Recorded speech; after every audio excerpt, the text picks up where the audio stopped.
Meditations by Marcus Aurelius. Introduction. Marcus Aurelius Antoninus was born on April 26, AD 121. His real name was M. Annius Verus, and he was sprung of a noble family which claimed descent from Numa, second king of Rome. Thus the most religious of emperors came of the blood of the most pious of early kings. His father, Annius Verus, had held high office in Rome, and his grandfather of the same name had been thrice consul. Both his parents died young, but Marcus held them in loving remembrance. On his father's death, Marcus was adopted by his grandfather, the consular Annius Verus, and there was deep love between these two. On the very first page of his book, Marcus gratefully declares how of his grandfather he had learned to be gentle and meek, and to refrain from all anger and passion. The Emperor Hadrian divined the fine character of the lad, whom he used to call not Verus but Verissimus, more truthful than his own name. He advanced Marcus to equestrian rank when 6 years of age, and at the age of 8 made him a member of the ancient Salian priesthood. The boy's aunt, Annia Galeria Faustina, was married to Antoninus Pius, afterwards emperor. Hence it came about that Antoninus, having no son, adopted Marcus, changing his name to that which he is known by, and betrothed him to his daughter Faustina. His education was conducted with all care. The ablest teachers were engaged for him, and he was trained in the strict doctrine of the Stoic philosophy, which was his great delight. He was taught to dress plainly and to live simply, to avoid all softness and luxury. His body was trained to hardihood by wrestling, hunting, and outdoor games, and though his constitution was weak, he showed great personal courage to encounter the fiercest boars. At the same time, he was kept from the extravagancies of his day. The great excitement in Rome was the strife of the factions, as they were called, in the circus. The racing drivers used to adopt one of 4 colors, red, blue, white, or green, and their partisans showed an eagerness in supporting them which nothing could surpass. Riot and corruption went in the train of the racing chariots, and from all these things Marcus held severely aloof. In 140 Marcus was raised to the consulship, and in 145 his betrothal was consummated by marriage. 2 years later Faustina brought him a daughter, and soon after the tribunate and other imperial honors were conferred upon him. Antoninus Pius died in 161, and Marcus assumed the imperial state. He at once associated with himself L. Sionius Commodus, whom Antoninus had adopted as a younger son at the same time with Marcus, giving him the name of Lucius Aurelius Verus. Henceforth the two are colleagues in the empire, the junior being trained as it were to succeed. No sooner was Marcus settled upon the throne than wars broke out on all sides. In the east, Vologeses III of Parthia began a long meditated revolt by destroying a whole Roman legion and invading Syria, 162. Verus was sent off in hot haste to quell this rising, and he fulfilled his trust by plunging into drunkenness and debauchery while the war was left to his officers.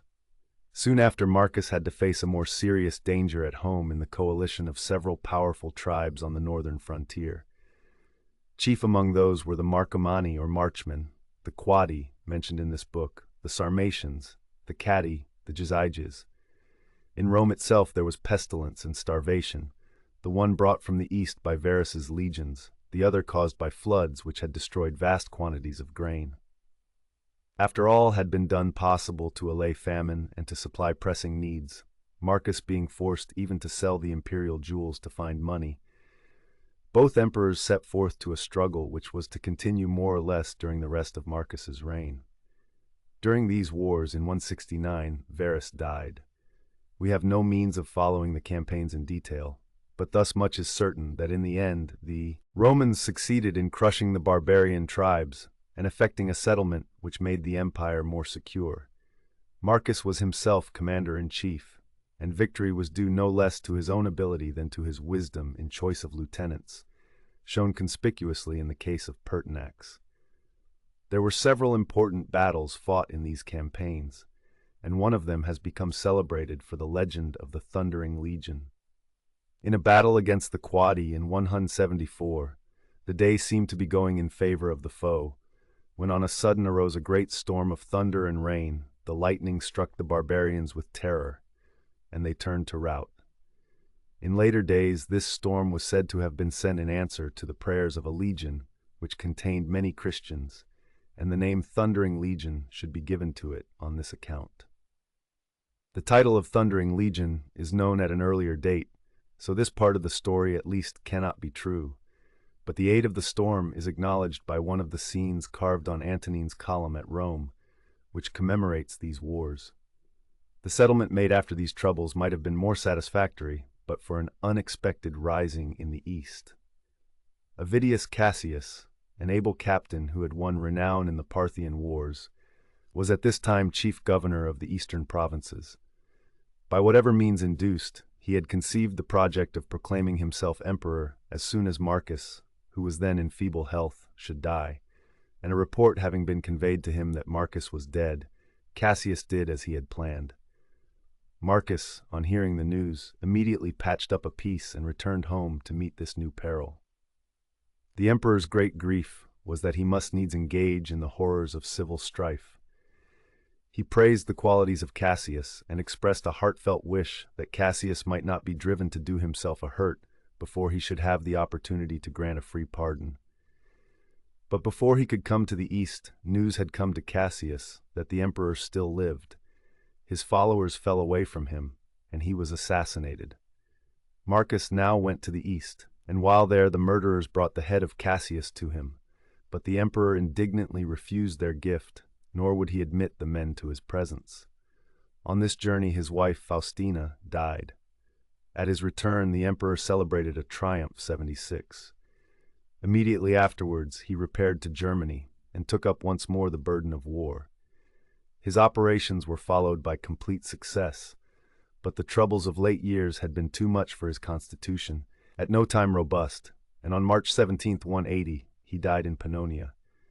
The good emperor was not spared domestic troubles. Faustina had borne him several children, of whom he was passionately fond. Their innocent faces may still be seen in many a sculpture gallery, recalling with odd effect the dreamy countenance of their father. But they died one by one, and when Marcus came to his own end, only one of his sons still lived, the weak and worthless Commodus. On his father's death, Commodus, who succeeded him, undid the work of many campaigns by a hasty and unwise peace, and his reign of 12 years proved him to be a ferocious and bloodthirsty tyrant. Scandal has made free with the name of Faustina herself, who is accused not only of unfaithfulness, but of intriguing with Cassius and egging him on to his fatal rebellion. It must be admitted that these charges rest on no sure evidence, and the emperor, at all events, loved her dearly, nor ever felt the slightest qualm of suspicion. As a soldier we have seen that Marcus was both capable and successful. As an administrator he was prudent and conscientious. Although steeped in the teachings of philosophy, he did not attempt to remodel the world on any preconceived plan. He trod the path beaten by his predecessors, seeking only to do his duty as well as he could, and to keep out corruption. He did some unwise things, it is true. To create a compeer in empire, as he did with Verus, was a dangerous innovation which could only succeed if one of the two effaced himself. And under Diocletian, this very precedent caused the Roman Empire to split into halves. He erred in his civil administration by too much centralizing. But the strong point of his reign was the administration of justice. Marcus sought bylaws to protect the weak, to make the lot of the slaves less hard, to stand in place of father to the fatherless. Charitable foundations were endowed for rearing and educating poor children. The provinces were protected against oppression, and public help was given to cities or districts which might be visited by calamity. The great blot on his name, and one hard indeed to explain, is his treatment of the Christians. In his reign, Justin at Rome became a martyr to his faith, and Polycarp at Smyrna, and we know of many outbreaks of fanaticism in the provinces which caused the death of the faithful. It is no excuse to plead that he knew nothing about the atrocities done in his name. It was his duty to know, and if he did not, he would have been the first to confess that he had failed in his duty. But from his own tone in speaking of the Christians, it is clear he knew them only from calumny, and we hear of no measures taken even to secure that they should have a fair hearing. In this respect, Trajan was better than he. To a thoughtful mind, such a religion as that of Rome would give small satisfaction. Its legends were often childish or impossible. Its teaching had little to do with morality. The Roman religion was in fact of the nature of a bargain. Men paid certain sacrifices and rites, and the gods granted their favor, irrespective of right or wrong. In this case, all devout souls were thrown back upon philosophy, as they had been, though to a less extent, in Greece. There were under the early empire two rival schools which practically divided the field between them, Stoicism and Epicureanism. The ideal set before each was nominally much the same. The Stoics aspired to apatheia, the repression of all emotion, and the Epicureans to ataraxia, freedom from all disturbance. Yet in the upshot, the one has become a synonym of stubborn endurance, the other for unbridled license. With Epicureanism we have nothing to do now, but it will be worthwhile to sketch the history and tenets of the Stoic sect. Zeno, the founder of Stoicism, was born in Cyprus at some date unknown, but his life may be said roughly to be between the years 350 and 250 BC.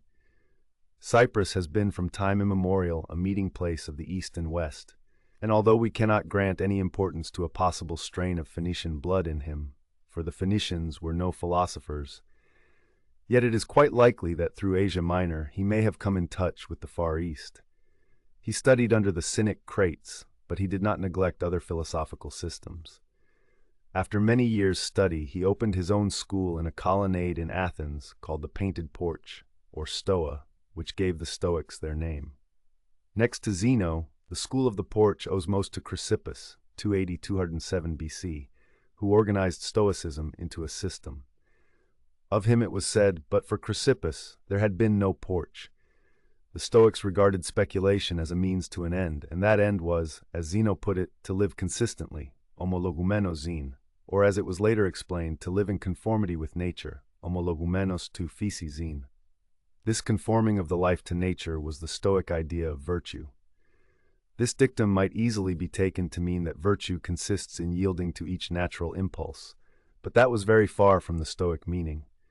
In order to live in accord with nature, it is necessary to know what nature is, and to this end a threefold division of philosophy is made, into physics, dealing with the universe and its laws, the problems of divine government and teleology, logic, which trains the mind to discern true from false, and ethics, which applies the knowledge thus gained and tested to practical life. The Stoic system of physics was materialism with an infusion of pantheism. In contradiction to Plato's view that the ideas or prototypes of phenomena alone really exist, the Stoics held that material objects alone existed, but immanent in the material universe was a spiritual force which acted through them, manifesting itself under many forms as fire, ether, spirit, soul, reason, the ruling principle. The universe, then, is God, of whom the popular gods are manifestations, while legends and myths are allegorical. The soul of man is thus an emanation from the Godhead, into whom it will eventually be reabsorbed. The divine ruling principle makes all things work together for good, but for the good of the whole. The highest good of man is consciously to work with God for the common good, and this is the sense in which the Stoic tried to live in accord with nature. In the individual, it is virtue alone which enables him to do this.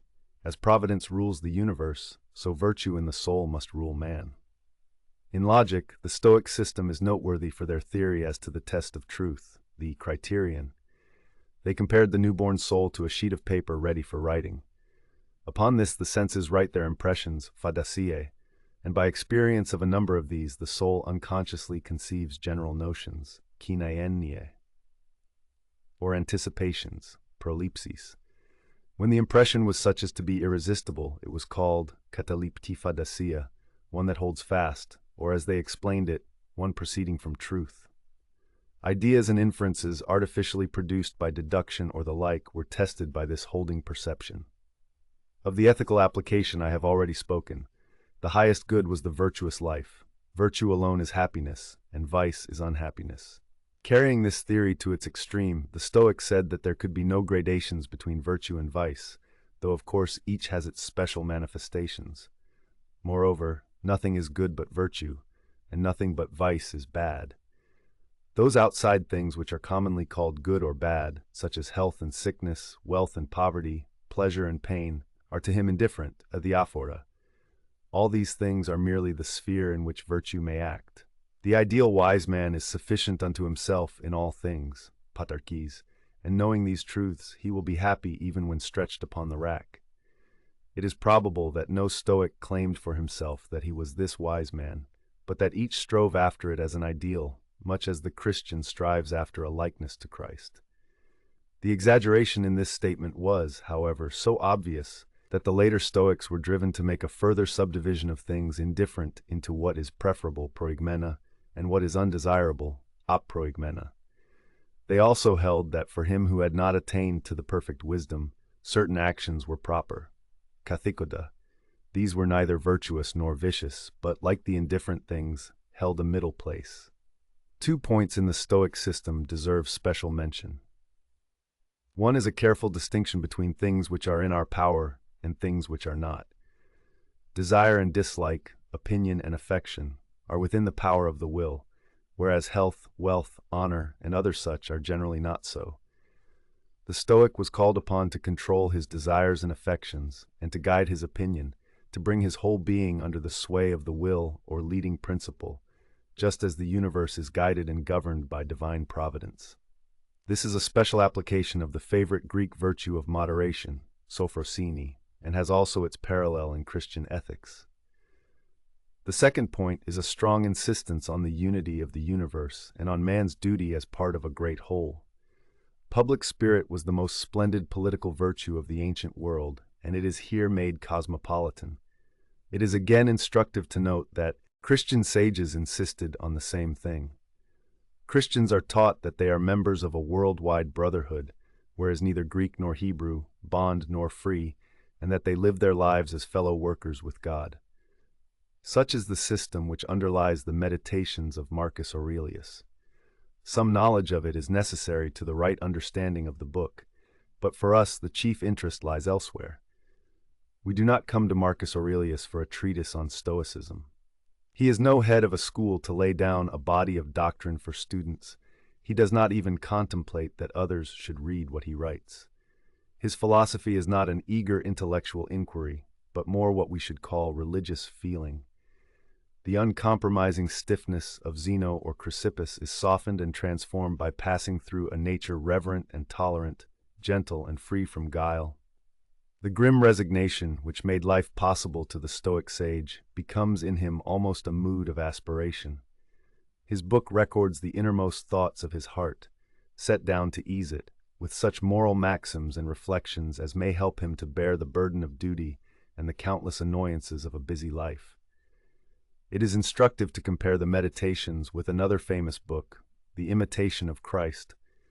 There is the same ideal of self-control in both. It should be a man's task, says the Imitation, to overcome himself, and every day to be stronger than himself. In withstanding of the passions standeth very peace of heart.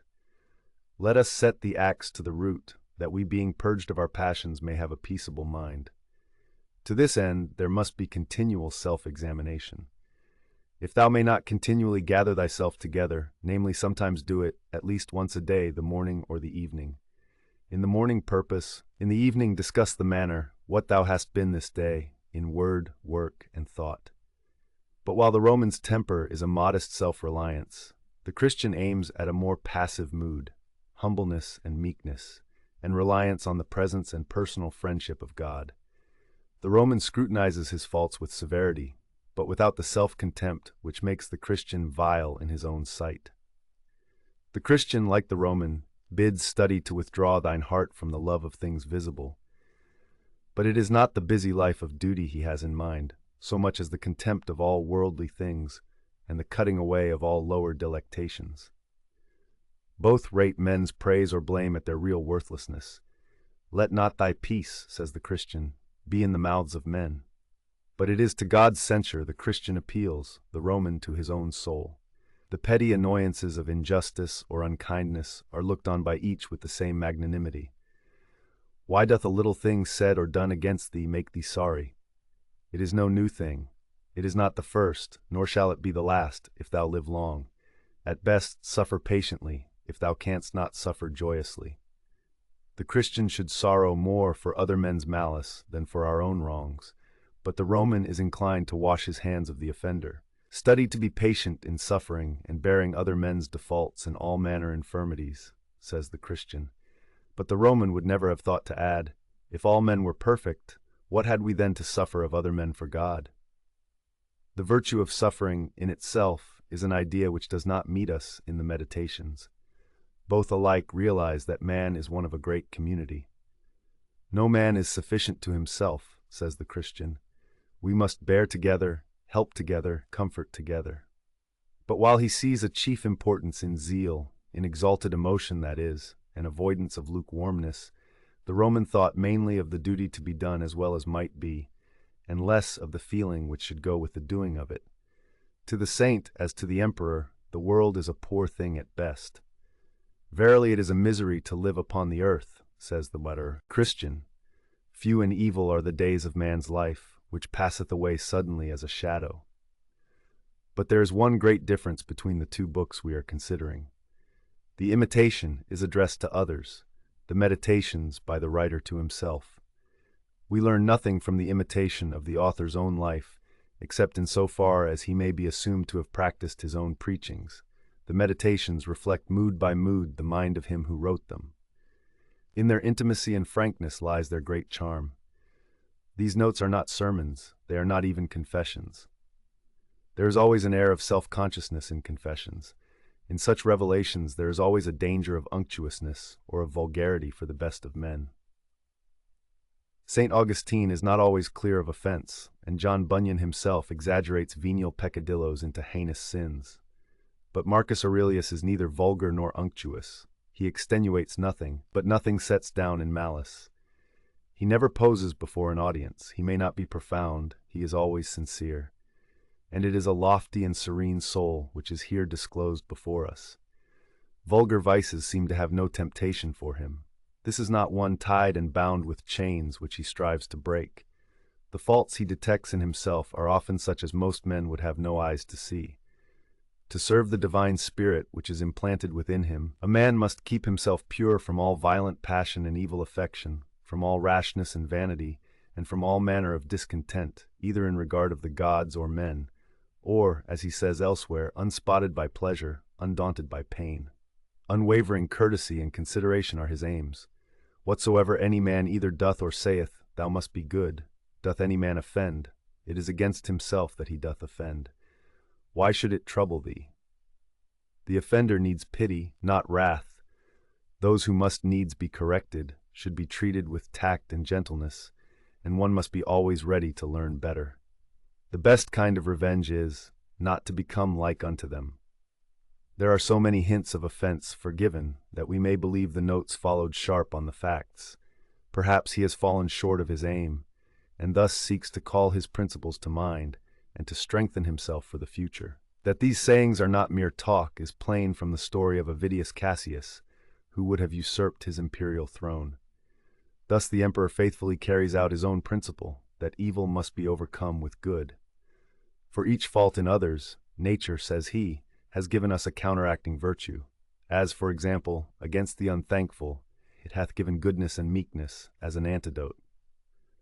One so gentle towards a foe was sure to be a good friend, and indeed his pages are full of generous gratitude to those who had served him. In his first book he sets down to account all the debts due to his kinsfolk and teachers. To his grandfather he owed his own gentle spirit, to his father shamefastness and courage. He learned of his mother to be religious and bountiful and single-minded.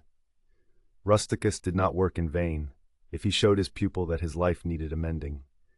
Apollonius taught him simplicity, reasonableness, gratitude, a love of true liberty. So the list runs on.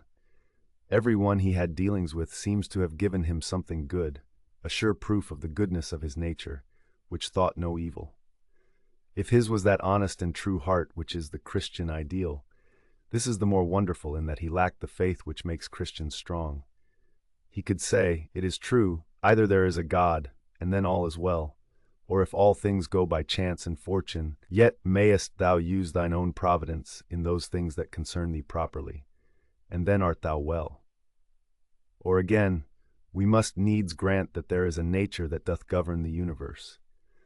But his own part in the scheme of things is so small that he does not hope for any personal happiness beyond what a serene soul may win in this mortal life. O my soul, the time I trust will be, when thou shalt be good, simple, more open and visible, than that body by which it is enclosed. But this is said of the calm contentment with human lot which he hopes to attain, not of a time when the trammels of the body shall be cast off. For the rest, the world and its fame and wealth, all is vanity. The gods may perhaps have a particular care for him, but their especial care is for the universe at large. Thus much should suffice. His gods are better than the Stoic gods, who sit aloof from all human things, untroubled and uncaring, but his personal hope is hardly stronger. On this point he says little, though there are many allusions to death as the natural end. Doubtless he expected his soul one day to be absorbed into the universal soul, since nothing comes out of nothing, and nothing can be annihilated. His mood is one of strenuous weariness. He does his duty as a good soldier, waiting for the sound of the trumpet which shall sound the retreat. He has not that cheerful confidence which led Socrates through a life no less noble, to a death which was to bring him into the company of gods he had worshipped and men whom he had revered. But although Marcus Aurelius may have held intellectually that his soul was destined to be absorbed and to lose consciousness of itself, there were times when he felt, as all who hold it must sometimes feel, how unsatisfying is such a creed. Then he gropes blindly after something less empty and vain. Thou hast taken ship, he says. Thou hast sailed. Thou art come to land. Go out, if to another life. There also shalt thou find gods who are everywhere. There is more in this than the assumption of a rival theory for argument's sake. If worldly things be but as a dream, the thought is not far off that there may be an awakening to what is real. When he speaks of death as a necessary change, and points out that nothing useful and profitable can be brought about without change, did he perhaps think of the change in a corn of wheat, which is not quickened except it die? Nature's marvelous power of recreating out of corruption is surely not confined to bodily things. Many of his thoughts sound like far-off echoes of St. Paul, and it is strange indeed that this most Christian of emperors has nothing good to say of the Christians. To him they are only sectaries violently and passionately set upon opposition. Profound as philosophy, these meditations certainly are not, but Marcus Aurelius was too sincere not to see the essence of such things as came within his experience. Ancient religions were for the most part concerned with outward things. Do the necessary rites, and you propitiate the gods, and these rites were often trivial, sometimes violated right feeling or even morality. Even when the gods stood on the side of righteousness, they were concerned with the act more than with the intent. But Marcus Aurelius knows that what the heart is full of, the man will do. Such as thy thoughts and ordinary cogitations are, he says, such will thy mind be in time. And every page of the book shows us that he knew thought was sure to issue in act. He drills his soul, as it were, in right principles, that when the time comes, it may be guided by them. To wait until the emergency is to be too late. He sees also the true essence of happiness. If happiness did consist in pleasure, how came notorious robbers, impure abominable livers, parricides and tyrants, in so large a measure to have their part of pleasures? He who had all the world's pleasures at command can write thus, a happy lot and portion is, good inclinations of the soul, good desires, good actions. By the irony of fate, this man, so gentle and good, so desirous of quiet joys and a mind free from care, was set at the head of the Roman Empire when great dangers threatened from east and west. For several years he himself commanded his armies in chief. In camp, before the Quadi, he dates the first book of his Meditations, and shows how he could retire within himself amid the coarse clangor of arms. The pomps and glories which he despised were all his. What to most men is an ambition or a dream, to him was a round of weary tasks which nothing but the stern sense of duty could carry him through. And he did his work well.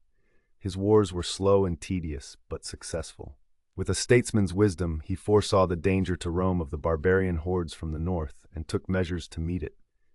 As it was, his settlement gave 2 centuries of respite to the Roman Empire. Had he fulfilled the plan of pushing the imperial frontiers to the Elbe, which seems to have been in his mind, much more might have been accomplished. but death cut short his designs. Truly a rare opportunity was given to Marcus Aurelius of showing what the mind can do in despite of circumstances. Most peaceful of warriors, a magnificent monarch whose ideal was quiet happiness in home life, bent to obscurity yet born to greatness, the loving father of children who died young or turned out hateful, his life was one paradox. That nothing might lack, it was in camp before the face of the enemy that he passed away and went to his own place. The following is a list of the chief English translations of Marcus Aurelius. 1. By Merrick Casaubon, 1634. 2. Jeremy Collier, 1701. 3. James Thompson, 747. 4. R. Graves, 1792. 5. H. McCormack, 1844. 6. George Long, 1862. 7. G. H. Rendell, 1898. And 8. J. Jackson, 1906. Renan's Marc Aurel, in his History of the Origins of Christianity, which appeared in 1882, is the most vital and original book to be had relating to the time of Marcus Aurelius. Pater's Marius the Epicurean forms another outside commentary, which is of service in the imaginative attempt to create again the period.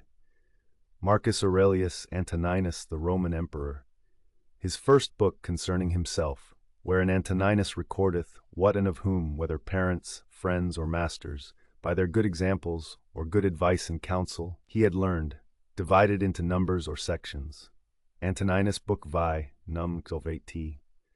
Whensoever thou wilt rejoice thyself, think and meditate upon those good parts and especial gifts, which thou hast observed in any of them that live with thee, as industry in one, in another modesty, in another bountifulness, in another some other thing. For nothing can so much rejoice thee as the resemblances and parallels of several virtues, eminent in the dispositions of them that live with thee, especially when all at once, as it were, they represent themselves unto thee. See, therefore, that thou have them always in a readiness. The first book of my grandfather Verus, I have learned to be gentle and meek, and to refrain from all anger and passion. From the fame and memory of him that begot me, I have learned both shamefastness and manlike behavior. Of my mother, I have learned to be religious and bountiful, and to forbear, not only to do, but to intend any evil, to content myself with a spare diet, and to fly all such excess as is incidental to great wealth. Of my great-grandfather, both to frequent public schools and auditories, and to get me good and able teachers at home, and that I ought not to think much if upon such occasions I were at excessive charges. Of him that brought me up, not to be fondly addicted to either of the two great factions of the coursers in the circus, called Prosceni and Veneti, nor in the amphitheatre partially to favor any of the gladiators or fencers, as either the parmularii or the secutores. Moreover, to endure labor, nor to need many things, when I have anything to do it myself rather than by others, not to meddle with many businesses, and not easily to admit of any slander. Third, of Diognetus, not to busy myself about vain things, and not easily to believe those things which are commonly spoken by such as take upon them to work wonders, and by sorcerers or prestidigitators and impostors, concerning the power of charms and their driving out of demons or evil spirits and the like. Not to keep quails for the game, nor to be mad after such things, not to be offended with other men's liberty of speech, and to apply myself unto philosophy. Him also I must thank that ever I heard first Bacchius, then Tendasis and Marcianus, and that I did write dialogues in my youth, and that I took liking to the philosophers' wells, little couch and skins, and such other things, which by the Grecian discipline are proper to those who profess philosophy. 4. To Rusticus I am beholding, that I first entered into the conceit that my life wanted some redress and cure, and then that I did not fall into the ambition of ordinary sophists, either to write tracts concerning the common theorems, or to exhort men unto virtue and the study of philosophy by public orations, as also that I never by way of ostentation did affect to show myself an active able man, for any kind of bodily exercises, and that I gave over the study of rhetoric and poetry, and of elegant neat language, that I did not use to walk about the house in my long robe, nor to do any such things. Moreover, I learned of him to write letters without any affectation or curiosity, such as that was, which by him was written to my mother from Sinuessa, and to be easy and ready to be reconciled, and well pleased again with them that had offended me, as soon as any of them would be content to seek unto me again.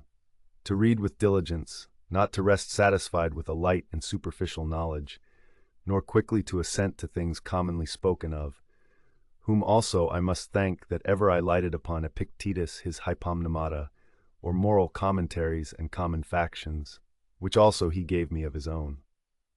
From Apollonius, true liberty and unvariable steadfastness, and not to regard anything at all, though never so little, but right and reason, and always, whether in the sharpest pains, or after the loss of a child, or in long diseases, to be still the same man, who also was a present and visible example unto me, that it was possible for the same man to be both vehement and remiss, a man not subject to be vexed and offended with the incapacity of his scholars and auditors in his lectures and expositions, and a true pattern of a man who of all his good gifts and faculties, least esteemed in himself, that his excellent skill and ability to teach and persuade others the common theorems and maxims of the Stoic philosophy.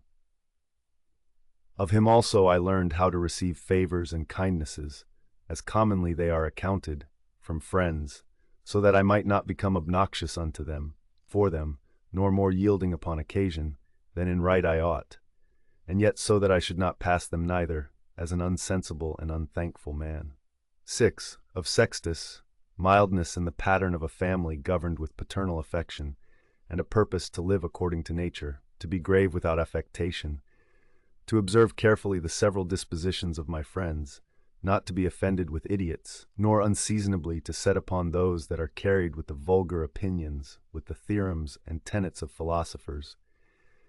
His conversation being an example how a man might accommodate himself to all men and companies, so that though his company were sweeter and more pleasing than any flatterer's cogging and fawning, yet was it at the same time most respected and reverenced, who also had a proper happiness and faculty, rationally and methodically to find out and set in order all necessary determinations and instructions for a man's life, a man without ever the least appearance of anger or any other passion, able at the same time most exactly to observe the Stoic apatheia, or unpassionateness, and yet to be most tender-hearted, ever of good credit, and yet almost without any noise or rumor, very learned, and yet making little show. Vicept. From Alexander the grammarian, to be unreprovable myself, and not reproachfully to reprehend any man for a barbarism, or a solecism, or any false pronunciation, but dexterously by way of answer, or testimony, or confirmation of the same matter, taking no notice of the word, to utter it as it should have been spoken, or by some other such close and indirect admonition, handsomely and civilly to tell him of it.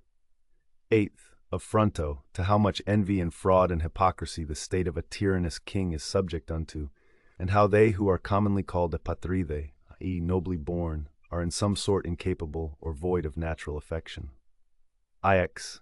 Of Alexander the Platonic, not often, nor without great necessity to say, or to write to any man in a letter, I am not at leisure, nor in this manner still to put off those duties which we owe to our friends and acquaintances, to every one in his kind, under pretence of urgent affairs.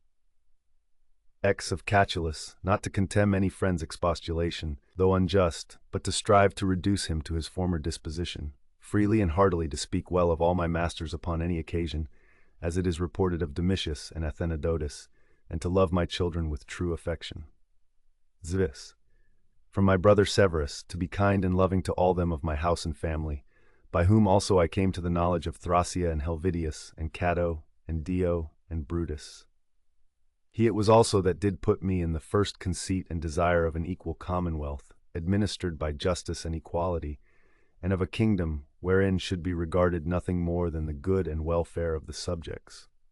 Of him also, to observe a constant tenor, not interrupted with any other cares and distractions, in the study and esteem of philosophy, to be bountiful and liberal in the largest measure, always to hope the best, and to be confident that my friends love me, in whom I moreover observed open dealing towards those whom he reproved at any time, and that his friends might without all doubt or much observation know what he would or would not, so open and plain was he.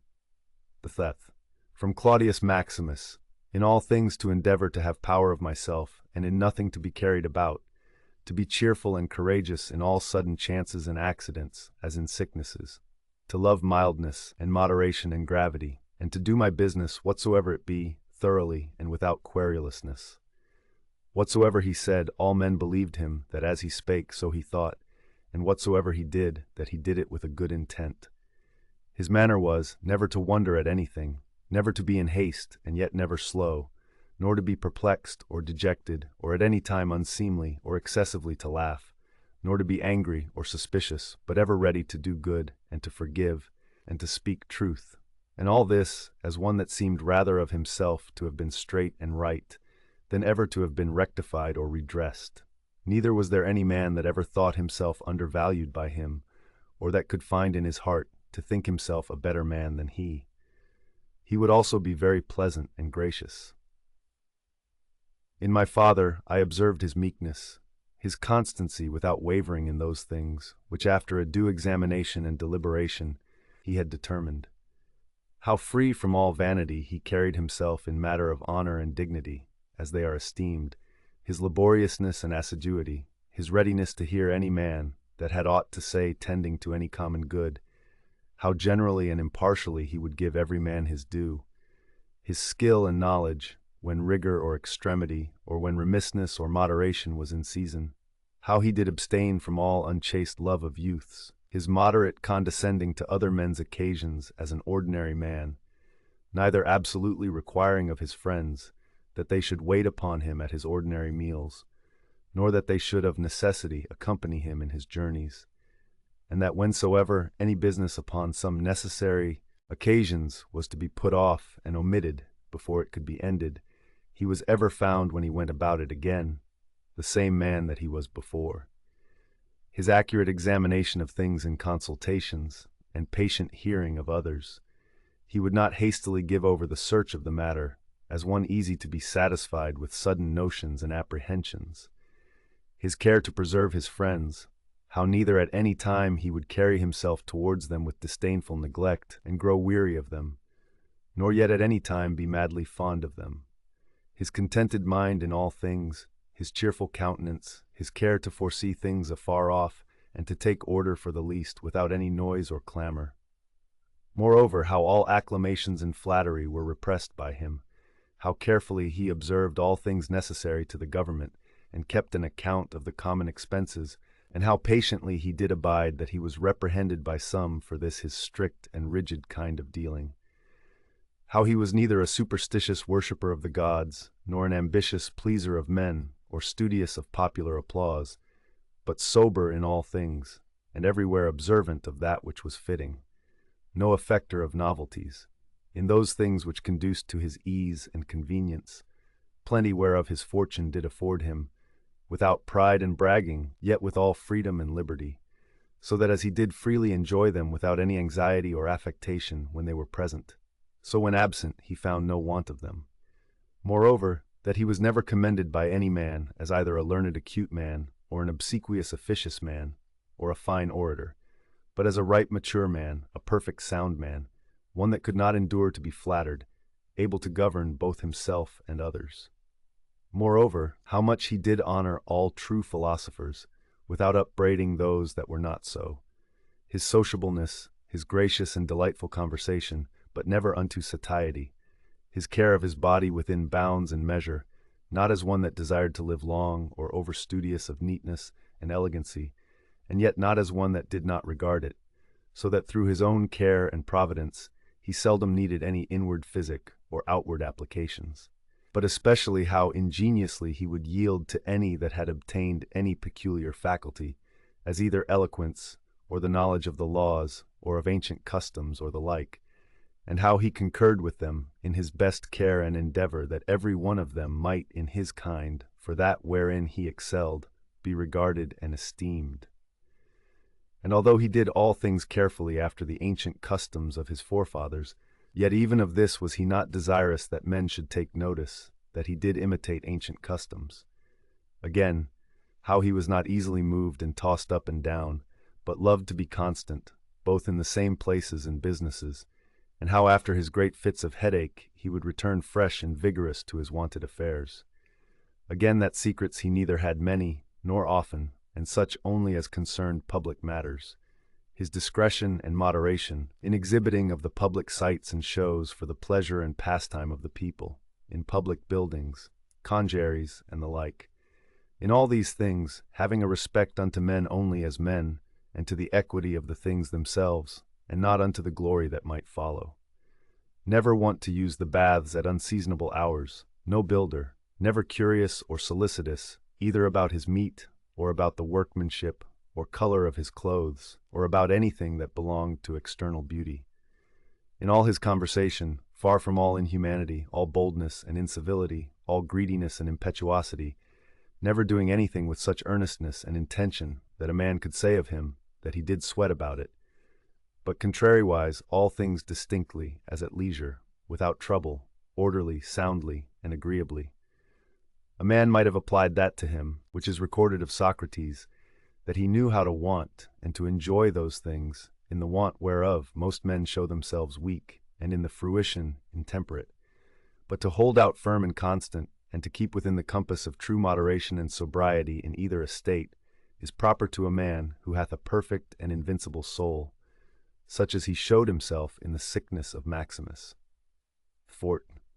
From the gods I received that I had good grandfathers and parents, a good sister, good masters, good domestics, loving kinsmen, almost all that I have, and that I never through haste and rashness transgressed against any of them, notwithstanding that my disposition was such, as that such a thing, if occasion had been, might very well have been committed by me, but that it was the mercy of the gods to prevent such a concurring of matters and occasions as might make me to incur this blame.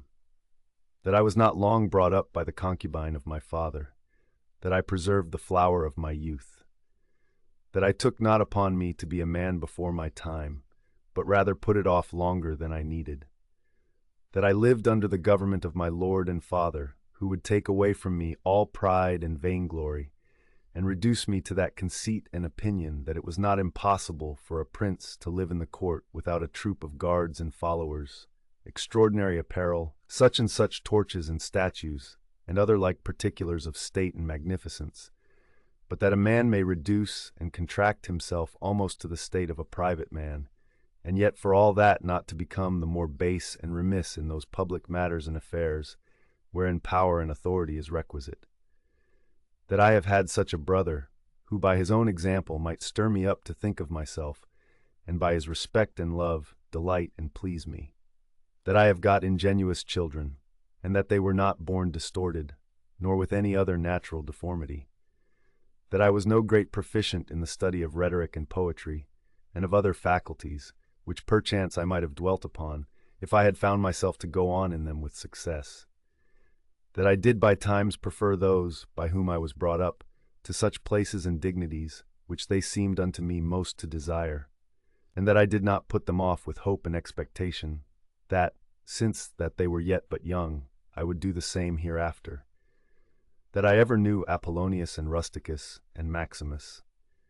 That I have had occasion often and effectually to consider and meditate with myself concerning that life which is according to nature, what the nature and manner of it is, so that as for the gods and such suggestions, helps and inspirations, as might be expected from them, nothing did hinder, but that I might have begun long before to live according to nature, or that even now that I was not yet partaker and in present possession of that life, that I myself, in that I did not observe those inward motions and suggestions, yea, and almost plain and apparent instructions and admonitions of the gods, was the only cause of it. That my body in such a life hath been able to hold out so long, that I never had to do with Benedicta and Theodotus, yea, and afterwards when I fell into some fits of love, I was soon cured. That having been often displeased with Rusticus, I never did him anything for which afterwards I had occasion to repent. That it being so that my mother was to die young, yet she lived with me all her latter years. That as often as I had a purpose to help and succor any that either were poor or fallen into some present necessity, I never was answered by my officers that there was not ready money enough to do it, and that I myself never had occasion to require the like succor from any other. That I have such a wife, so obedient, so loving, so ingenuous, that I had choice of fit and able men, to whom I might commit the bringing up of my children, that by dreams I have received help, as for other things, so in particular how I might stay my casting of blood, and cure my dizziness, as that also that happened to thee in Quejedo, as unto Croesus when he prayed by the seashore. And when I did first apply myself to philosophy, that I did not fall into the hands of some sophists, or spent my time either in reading the manifold volumes of ordinary philosophers, nor in practicing myself in the solution of arguments and fallacies, nor dwelt upon the studies of the meteors and other natural curiosities. All these things without the assistance of the gods and fortune could not have been.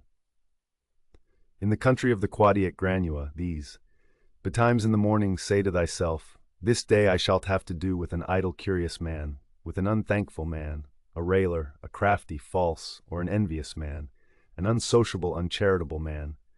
All these ill qualities have happened unto them through ignorance of that which is truly good and truly bad. But I that understand the nature of that which is good, that it only is to be desired, and of that which is bad, that it only is truly odious and shameful, who know moreover that this transgressor, whosoever he be, is my kinsman, not by the same blood and seed, but by participation of the same reason and of the same divine particle. How can I either be hurt by any of those, since it is not in their power to make me incur anything that is truly reproachful, or angry and ill-affected towards him, who by nature is so near unto me? For we are all born to be fellow workers, as the feet, the hands, and the eyelids, as the rows of the upper and under teeth. For such therefore to be in opposition is against nature, and what is it to chafe at and to be averse from, but to be in opposition? 16. Whatsoever I am is either flesh or life, or that which we commonly call the mistress and overruling part of man, reason.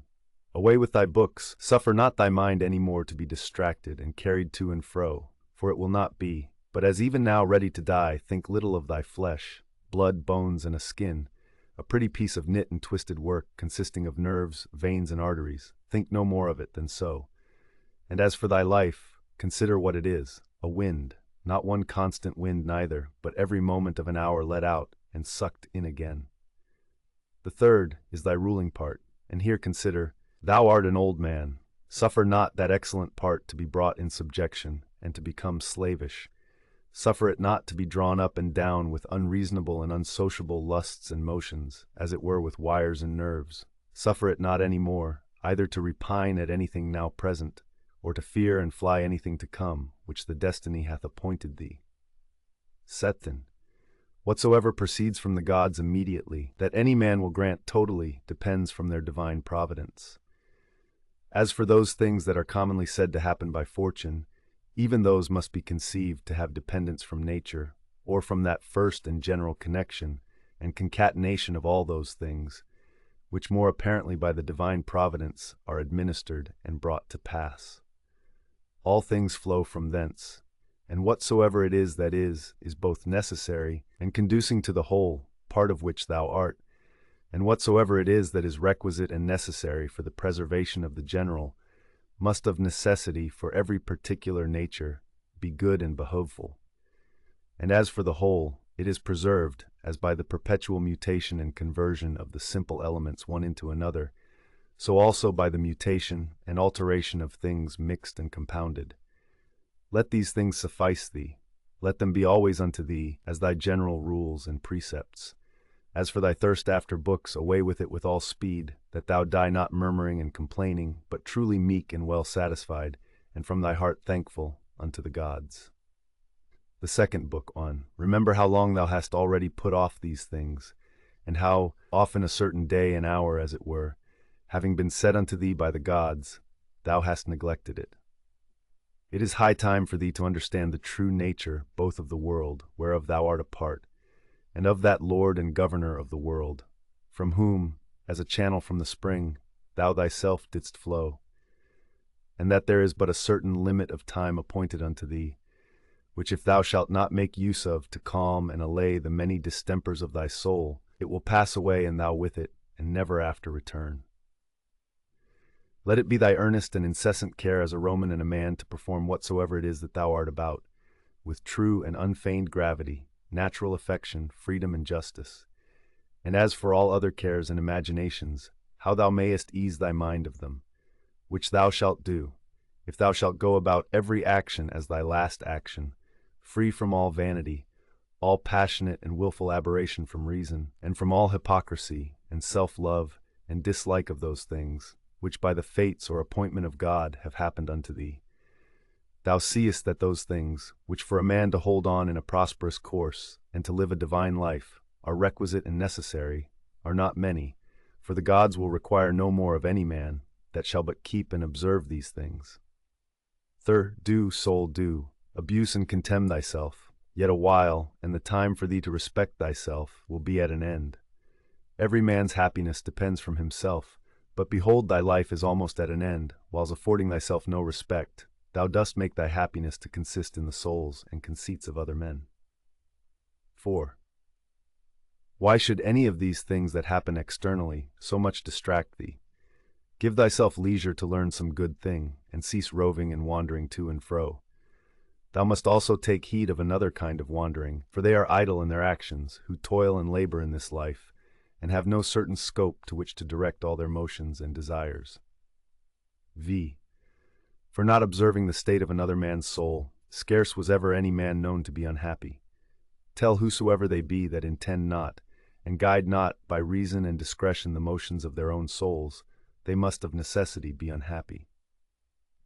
These things thou must always have in mind. What is the nature of the universe, and what is mine, in particular? This unto that what relation it hath, what kind of part, of what kind of universe it is, and that there is nobody that can hinder thee, but that thou mayest always both do and speak those things which are agreeable to that nature, whereof thou art a part. The 7th. Theophrastus, where he compares sin with sin, as after a vulgar sense such things I grant may be compared, says well and like a philosopher, that those sins are greater which are committed through lust, than those which are committed through anger. For he that is angry seems with a kind of grief and close contraction of himself, to turn away from reason. But he that sins through lust, being overcome by pleasure, doth in his very sin bewray a more impotent and unmanlike disposition. Well then, and like a philosopher doth he say, that he of the two is the more to be condemned, that sins with pleasure than he that sins with grief. For indeed this latter may seem first to have been wronged, and so in some manner through grief thereof to have been forced to be angry, whereas he who through lust doth commit anything, did of himself merely resolve upon that action. 8. Whatsoever thou dost affect, whatsoever thou dost project, so do, and so project all, as one who, for aught thou knowest, may at this very present depart out of this life. And as for death, if there be any gods, it is no grievous thing to leave the society of men. The gods will do thee no hurt, thou mayest be sure. But if it be so that there be no gods, or that they take no care of the world, why should I desire to live in a world void of gods, and of all divine providence? But gods there be certainly, and they take care for the world. And as for those things which be truly evil, as vice and wickedness, such things they have put in a man's own power, that he might avoid them if he would. And had there been anything besides that had been truly bad and evil, they would have had a care of that also, that a man might have avoided it. But why should that be thought to hurt and prejudice a man's life in this world, which cannot any ways make man himself the better or the worse in his own person? Neither must we think that the nature of the universe did either through ignorance pass these things, or if not as ignorant of them, yet as unable either to prevent, or better to order and dispose them. It cannot be that she through want either of power or skill should have committed such a thing, so as to suffer all things both good and bad, equally and promiscuously, to happen unto all both good and bad.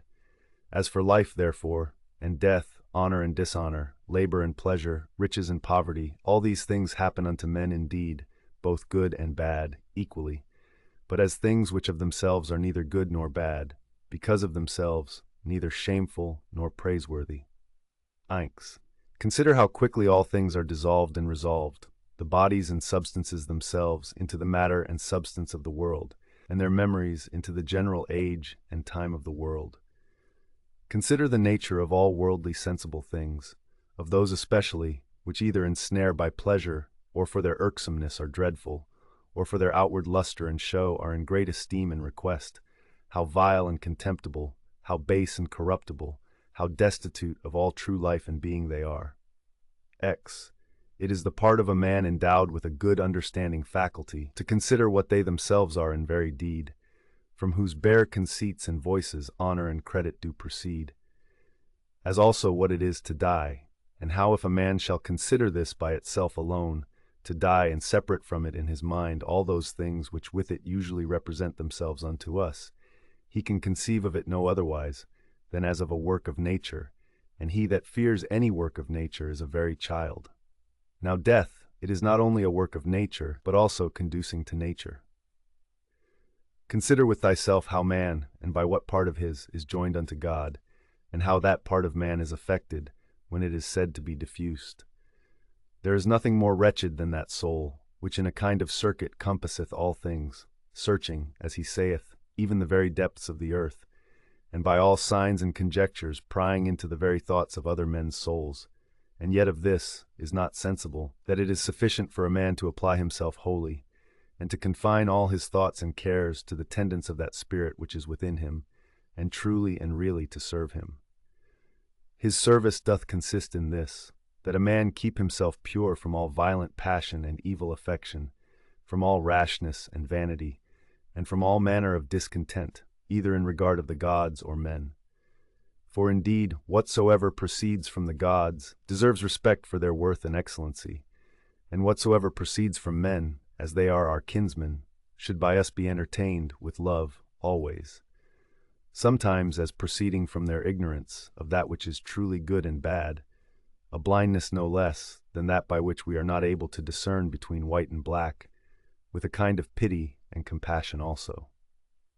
If thou shouldst live 3,000, or as many as 10,000 of years, yet remember this, that man can part with no life properly, save with that little part of life which he now lives, and that which he lives is no other than that which at every instant he parts with.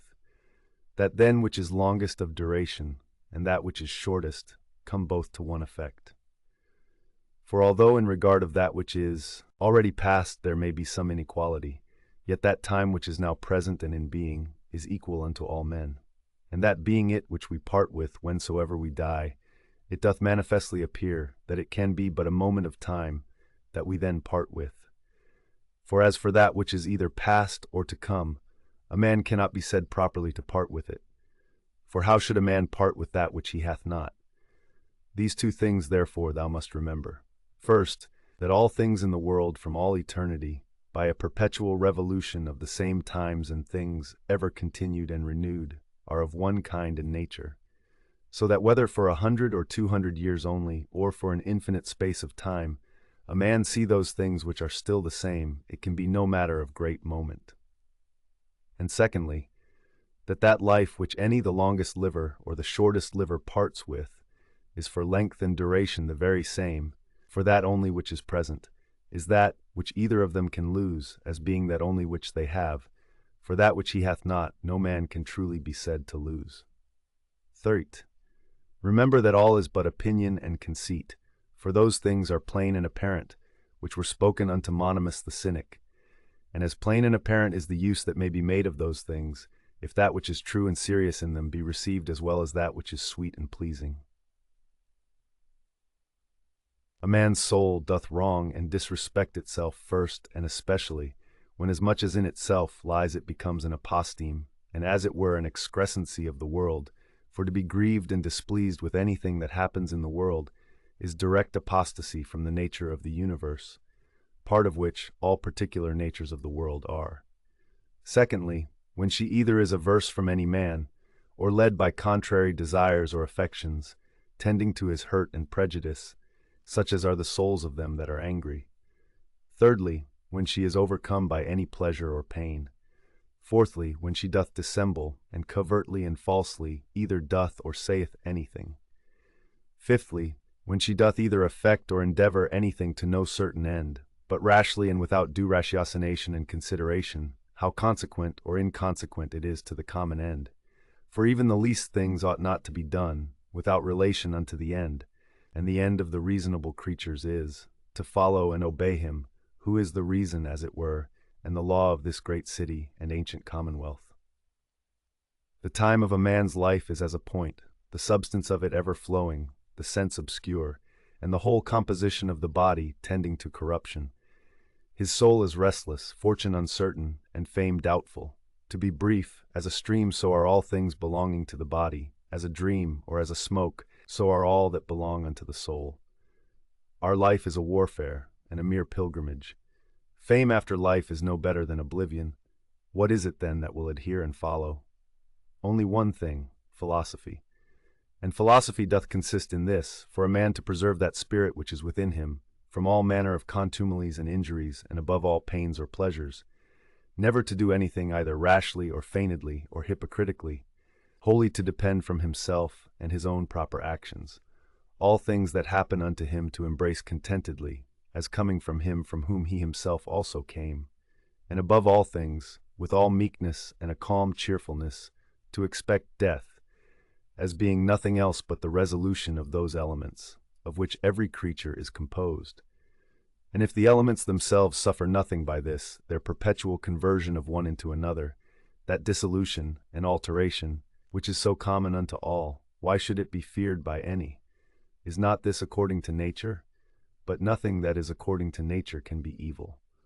Whilst I was at Carnuntum, the third book on, a man must not only consider how daily his life wasteth and decreaseth, but this also, that if he live long, he cannot be certain whether his understanding shall continue so able and sufficient for either discreet consideration in matter of businesses or for contemplation, it being the thing whereon true knowledge of things both divine and human doth depend.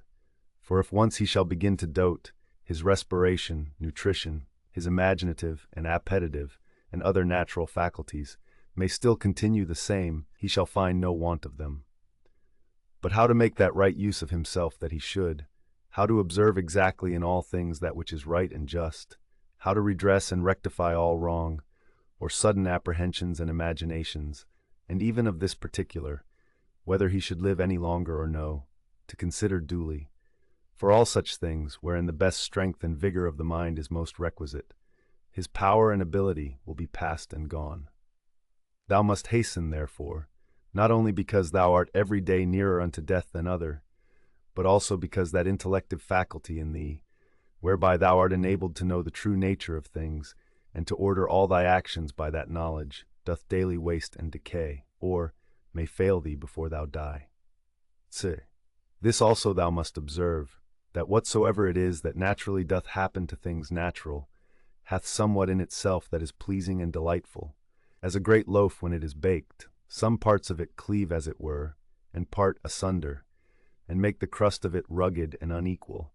And yet those parts of it, though in some sort it be against the art and intention of baking itself, that they are thus cleft and parted, which should have been and were first made all even and uniform, they become it well nevertheless, and have a certain peculiar property to stir the appetite. So figs are accounted fairest and ripest then, when they begin to shrink and wither as it were. So ripe olives, when they are next to putrefaction, then are they in their proper beauty. The hanging down of grapes, the brow of a lion, the froth of a foaming wild boar, and many other like things, though by themselves considered, they are far from any beauty. Yet because they happen naturally, they both are comely and delightful.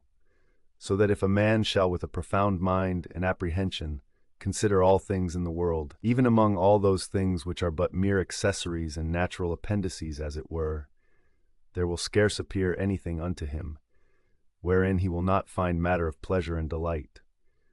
So will he behold with as much pleasure the true rictus of wild beasts, as those which by skilful painters and other artificers are imitated.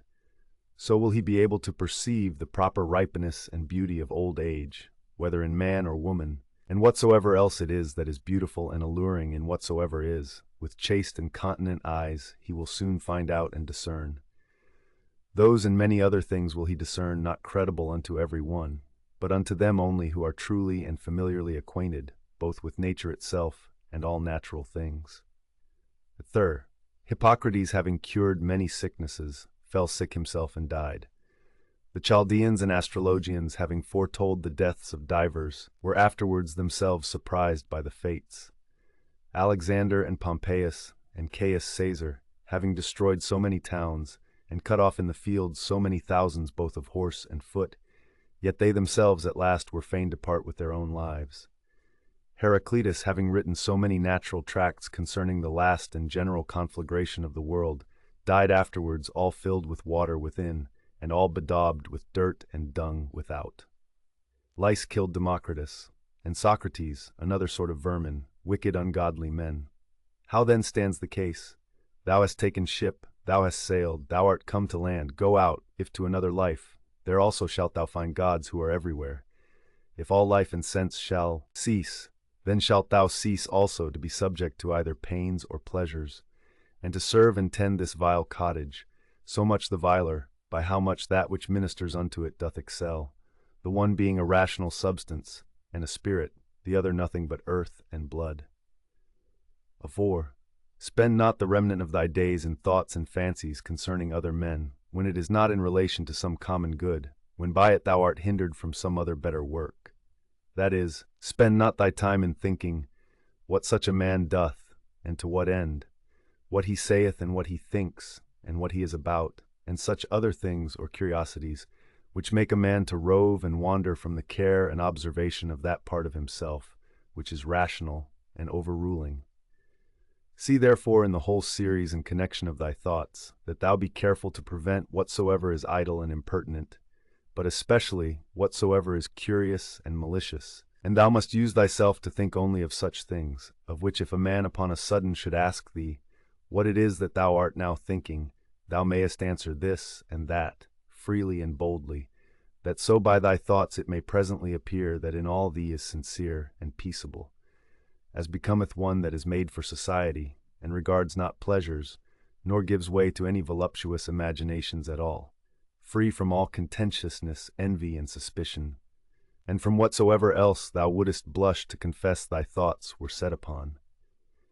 He that is such, is he surely that doth not put off to lay hold on that which is best indeed, a very priest and minister of the gods, well acquainted and in good correspondence with him, especially that is seated and placed within himself, as in a temple and sacrary, to whom also he keeps and preserves himself unspotted by pleasure, undaunted by pain, free from any manner of wrong, or contumely by himself offered unto himself, not capable of any evil from others, a wrestler of the best sort, and for the highest prize, that he may not be cast down by any passion or affection of his own, deeply dyed and drenched in righteousness, embracing and accepting with his whole heart whatsoever either happeneth or is allotted unto him. One who not often, nor without some great necessity, tending to some public good, mindeth what any other either speaks, or doth, or purposeth, for those things only that are in his own power, or that are truly his own, are the objects of his employments, and his thoughts are ever taken up with those things, which of the whole universe are by the fates or providence destinated and appropriated unto himself. Those things that are his own, and in his own power, he himself takes order, for that they be good, and as for those that happen unto him, he believes them to be so. For that lot and portion which is assigned to every one, as it is unavoidable and necessary, so is it always profitable. He remembers besides that whatsoever partakes of reason is akin unto him, and that to care for all men generally is agreeing to the nature of a man. But as for honor and praise, that they ought not generally to be admitted and accepted of from all, but from such only, who live according to nature. As for them that do not, what manner of men they be at home or abroad, day or night, how conditioned themselves with what manner of conditions, or with men of what conditions they moil and pass away the time together, he knoweth and remembers right well. He therefore regards not such praise and approbation as proceeding from them who cannot like and approve themselves. V. Do nothing against thy will, nor contrary to the community, nor without due examination, nor with reluctancy. Affect not to set out thy thoughts with curious neat language. Be neither a great talker, nor a great undertaker. Moreover, let thy God that is in thee to rule over thee find by thee that he hath to do with a man, an aged man, a sociable man, a Roman, a prince, one that hath ordered his life, as one that expecteth, as it were, nothing but the sound of the trumpet, sounding a retreat to depart out of this life with all expedition. One who for his word or actions neither needs an oath, nor any man to be a witness. 6.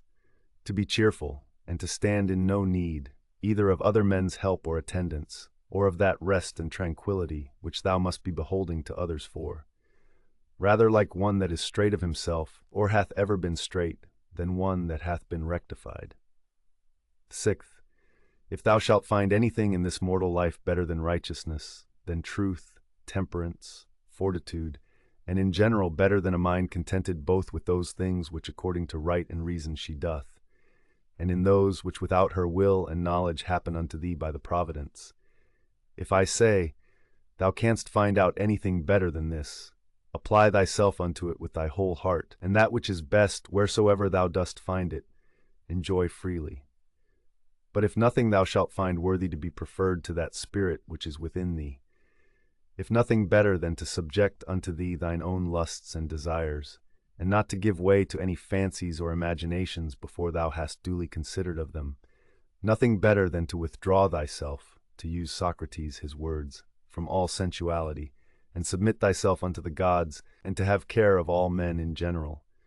If thou shalt find that all other things in comparison of this are but vile and of little moment, then give not way to any other thing, which being once though but affected and inclined unto, it will no more be in thy power without all distraction, as thou oughtest to prefer and to pursue after that good, which is thine own and thy proper good.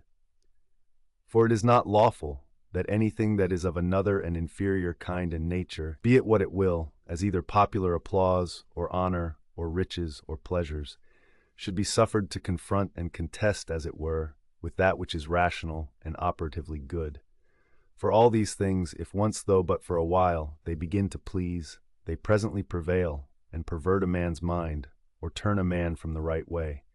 Do thou therefore, I say, absolutely and freely make choice of that which is best, and stick unto it. Now, that they say is best, which is most profitable. If they mean profitable to man as he is a rational man, stand thou to it, and maintain it. But if they mean profitable as he is a creature, only reject it, and from this thy tenet and conclusion keep off carefully all plausible shows and colors of external appearance, that thou mayest be able to discern things rightly. 8. Never esteem of anything as profitable, which shall ever constrain thee either to break thy faith, or to lose thy modesty, to hate any man, to suspect, to curse, to dissemble, to lust after anything that requireth the secret of walls or veils. But he that preferreth before all things his rational part and spirit, and the sacred mysteries of virtue which issueth from it, he shall never lament and exclaim, never sigh. He shall never want either solitude or company, and which is chiefest of all, he shall live without either desire or fear. And as for life, whether for a long or short time he shall enjoy his soul thus compassed about with a body, he is altogether indifferent. For if even now he were to depart, he is as ready for it as for any other action, which may be performed with modesty and decency. For all his life long, this is his only care, that his mind may always be occupied in such intentions and objects as are proper to a rational sociable creature. X. In the mind that is once truly disciplined and purged, thou canst not find anything either foul or impure, or as it were festered, nothing that is either servile or affected, no partial tie, no malicious averseness, nothing obnoxious, nothing concealed. The life of such an one, death can never surprise as imperfect, as that of an actor that should die before he had ended, or the play itself were at an end, a man might speak. X. Use thine opinative faculty with all honor and respect, for in her indeed is all, that thy opinion do not beget in thy understanding anything contrary to either nature or the proper constitution of a rational creature. The end and object of a rational constitution is, to do nothing rashly, to be kindly affected towards men, and in all things willingly to submit unto the gods. Casting therefore all other things aside, keep thyself to these few, and remember withal that no man properly can be said to live more than that which is now present, which is but a moment of time. Whatsoever is besides either is already past or uncertain. The time therefore that any man doth live is but a little, and the place where he liveth is but a very little corner of the earth, and the greatest fame that can remain of a man after his death, even that is but little, and that too, such as it is whilst it is by the succession of silly mortal men preserved, who likewise shall shortly die, and even whiles they live, know not what in very deed they themselves are, and much less can know one who long before is dead and gone. To these ever-present helps and mementos, let one more be added, ever to make a particular description and delineation, as it were, of every object that presents itself to thy mind, that thou mayest wholly and throughly contemplate it, in its own proper nature, bare and naked, wholly and severally, divided into its several parts and quarters, and then by thyself in thy mind, to call both it and those things of which it doth consist, and in which it shall be resolved, by their own proper true names and appellations. For there is nothing so effectual to beget true magnanimity, as to be able truly and methodically to examine and consider all things that happen in this life, and so to penetrate into their natures, that at the same time this also may concur in our apprehensions. What is the true use of it, and what is the true nature of this universe to which it is useful? How much in regard of the universe may it be esteemed? How much in regard of man, a citizen of the supreme city, of which all other cities in the world are, as it were, but houses and families? What is this that now my fancy is set upon? Of what things doth it consist? How long can it last? Which of all the virtues is the proper virtue for this present use? As whether meekness, fortitude, truth, faith, sincerity, contentation, or any of the rest. Of everything therefore thou must use thyself to say, this immediately comes from God, this by that fatal connection and concatenation of things, or, which almost comes to one, by some coincidental casualty. And as for this, it proceeds from my neighbor, my kinsman, my fellow, through his ignorance indeed, because he knows not what is truly natural unto him, but I know it, and therefore carry myself towards him according to the natural law of fellowship, that is kindly and justly. As for those things that of themselves are altogether indifferent, as in my best judgment I conceive everything to deserve more or less, so I carry myself towards it. 3rd. If thou shalt intend that which is present, following the rule of right and reason carefully, solidly, meekly, and shalt not intermix any other businesses, but shall study this only to preserve thy spirit unpolluted and pure, and shall cleave unto him without either hope or fear of anything, in all things that thou shalt either do or speak, contenting thyself with heroical truth, thou shalt live happily, and from this there is no man that can hinder thee. As physicians and chirurgeons have always their instruments ready at hand for all sudden cures, so have thou always thy dogmata in a readiness for the knowledge of things, both divine and human. And whatsoever thou dost, even in the smallest things that thou dost, thou must ever remember that mutual relation and connection that is between these two things divine and things human. For without relation unto God, thou shalt never speed in any worldly actions, nor on the other side in any divine, without some respect had to things human. Be not deceived, for thou shalt never live to read thy moral commentaries, nor the acts of the famous Romans and Grecians, nor those excerpta from several books, all which thou hadst provided and laid up for thyself against thine old age. Hasten therefore to an end, and giving over all vain hopes, help thyself in time if thou carest for thyself as thou oughtest to do. 6th, to steal, to sow, to buy, to be at rest, to see what is to be done, which is not seen by the eyes but by another kind of sight, what these words mean, and how many ways to be understood they do not understand. The body, the soul, the understanding. As the senses naturally belong to the body, and the desires and affections to the soul, so do the dogmata to the understanding. To be capable of fancies and imaginations is common to man and beast. To be violently drawn and moved by the lusts and desires of the soul is proper to wild beasts and monsters, such as Phalaris and Nero were. To follow reason for ordinary duties and actions is common to them also, who believe not that there be any gods, and for their advantage would make no conscience to betray their own country, and who, when once the doors be shut upon them, dare do anything. If therefore all things else be common to these likewise, it follows that for a man to like and embrace all things that happen and are destinated unto him, and not to trouble and molest that spirit which is seated in the temple of his own breast, with a multitude of vain fancies and imaginations, but to keep him propitious and to obey him as a god, never either speaking anything contrary to truth or doing anything contrary to justice, is the only true property of a good man. And such a one, though no man should believe that he liveth as he doth, either sincerely and conscionably, or cheerful and contentedly, yet is he neither with any man at all angry for it, nor diverted by it from the way that leadeth to the end of his life, through which a man must pass pure, ever ready to depart, and willing of himself without any compulsion to fit and accommodate himself to his proper lot and portion. The fourth book of that inward mistress part of man, if it be in its own true natural temper, is towards all worldly chances and events ever so disposed and affected, that it will easily turn and apply itself to that which may be, and is within its own power to compass, when that cannot be which at first it intended. For it never doth absolutely addict and apply itself to any one object, but whatsoever it is that it doth now intend and prosecute, it doth prosecute it with exception and reservation, so that whatsoever it is that falls out contrary to its first intentions, even that afterwards it makes its proper object. Even as the fire when it prevails upon those things that are in his way, by which things indeed a little fire would have been quenched, but a great fire doth soon turn to its own nature, and so consume whatsoever comes in his way, ye by those very things it is made greater and greater. Let nothing be done rashly and at random, but all things according to the most exact and perfect rules of art.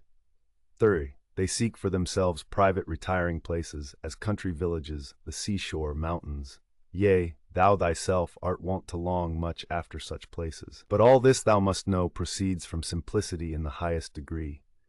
At what time soever thou wilt, it is in thy power to retire into thyself, and to be at rest, and free from all businesses.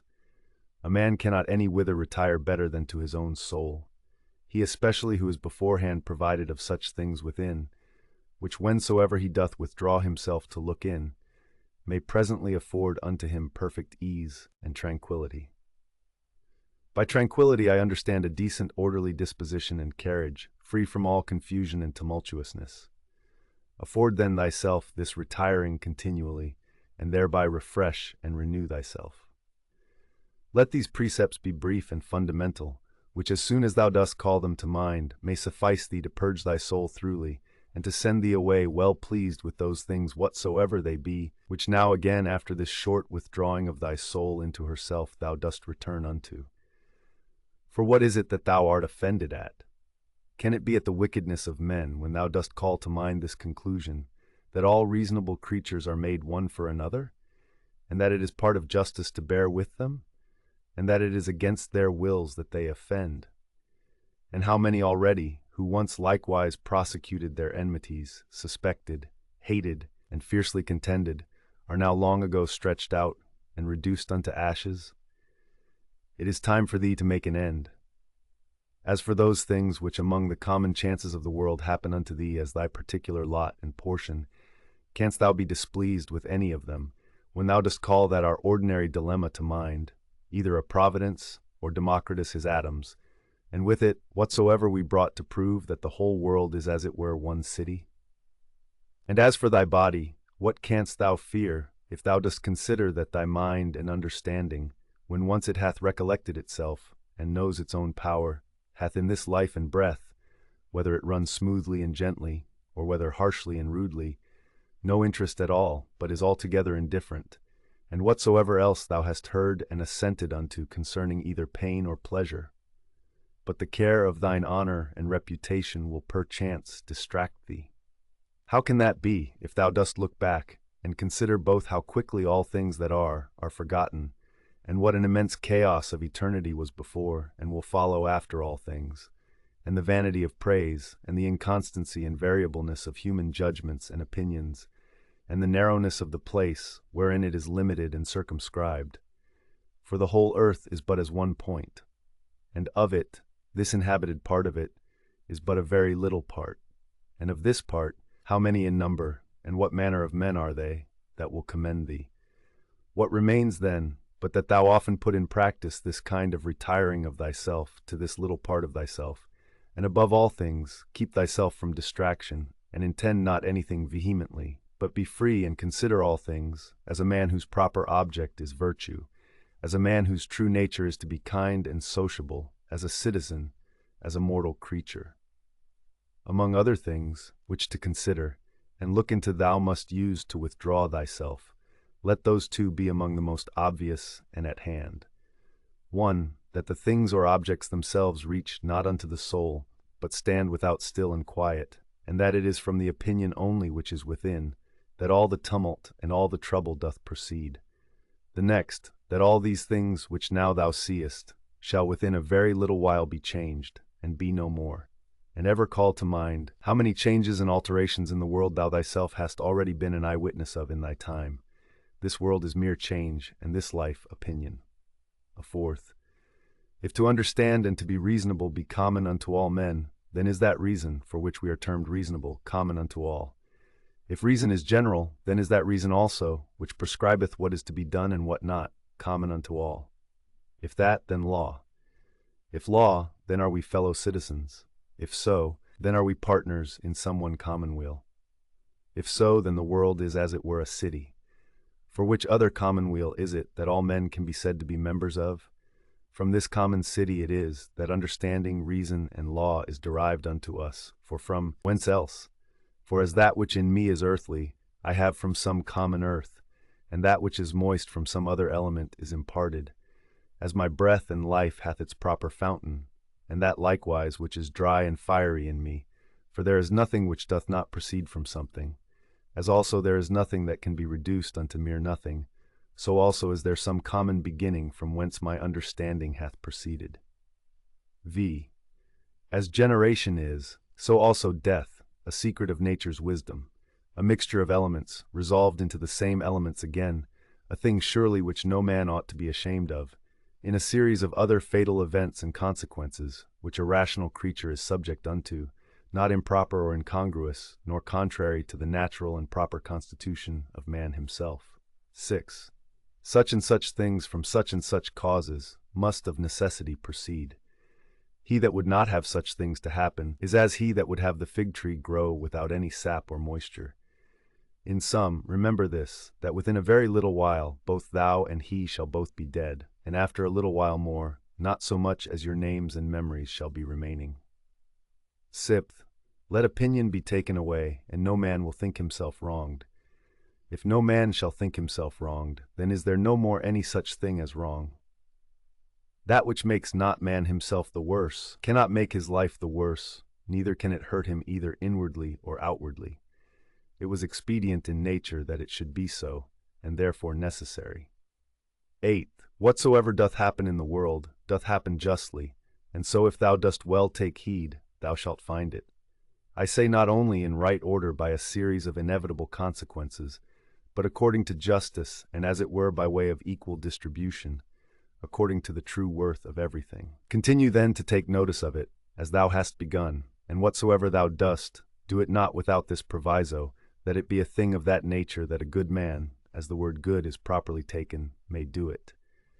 This observe carefully in every action. X.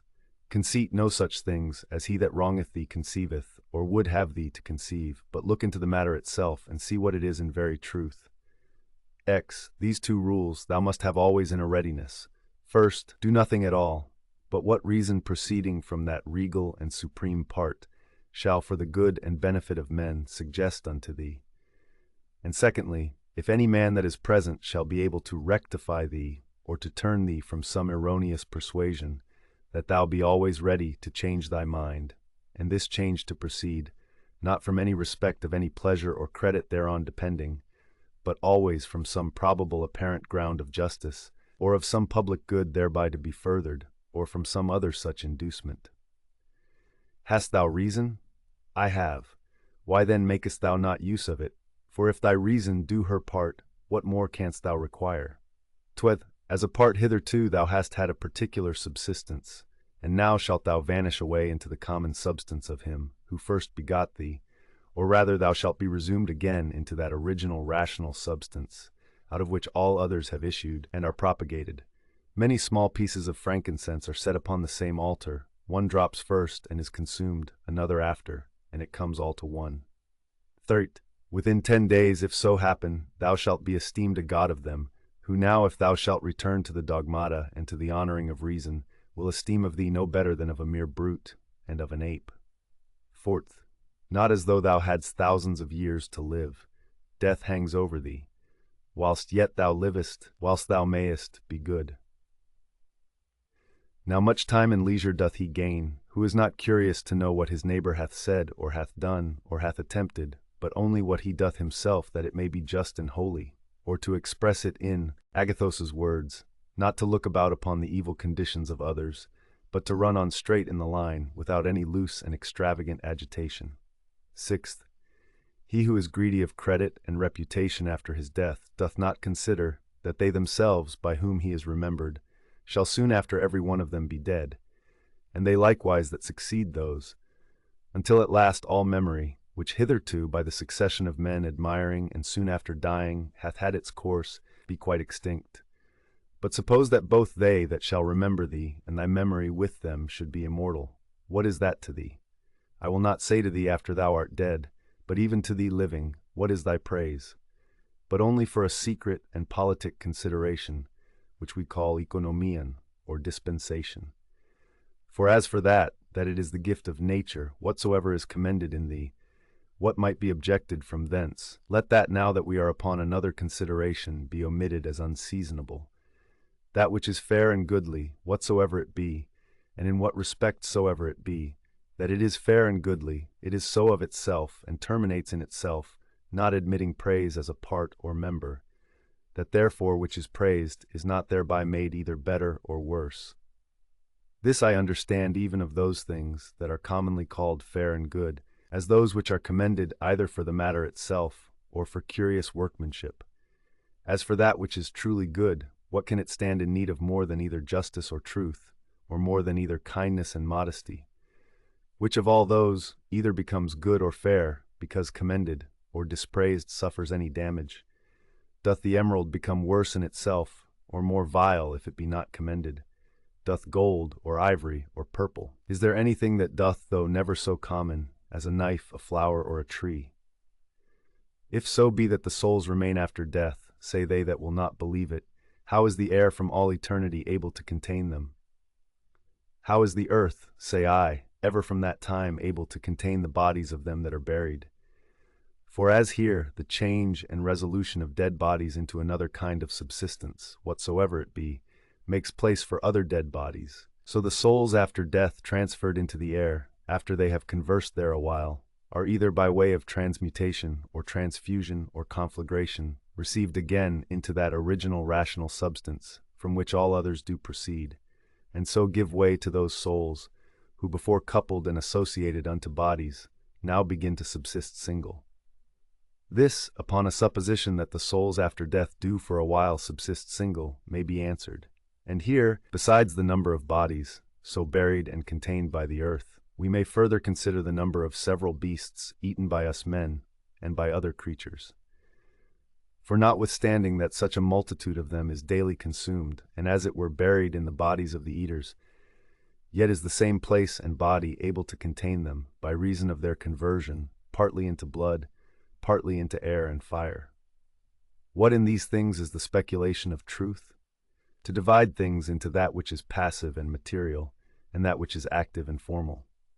Doit, not to wander out of the way, but upon every motion and desire to perform that which is just, and ever to be careful to attain to the true natural apprehension of every fancy that presents itself. 9. Whatsoever is expedient unto thee, O world, is expedient unto me. Nothing can either be unseasonable unto me, or out of date, which unto thee is seasonable. Whatsoever thy seasons bear, shall ever by me be esteemed as happy fruit and increase. O nature, from thee are all things, in thee all things subsist, and to thee all tend. Could he say of Athens, thou lovely city of Cecrops, and shalt not thou say of the world, thou lovely city of God? X. They will say commonly, meddle not with many things, if thou wilt live cheerfully. Certainly, there is nothing better than for a man to confine himself to necessary actions, to such and so many only, as reason in a creature that knows itself born for society will command and enjoin. This will not only procure that cheerfulness, which from the goodness, but that also, which from the paucity of actions doth usually proceed. For since it is so, that most of those things which we either speak or do are unnecessary, if a man shall cut them off, it must needs follow that he shall thereby gain much leisure and save much trouble, and therefore at every action a man must privately by way of admonition suggest unto himself, what? May not this that now I go about be of the number of unnecessary actions? Neither must he use himself to cut off actions only, but thoughts and imaginations also that are unnecessary, for so will unnecessary consequent actions the better be prevented and cut off.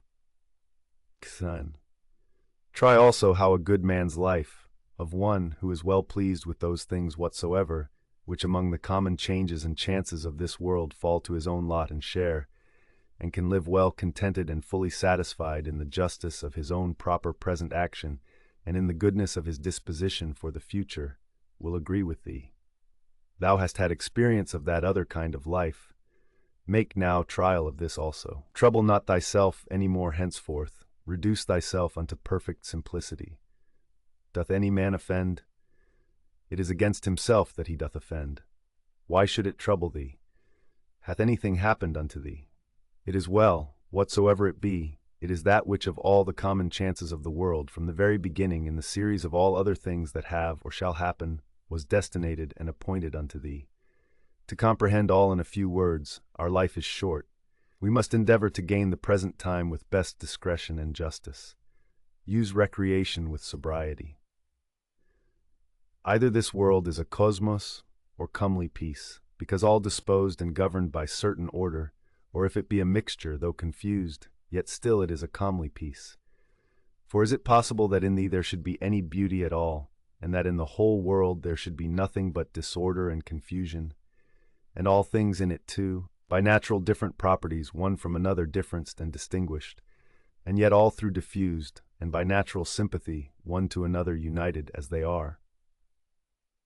A black or malign disposition, an effeminate disposition, an hard, inexorable disposition, a wild, inhuman disposition, a sheepish disposition, a childish disposition, a blockish, a false, a scurril, a fraudulent, a tyrannical, what then?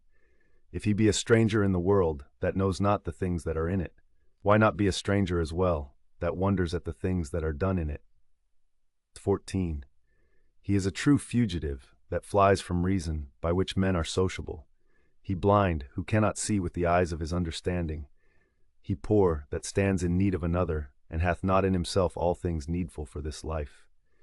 He an aposteme of the world, who by being discontented with those things that happen unto him in the world, doth as it were apostatize, and separate himself from common nature's rational administration. For the same nature it is that brings this unto thee, whatsoever it be, that first brought thee into the world. He raises sedition in the city, who by irrational actions withdraws his own soul from that one and common soul of all rational creatures. There is, who without so much as a coat, and there is, who without so much as a book, doth put philosophy in practice. I am half naked, neither have I bread to eat, and yet I depart not from reason, saith one. But I say, I want the food of good teaching and instructions, and yet I depart not from reason. What art and profession soever thou hast learned, endeavor to effect it, and comfort thyself in it, and pass the remainder of thy life as one who from his whole heart commits himself and whatsoever belongs unto him unto the gods. And as for men, carry not thyself either tyrannically or servilely towards any. 7th. Consider in my mind, for example's sake, the times of Vespasian. Thou shalt see but the same things, some marrying, some bringing up children, some sick, some dying, some fighting, some feasting, some merchandising, some tilling, some flattering, some boasting, some suspecting, some undermining, some wishing to die, some fretting and murmuring at their present estate, some wooing, some hoarding, some seeking after magistracies, and some after kingdoms. And is not that their age quite over and ended? Again, consider now the times of Trajan. There likewise thou seest the very selfsame things, and that age also is now over and ended. In the like manner consider other periods, both of times and of whole nations, and see how many men, after they had with all their might and main intended and prosecuted some one worldly thing or other, did soon after drop away, and were resolved into the elements. But especially thou must call to mind them, whom thou thyself in thy lifetime hast known much distracted about vain things, and in the meantime neglecting to do that, and closely and inseparably, as fully satisfied with it, to adhere unto it, which their own proper constitution did require. And here thou must remember, that thy carriage in every business must be according to the worth and due proportion of it, for so shalt thou not easily be tired out and vexed, if thou shalt not dwell upon small matters longer than is fitting. Oit. Those words which once were common and ordinary are now become obscure and obsolete, and so the names of men once commonly known and famous are now become in a manner obscure and obsolete names. Camillus, Caeso, Volasius, Leonatus, not long after, Scipio, Cato, then Augustus, then Adrianus, then Antoninus Pius. All these in a short time will be out of date, and as things of another world as it were, become fabulous. And this I say of them, who once shined as the wonders of their ages, for as for the rest, no sooner are they expired, than with them all their fame and memory. And what is it then that shall always be remembered? All is vanity. What is it that we must bestow our care and diligence upon?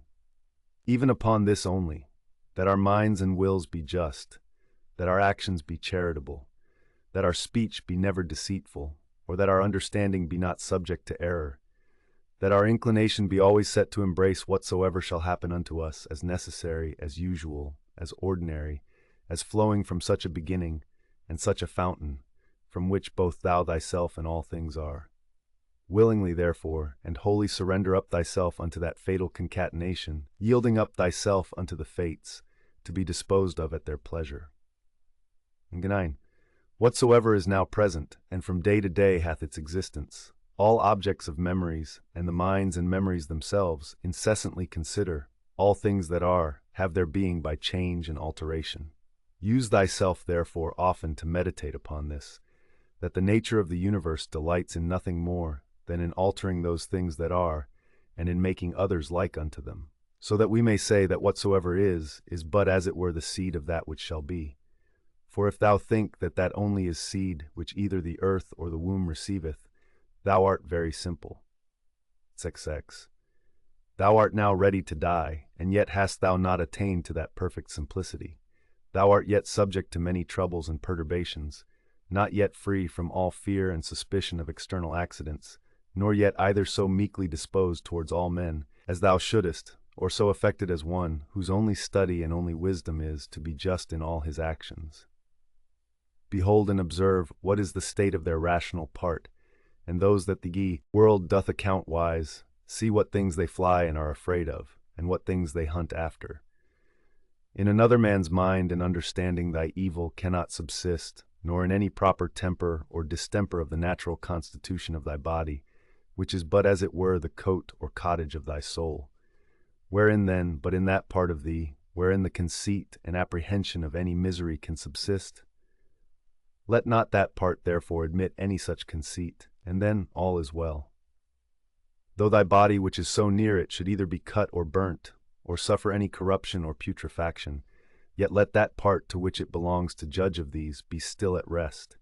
That is, let her judge this, that whatsoever it is, that equally may happen to a wicked man, and to a good man, is neither good nor evil. For that which happens equally to him that lives according to nature, and to him that doth not, is neither according to nature nor against it, and by consequent neither good nor bad. 3. Ever consider and think upon the world as being but one living substance, and having but one soul, and how all things in the world are terminated into one sensitive power, and are done by one general motion as it were, and deliberation of that one soul, and how all things that are concur in the cause of one another's being, and by what manner of connection and concatenation all things happen. What art thou, that better and divine part excepted, but as Epictetus said well, a wretched soul, appointed to carry a carcass up and down? To suffer change can be no hurt, as no benefit it is, by change to attain to being. The age and time of the world is as it were a flood and swift current, consisting of the things that are brought to pass in the world. For as soon as anything hath appeared and is passed away, another succeeds, and that also will presently out of sight. And 6. Whatsoever doth happen in the world is, in the course of nature, as usual and ordinary as a rose in the spring, and fruit in summer. Of the same nature is sickness and death, slander, and lying in wait, and whatsoever else ordinarily doth unto fools used to be occasion either of joy or sorrow. That whatsoever it is that comes after doth always very naturally, and as it were familiarly, follow upon that which was before. For thou must consider the things of the world, not as a loose independent number, consisting merely of necessary events, but as a discrete connection of things orderly and harmoniously disposed. There is then to be seen in the things of the world, not a bare succession, but an admirable correspondence and affinity. Let that of Heraclitus never be out of thy mind, that the death of earth is water, and the death of water is air, and the death of air is fire, and so on the contrary. Remember him also who was ignorant whither the way did lead, and how that reason being the thing by which all things in the world are administered, and which men are continually and most inwardly conversant with, yet is the thing which ordinarily they are most in opposition with, and how those things which daily happen among them cease not daily to be strange unto them, and that we should not either speak or do anything as men in their sleep, by opinion and bare imagination, for then we think we speak and do, and that we must not be as children who follow their father's example, for best reason alleging their bare kathoti pariliphamen, or, as by successive tradition from our forefathers we have received it. Even as if any of the gods should tell thee, thou shalt certainly die tomorrow or next day, thou wouldst not, except thou wert extremely base and pusillanimous, take it for a great benefit, rather to die the next day after than tomorrow. For alas, what is the difference? So for the same reason, think it no great matter to die rather many years after than the very next day. Dictine, let it be thy perpetual meditation, how many physicians who once looked so grim, and so theatrically shrunk their brows upon their patients, are dead and gone themselves. How many astrologers, after that in great ostentation they had foretold the death of some others, how many philosophers, after so many elaborate tracts and volumes concerning either mortality or immortality, how many brave captains and commanders, after the death and slaughter of so many, how many kings and tyrants, after they had with such horror and insolency abused their power upon men's lives, as though themselves had been immortal, how many, that I may so speak, whole cities, both men and towns, Hellas, Pompeii, Herculaneum, and others innumerable, are dead and gone. Run them over also, whom thou thyself one after another hast known in thy time to drop away. Such and such a one took care of such and such a one's burial, and soon after was buried himself. So one, so another, and all things in a short time. For herein lieth all indeed, ever to look upon all worldly things as things for their continuance, that are but for a day, and for their worth most vile and contemptible, as for example, what is man? That which but the other day when he was conceived was vile snivel, and within few days shall be either an embalmed carcass or mere ashes. Thus must thou, according to truth and nature, truly consider how man's life is but for a very moment of time, and so depart meek and contented, even as if a ripe olive falling should praise the ground that bare her, and give thanks to the tree that begat her. XL. Thou must be like a promontory of the sea, against which though the waves beat continually, yet it both itself stands, and about it are those swelling waves stilled and quieted.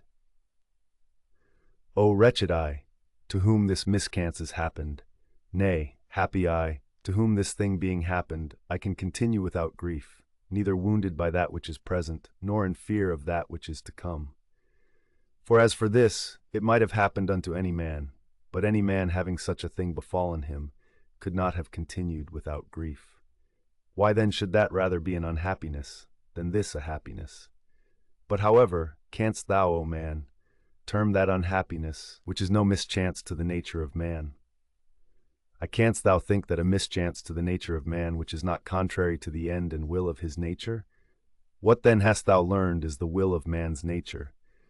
Doth that then which hath happened unto thee hinder thee from being just, or magnanimous, or temperate, or wise, or circumspect, or true, or modest, or free, or from anything else of all those things in the present enjoying and possession whereof the nature of man, as then enjoying all that is proper unto her, is fully satisfied?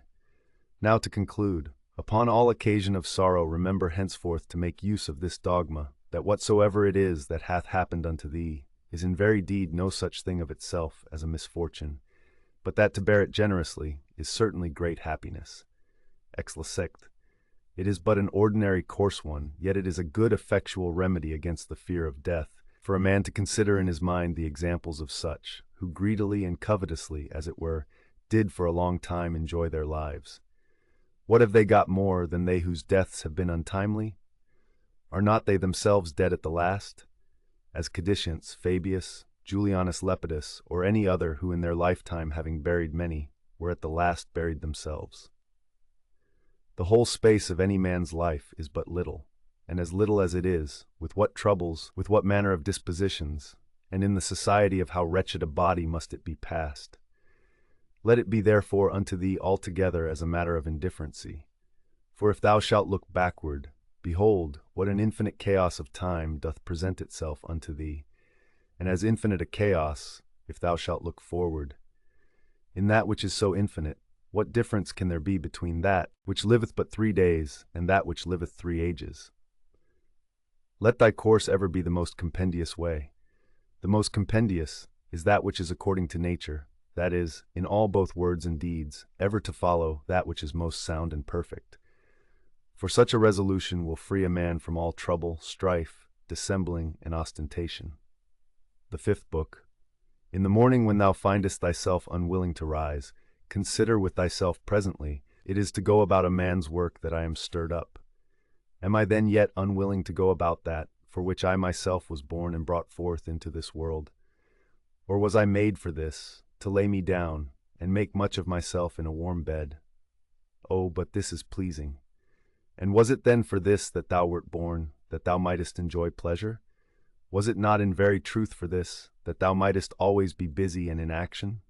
Seest thou not how all things in the world besides, how every tree do plant, how sparrows and ants, spiders and bees, how all in their kind are intent as it were orderly to perform whatsoever, towards the preservation of this orderly universe, naturally doth become and belong unto thin?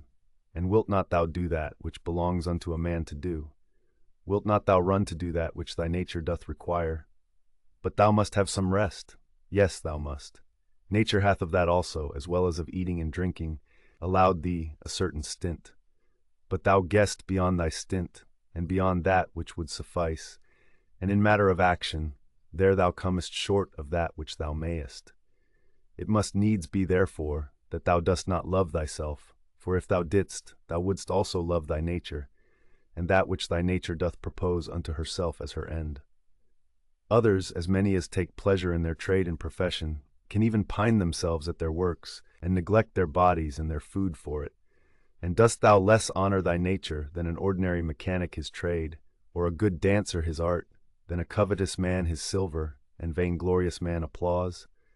These to whatsoever they take an affection, can be content to want their meat and sleep, to further that every one which he affects, and shall actions tending to the common good of human society seem more vile unto thee, or worthy of less respect and intention? How easy a thing is it for a man to put off from him all turbulent adventitious imaginations, and presently to be in perfect rest and tranquillity. Third, think thyself fit and worthy to speak, or to do anything that is according to nature, and let not the reproach or report of some that may ensue upon it ever deter thee. If it be right and honest to be spoken or done, undervalue not thyself so much as to be discouraged from it. As for them, they have their own rational overruling part, and their own proper inclination, which thou must not stand and look about to take notice of, but go on straight, whither both thine own particular and the common nature do lead thee, and the way of both these is but one. I continue my course by actions according to nature, until I fall and cease, breathing out my last breath into that air, by which continually breathed in I did live, and falling upon that earth, out of whose gifts and fruits my father gathered his seed, my mother her blood, and my nurse her milk, out of which for so many years I have been provided, both of meat and drink. And lastly, which beareth me that tread upon it, and beareth with me that so many ways do abuse it, or so freely make use of it, so many ways to so many ends. No man can admire thee for thy sharp acute language, such is thy natural disability that way. Be it so, yet there be many other good things, for the want of which thou canst not plead the want or natural ability. Let them be seen in thee which depend wholly from thee, sincerity, gravity, laboriousness, contempt of pleasures. Be not querulous, be content with little, be kind, be free.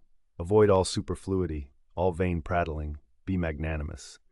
Dost not thou perceive how many things there be, which notwithstanding any pretense of natural indisposition and unfitness, thou mightest have performed and exhibited, and yet still thou dost voluntarily continue drooping downwards? Or wilt thou say that it is through defect of thy natural constitution that thou art constrained to murmur, to be base, and wretched to flatter, now to accuse, and now to please, and pacify thy body, to be vainglorious, to be so giddy-headed, and unsettled in thy thoughts? Nay, witnesses be the gods, of all these thou mightest have been rid long ago. Only, this thou must have been contented with, to have borne the blame of one that is somewhat slow and dull, wherein thou must so exercise thyself, as one who neither doth much take to heart this his natural defect, nor yet pleaseth himself in it. 6. Such there be, who when they have done a good turn to any, are ready to set them on the score for it, and to require retaliation. Others there be, who though they stand not upon retaliation, to require any, yet they think with themselves nevertheless, that such a one is their debtor, and they know as their word is what they have done.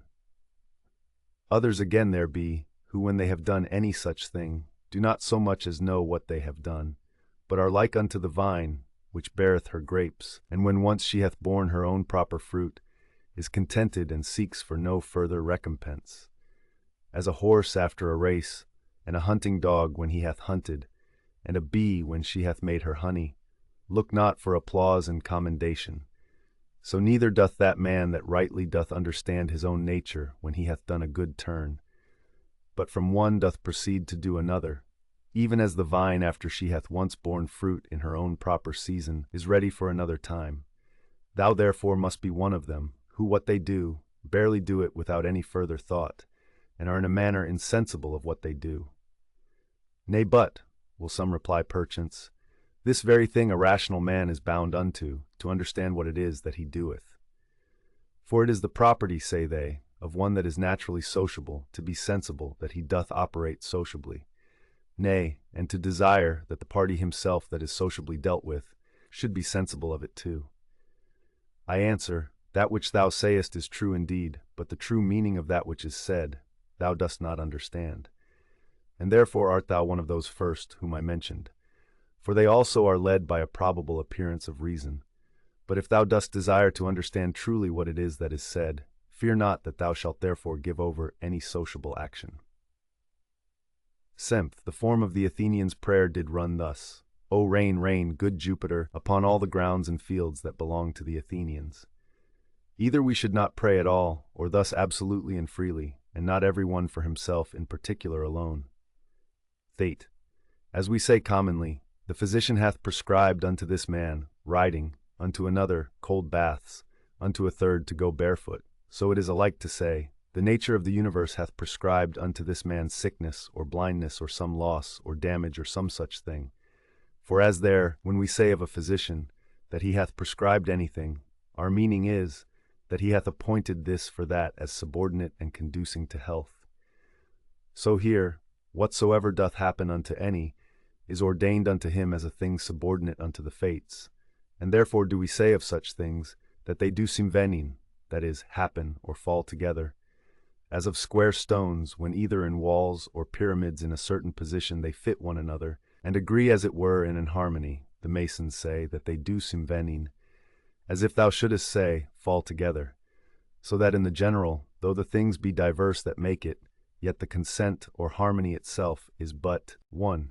And as the whole world is made up of all the particular bodies of the world, one perfect and complete body, of the same nature that particular bodies, so is the destiny of particular causes and events one general one, of the same nature that particular causes are. What I now say, even they that are mere idiots are not ignorant of, for they say commonly tuto afferen afto, that is, this his destiny hath brought upon him. This therefore is by the fates properly, and particularly brought upon this, as that unto this in particular is by the physician prescribed. These therefore let us accept of in like manner, as we do those that are prescribed unto us our physicians.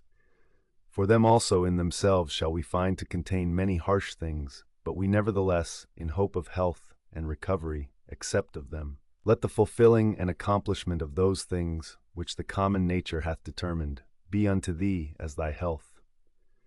Accept then, and be pleased with whatsoever doth happen, though otherwise harsh and unpleasing, as tending to that end, to the health and welfare of the universe, and to Jove's happiness and prosperity. For this whatsoever it be should not have been produced, had it not conduced to the good of the universe. For neither doth any ordinary particular nature bring anything to pass, that is not to whatsoever is within the sphere of its own proper administration and government agreeable and subordinate. For these two considerations, then, thou must be well pleased with anything that doth happen unto thee. First, because that for thee properly it was brought to pass, and unto thee it was prescribed, and that from the very beginning, by the series and connection of the first causes, it hath ever had a reference unto thee. And secondly, because the good success and perfect welfare, and indeed the very continuance of him, that is the administrator of the whole, doth in a manner depend on it. For the whole, because whole, therefore entire and perfect, is maimed and mutilated, if thou shalt cut off anything at all, whereby the coherence and contiguity as of parts, so of causes, is maintained and preserved. Of which certain it is, that thou doest, as much as lieth in thee, cut off, and in some sort violently take somewhat away, as often as thou art displeased with anything that happeneth. Ix.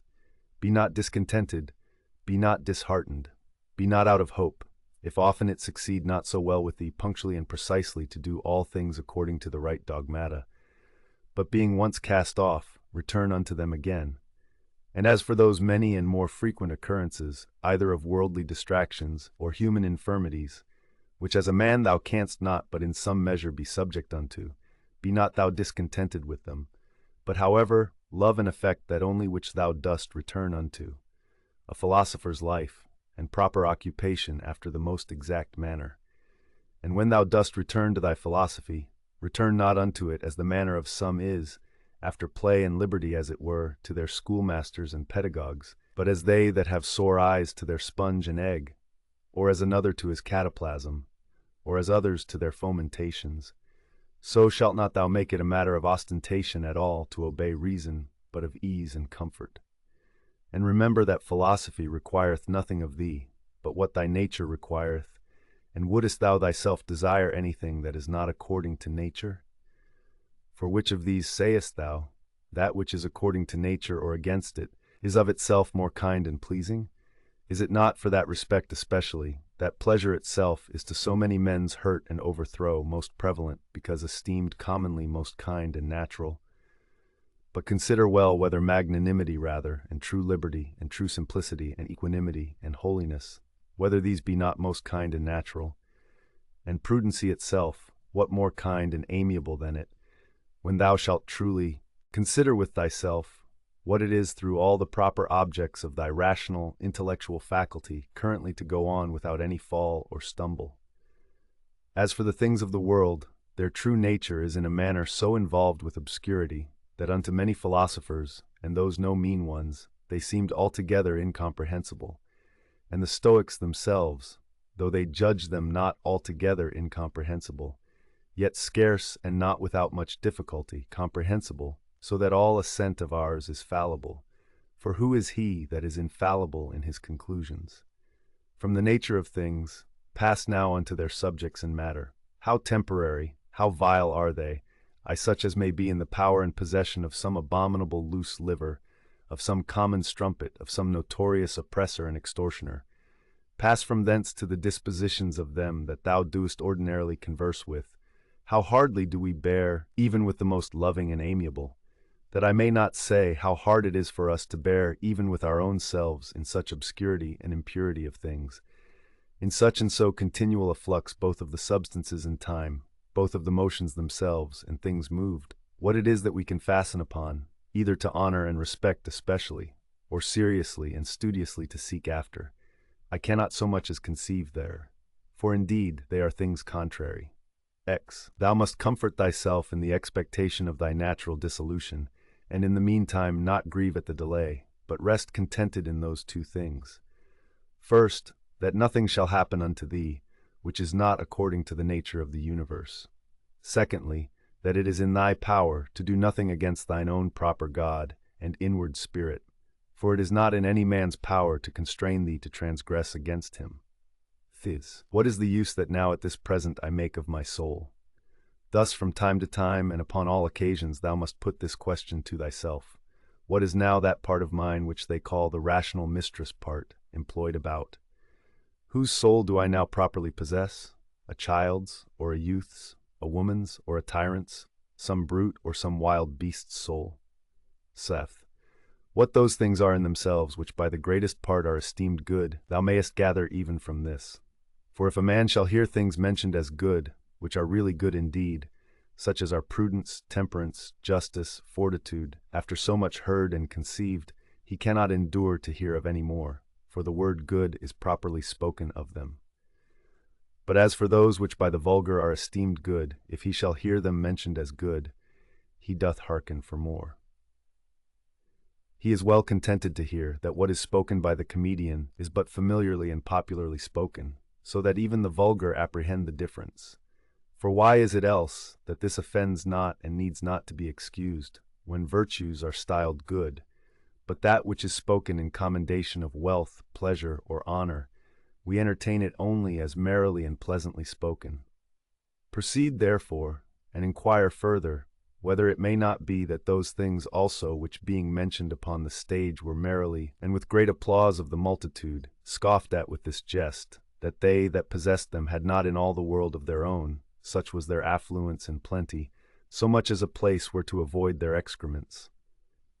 Whether, I say, those ought not also in very deed to be much respected and esteemed of, as the only things that are truly good. All that I consist of is either form or matter. No corruption can reduce either of these unto nothing, for neither did I of nothing become a subsistent creature. Every part of mine then will by mutation be disposed into a certain part of the whole world, and that in time into another part, and so in infinitum, by which kind of mutation I also became what I am, and so did they that begot me, and they before them, and so upwards in infinitum. For so we may be allowed to speak, though the age and government of the world be to some certain periods of time limited and confined. Thought, reason, and rational power are faculties which content themselves with themselves and their own proper operations, and as for their first inclination and motion, that they take from themselves. But their progress is right to the end and object, which is in their way, as it were, and lieth just before them, that is, which is feasible and possible, whether it be that which at the first they proposed to themselves or no.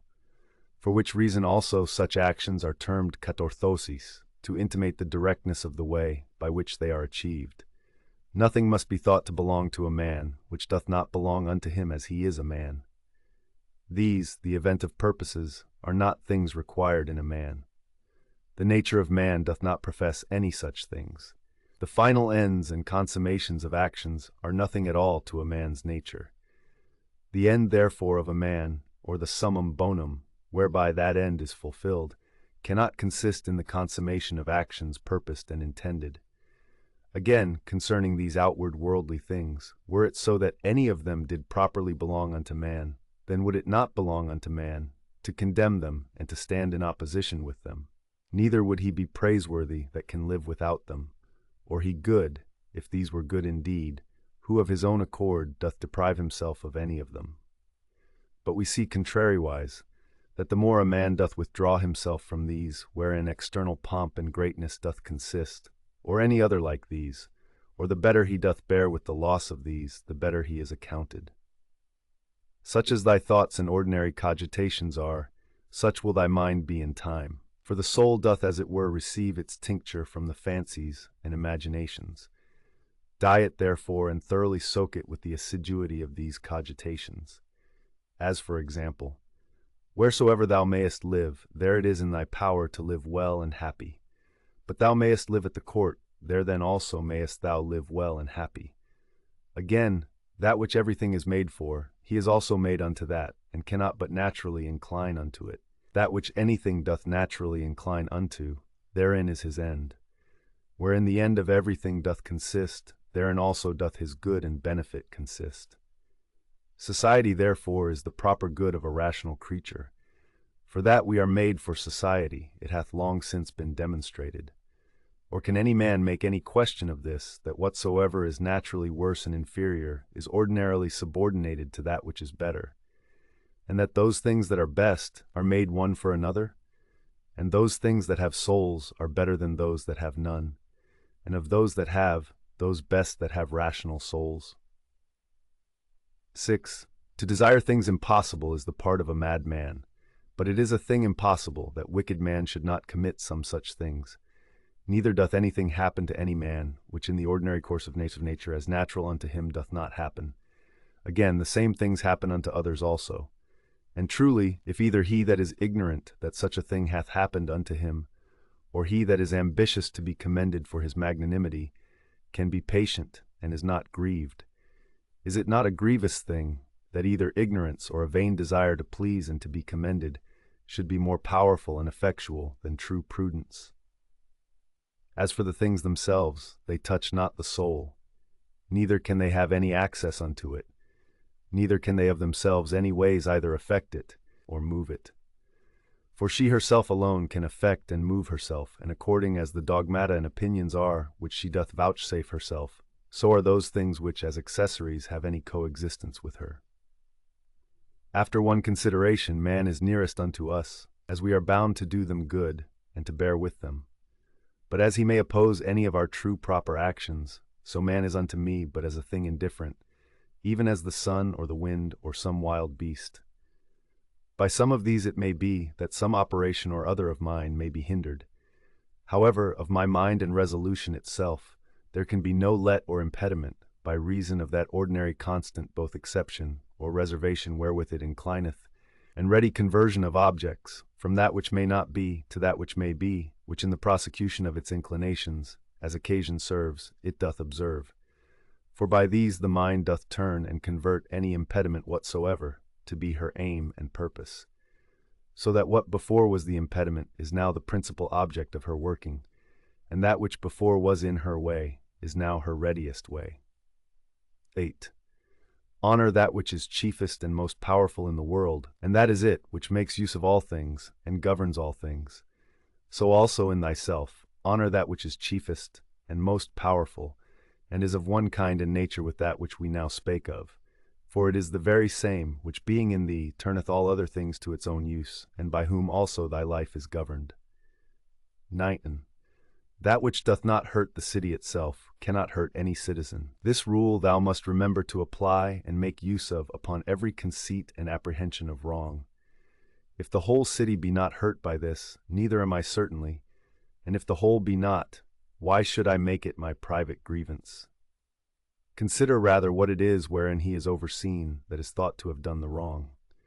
Again, often meditate how swiftly all things that subsist, and all things that are done in the world, are carried away, and as it were conveyed out of sight. For both the substance themselves, we see as a flood, are in a continual flux, and all actions in a perpetual change, and the causes themselves, subject to 1,000 alterations, neither is there anything almost that may ever be said to be now settled and constant. Next unto this, and which follows upon it, consider both the infiniteness of the time already past, and the immense vastness of that which is to come, wherein all things are to be resolved and annihilated. Art not thou then a very fool, who for these things art either puffed up with pride, or distracted with cares, or canst find in thy heart to make such moans as for a thing that would trouble thee for a very long time? Consider the whole universe whereof thou art but a very little part, and the whole age of the world together, whereof but a short and very momentary portion is allotted unto thee, and all the fates and destinies together, of which how much is it that comes to thy part and share? Again, another doth trespass against me. Let him look to that. He is master of his own disposition and of his own operation. I for my part am in the meantime in possession of as much as the common nature would have me to possess, and that which mine own nature would have me do, I do. Let not that chief commanding part of thy soul be ever subject to any variation through any corporal either pain or pleasure, neither suffer it to be mixed with these. but let it both circumscribe itself and confine those affections to their own proper parts and members. But if at any time they do reflect and rebound upon the mind and understanding, as in an united and compacted body it must needs, then must thou not go about to resist sense and feeling, it being natural. However, let not thy understanding to this natural sense and feeling, which whether unto our flesh pleasant or painful, is unto us nothing properly, add an opinion of either good or bad, and all is well. To live with the gods. He liveth with the gods, who at all times affords unto them the spectacle of a soul, both contented and well pleased with whatsoever is afforded or allotted unto her, and performing whatsoever is pleasing to her, that spirit whom, being part of himself, Jove hath appointed to every man as his overseer and governor. Be not angry neither with him whose breath, neither with him whose arm holes are offensive. What can he do? Such is his breath naturally, and such are his arm holes, and from such an effect and such a smell must of necessity proceed. Oh, but the man, sayest thou, hath understanding in him, and might of himself know that he by standing near cannot choose but offend. And thou also, God bless thee, hast understanding. Let thy reasonable faculty work upon his reasonable faculty, show him his fault, admonish him. If he hearken unto thee, thou hast cured him, and there will be no more occasion of anger. Where there shall neither roarer be, nor harlot. Why so? As thou dost purpose to live, when thou hast retired thyself to some such place, where neither roarer nor harlot is, so mayest thou hear. And if they will not suffer thee, then mayest thou leave thy life rather than thy calling, but so as one that doth not think himself anyways wronged, only as one would say, here is a smoke, I will out of it. And what a great matter is this! Now till some such thing force me out, I will continue free. Neither shall any man hinder me to do what I will, and my will shall ever be by the proper nature of a reasonable and sociable creature, regulated and directed. Fortin. That rational essence by which the universe is governed is for community and society, and therefore hath it both made the things that are worse for the best, and hath allied and knit together those which are best, as it were in an harmony. Seest thou not how it hath subordinated and coordinated, and how it hath distributed unto everything according to its worth? And those which have the preeminency and superiority above all, hath it united together into a mutual consent and agreement. XX. How hast thou carried thyself hitherto towards the gods, towards thy parents, towards thy brethren, towards thy wife, towards thy children, towards thy masters, thy foster fathers, thy friends, thy domestics, thy servants? Is it so with thee, that hitherto thou hast neither by word or deed wronged any of them? Remember withal through how many things thou hast already passed, and how many thou hast been able to endure, so that now the legend of thy life is full, and thy charge is accomplished. Again, how many truly good things have certainly by thee been discerned? How many pleasures, how many pains hast thou passed over with contempt? How many things eternally glorious hast thou despised? Towards how many perverse unreasonable men hast thou carried thyself kindly and discreetly? X6. Why should imprudent unlearned souls trouble that which is both learned and prudent? And which is that is so? She that understandeth the beginning and the end, and hath the true knowledge of that rational essence, that passeth through all things subsisting, and through all ages being ever the same, disposing and dispensing as it were this universe by certain periods of time. Ectoseph. Within a very little while thou wilt be either ashes or a solitum, and a name perchance, and perchance not so much as a name. And what is that but an empty sound, and a rebounding echo? Those things which in this life are dearest unto us, and of most account, they are in themselves but vain, putrid, contemptible. The most weighty and serious, if rightly esteemed, but as puppies biting one another, or untoward children, now laughing and then crying. As for faith and modesty and justice and truth, they long since, as one of the poets hath it, have abandoned this spacious earth, and retired themselves unto heaven.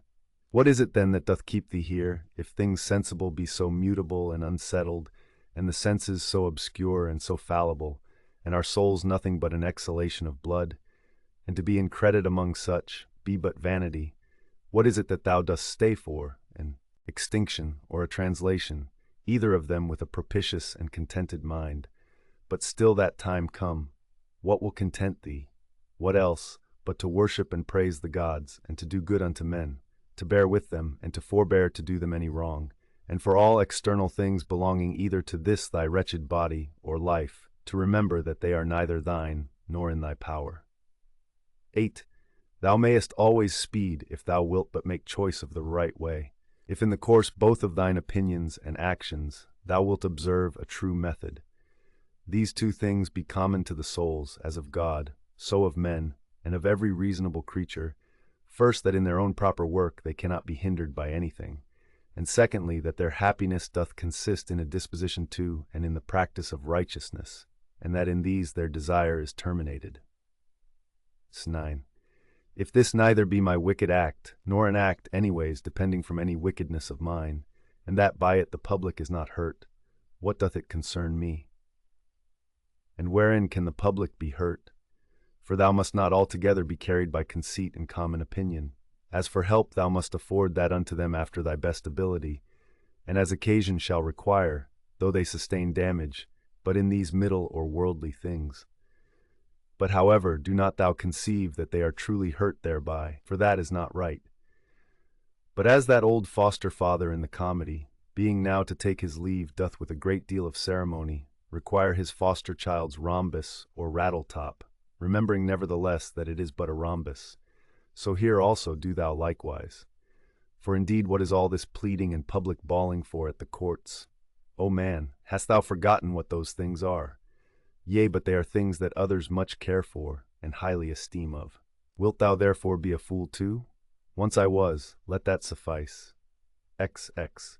Let death surprise me when it will, and where it will, I may be a hemeros, or a happy man, nevertheless. For he is a happy man, who in his lifetime dealeth unto himself a happy lot and portion. A happy lot and portion is good inclinations of the soul, good desires, good actions. The sixth book are, the matter itself, of which the universe doth consist, is of itself very tractable and pliable. That rational essence that doth govern it, hath in itself no cause to do evil. It hath no evil in itself, neither can it do anything that is evil, neither can anything be hurt by it, and all things are done and determined according to its will and prescript. Be it all one unto thee, whether half frozen or well warm, whether only slumbering, or after a full sleep, whether discommended or commended thou do thy duty, or whether dying or doing somewhat else, for that also to die must among the rest be reckoned as one of the duties and actions of our lives. 3. Look in, let not either the proper quality or the true worth of anything pass thee before thou hast fully apprehended it. 4th, all substances come soon to their change, and either they shall be resolved by way of exhalation, if so be that all things shall be reunited into one substance, or as others maintain, they shall be scattered and dispersed. As for that rational essence by which all things are governed, as it best understandeth itself, both its own disposition, and what it doth, and what matter it hath to do with, and accordingly doth all things, so we that do not, no wonder if we wonder at many things, the reasons whereof we cannot comprehend. V. The best kind of revenge is, not to become like unto them. 6. Let this be thy only joy, and thy only comfort, from one sociable kind action without intermission to pass unto another, God being ever in thy mind. 6th, the rational commanding part, as it alone can stir up and turn itself, so it maketh both itself to be, and everything that happeneth to appear unto itself as it will itself. 8th, according to the nature of the universe all things particular are determined, not according to any other nature, either about compassing and containing, or within, dispersed and contained, or without, depending. Either this universe is a mere confused mass and an intricate context of things, which shall in time be scattered and dispersed again, or it is an union consisting of order and administered by providence. If the first, why should I desire to continue any longer in this fortuite confusion and commixtion? Or why should I take care for anything else, but that as soon as may be, I may be earth again? And why should I trouble myself any more, whilst I seek to please the gods? Whatsoever I do, dispersion is my end, and will come upon me whether I will or no. But if the latter be, then am not I religious in vain. Then will I be quiet and patient, and put my trust in him, who is the governor of all. Ix. Whensoever by some present hard occurrences thou art constrained to be in some sort troubled and vexed, return unto thyself as soon as may be, and be not out of tune longer than thou must needs. For so shalt thou be the better able to keep thy part another time, and to maintain the harmony, if thou dost use thyself to this continually, once out, presently to have recourse unto it, and to begin again. X. If it were that thou hadst at one time both a stepmother and a natural mother living, thou wouldst honor and respect her also. Nevertheless, to thine own natural mother would thy refuge and recourse be continually. So let the court and thy philosophy be unto thee. Have recourse unto it often, and comfort thyself in her, by whom it is that those other things are made tolerable unto thee, and thou also in those things not intolerable unto others.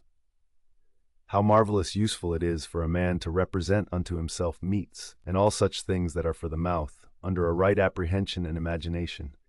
As for example, this is the carcass of a fish, this of a bird, and this of a hog. And again more generally, this falernum, this excellent highly commended wine, is but the bare juice of an ordinary grape. This purple robe, but sheep's hairs dyed with the blood of a shellfish. So for coitus it is but the attrition of an ordinary base entrail, and the excretion of a little vile snivel, with a certain kind of convulsion, according to Hippocrates his opinion. How excellent useful are these lively fancies and representations of things, thus penetrating and passing through the objects, to make their true nature known and apparent. This must thou use all thy life long, and upon all occasions, and then especially, when matters are apprehended as of great worth and respect, thy art and care must be to uncover them, and to behold their vileness, and to take away from them all those serious circumstances and expressions, under which they made so grave a show. For outward pomp and appearance is a great juggler, and then especially art thou most in danger to be beguiled by it, when, to a man's thinking, thou most seemest to be employed about matters of moment. 12. See what Crates pronounceth concerning Xenocrates himself. Those things which the common sort of people do admire are most of them such things as are very general, and may be comprehended under things merely natural, or naturally affected and qualified, as stones, wood, figs, vines, olives. Those that be admired by them that are more moderate and restrained are comprehended under things animated, as flocks and herds. Those that are yet more gentle and curious, their admiration is commonly confined to reasonable creatures only, not in general as they are reasonable, but as they are capable of art or of some craft and subtile invention, or perchance barely to reasonable creatures, as they that delight in the possession of many slaves. But he that honors a reasonable soul in general, as it is reasonable and naturally sociable, doth little regard anything else, and above all things is careful to preserve his own in the continual habit and exercise both of reason and sociableness, and thereby doth cooperate with him, of whose nature he doth also participate, God. Some things hasten to be, and others to be no more. And even whatsoever now is, some part thereof hath already perished. Perpetual fluxes and alterations renew the world, as the perpetual course of time doth make the age of the world, of itself infinite, to appear always fresh and new.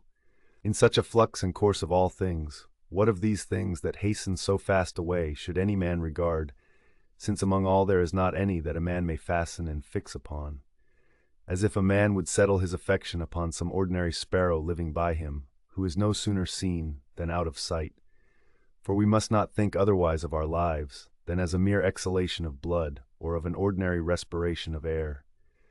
For what in our common apprehension is, to breathe in the air and to breathe it out again, which we do daily, so much is it and no more, at once to breathe out all thy respirative faculty into that common air from whence but lately, as being but from yesterday and today, thou didst first breathe it in, and with it life.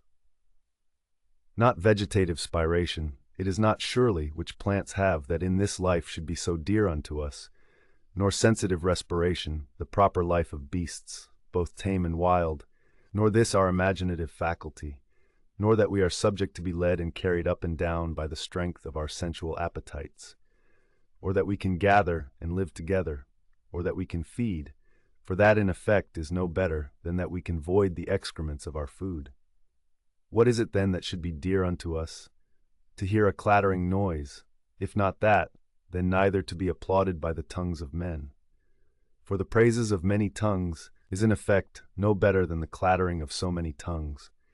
If then neither applause, what is there remaining that should be dear unto thee? This I think, that in all thy motions and actions thou be moved and restrained according to thine own true natural constitution and construction only. And to this even ordinary arts and professions do lead us. For it is that which every art doth aim at, that whatsoever it is that is by art effected and prepared may be fit for that work that it is prepared for. This is the end that he that dresseth the vine, and he that takes upon him either to tame colts or to train up dogs, doth aim at. What else doth the education of children and all learned professions tend unto? Certainly then it is that which should be dear unto us also. If in this particular it go well with thee, care not for the obtaining of other things. But is it so, that thou canst not but respect other things also? Then canst not thou truly be free? Then canst thou not have self-content? Then wilt thou ever be subject to passions? For it is not possible, but that thou must be envious and jealous and suspicious of them whom thou knowest can bereave thee of such things. And again, a secret underminer of them, whom thou seest in present possession of that which is dear unto thee. To be short, he must of necessity be full of confusion within himself, and often accuse the gods, whosoever stands in need of these things. But if thou shalt honor and respect thy mind only, that will make thee acceptable towards thyself, towards thy friends very tractable, and conformable and concordant with the gods, that is, accepting with praises whatsoever they shall think good to appoint and allot unto thee. 16. Under, above, and about are the motions of the elements, but the motion of virtue is none of those motions, but is somewhat more excellent and divine, whose way, to speed and prosper in it, must be through a way that is not easily comprehended. 7th. Who can choose but wonder at them? They will not speak well of them that are at the same time with them and live with them, yet they themselves are very ambitious, that they that shall follow, whom they have never seen, nor shall ever see, should speak well of them, as if a man should grieve that he hath not been commended by them that lived before him. 8. Do not ever conceive anything impossible to man, which by thee cannot, or not without much difficulty be effected, but whatsoever in general thou canst conceive possible and proper unto any man, think that very possible unto thee also. 9. Suppose that at the palestra somebody hath all to torn thee with his nails, and hath broken thy head. Well, thou art wounded, yet thou dost not exclaim, thou art not offended with him. Thou dost not suspect him for it afterwards, as one that watcheth to do thee a mischief. Yea, even then, though thou dost thy best to save thyself from him, yet not from him as an enemy. It is not by way of any suspicious indignation, but by way of gentle and friendly declination. Keep the same mind and disposition in other parts of thy life also, for many things there be which we must conceit and apprehend, as though we had had to do with an antagonist at the palestra. For as I said, it is very possible for us to avoid and decline, though we neither suspect nor hate. XX. If anybody shall reprove me and shall make it apparent unto me, that in any either opinion or action of mine I do err, I will most gladly retract. For it is the truth that I seek after, by which I am sure that never any man was hurt, and as sure that he is hurt that continueth in any error or ignorance whatsoever. I, for my part, will do what belongs unto me, as for other things, whether things unsensible or things irrational, or if rational, yet deceived and ignorant of the true way, they shall not trouble or distract me. For as for those creatures which are not endued with reason, and all other things and matters of the world whatsoever, I freely and generously, as one endued with reason, of things that have none, make use of them. And as for men, towards them as naturally partakers of the same reason, my care is to carry myself sociably. But whatsoever it is that thou art about, remember to call upon the gods. And as for the time how long thou shalt live to do these things, let it be altogether indifferent unto thee, for even 3 such hours are sufficient. Alexander of Macedon, and he that dressed his mules, when once dead both came to one. For either they were both resumed into those original rational essences from whence all things in the world are propagated, or both after one fashion were scattered into atoms. Consider how many different things, whether they concern our bodies or our souls, in a moment of time come to pass in every one of us, And so thou wilt not wonder if many more things, or rather all things that are done, can at one time subsist and coexist in that both one and general, which we call the world.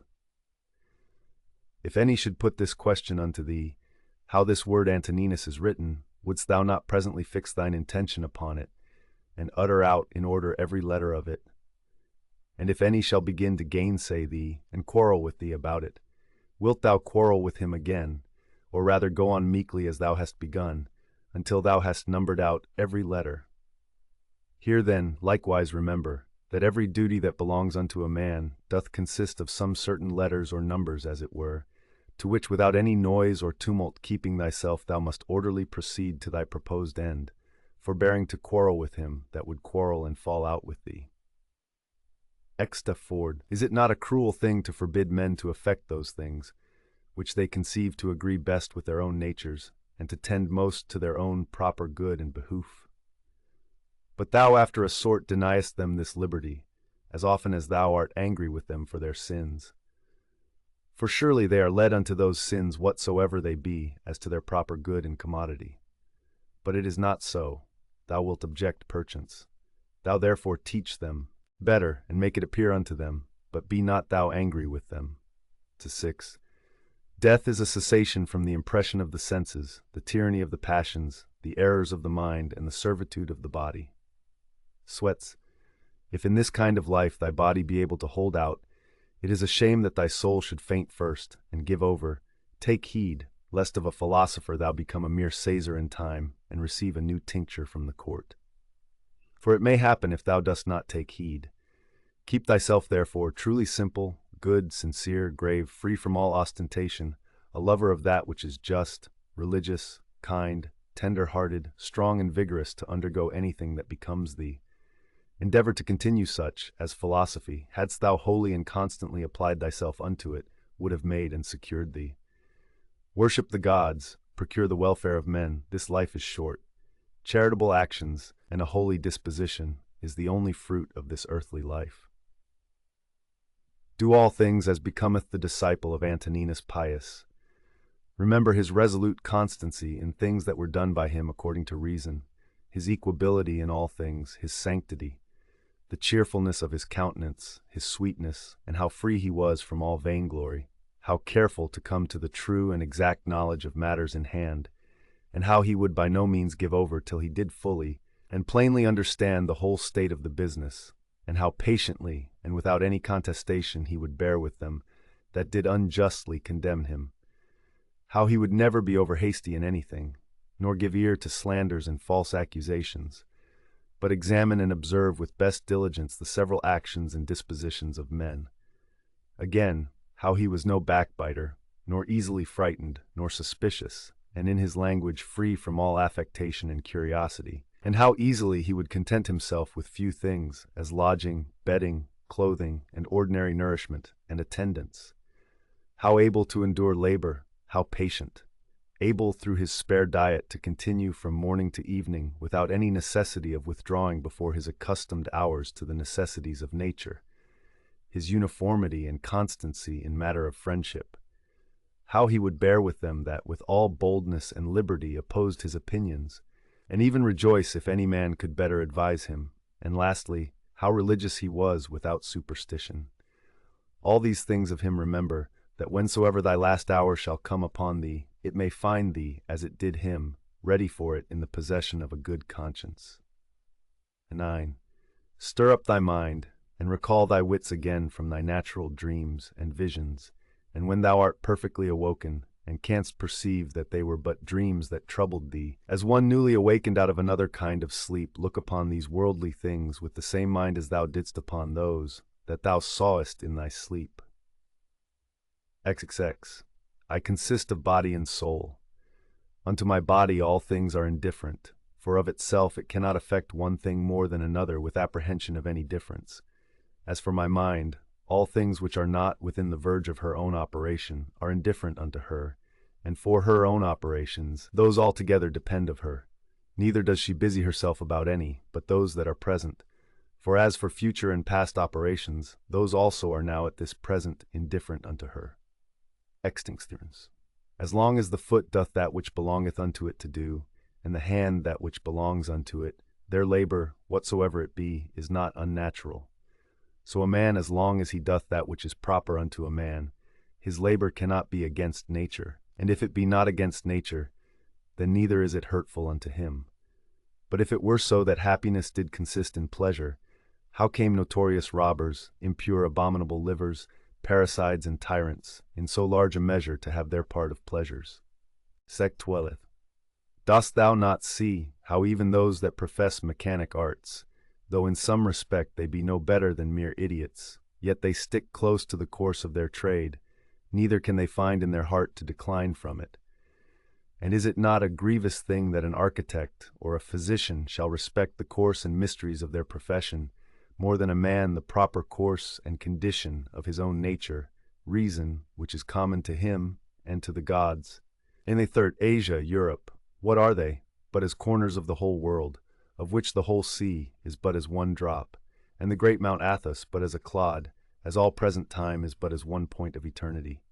All petty things, all things that are soon altered, soon perished, and all things come from one beginning, either all severally and particularly deliberated and resolved upon by the general ruler and governor of all, or all by necessary consequence. So that the dreadful hiatus of a gaping lion, and all poison and all hurtful things, are but, as the thorn and the mire, the necessary consequences of goodly fair things. Think not of these, therefore, as things contrary to those which thou dost much honor and respect, but consider in thy mind the true fountain of all. Denk 14. He that seeth the things that are now, hath seen all that either was ever, or ever shall be, for all things are of one kind, and all like one unto another. Meditate often upon the connection of all things in the world, and upon the mutual relation that they have one unto another. For all things are after a sort folded and involved one within another, and by these means all agree well together. For one thing is consequent unto another by local motion, by natural conspiration and agreement, and by substantial union, or reduction of all substances into one. XX4. Fit and accommodate thyself to that estate, and to those occurrences, which by the destinies have been annexed unto thee, and love those men whom thy fate it is to live with, but love them truly, an instrument, a tool, an utensil, whatsoever it be, if it be fit for the purpose it was made for, it is as it should be, though he perchance that made and fitted it be out of sight and gone. But in things natural, that power which hath framed and fitted them is and abideth within them still, for which reason she ought also the more to be respected, and we are the more obliged, if we may live and pass our time according to her purpose and intention, to think that all is well with us, and according to our own minds. After this manner also, and in this respect it is, that he that is all in all doth enjoy his happiness.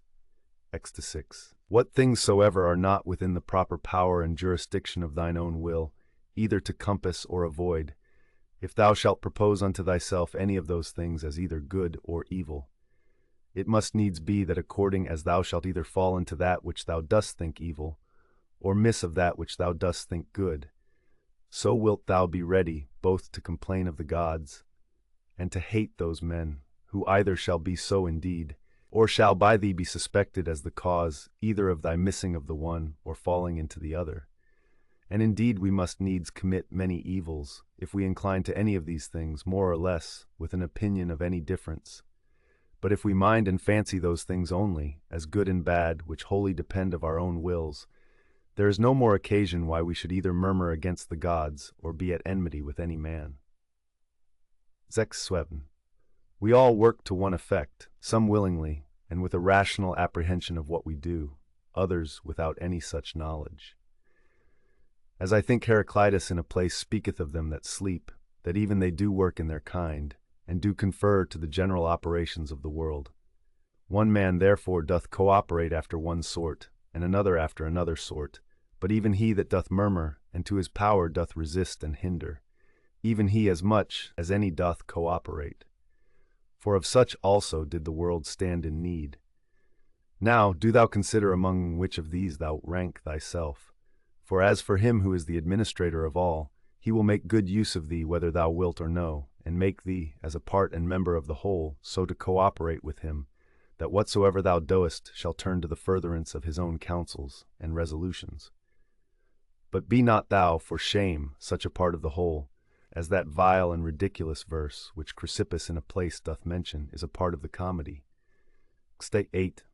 Doth either the sun take upon him to do that which belongs to the rain, or his son Aesculapius that, which unto the earth doth properly belong? How is it with every one of the stars in particular?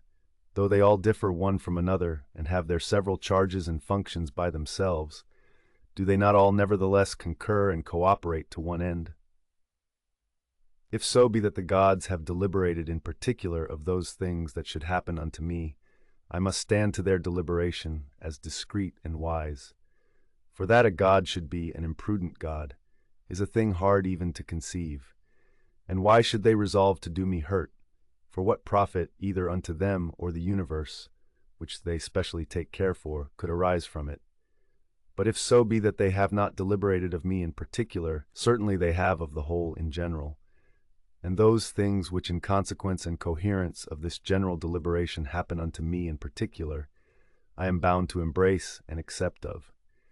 But if so be that they have not deliberated at all, which indeed is very irreligious for any man to believe, for then let us neither sacrifice, nor pray, nor respect our oaths, neither let us any more use any of those things, which we persuaded of the presence and secret conversation of the gods among us, daily use and practice. But, I say, if so be that they have not indeed either in general or particular deliberated of any of those things that happen unto us in this world, yet God be thanked, that of those things that concern myself, it is lawful for me to deliberate myself, and all my deliberation is but concerning that which may be to me most profitable. Now that unto every one is most profitable, which is according to his own constitution and nature. And my nature is to be rational in all my actions, and as a good and natural member of a city and commonwealth, towards my fellow members ever to be sociably and kindly disposed and affected. My city and country, as I am Antoninus, is Rome, as a man, the whole world. Those things, therefore, that are expedient and profitable to those cities are the only things that are good and expedient for me. XL. Whatsoever in any kind doth happen to any one is expedient to the whole. And thus much to content us might suffice, that it is expedient for the whole in general. But yet this also shalt thou generally perceive, if thou dost diligently take heed, that whatsoever doth happen to any one man or men. And now I am content that the word expedient should more generally be understood of those things which we otherwise call middle things, or things indifferent, as health, wealth, and the like. XLA.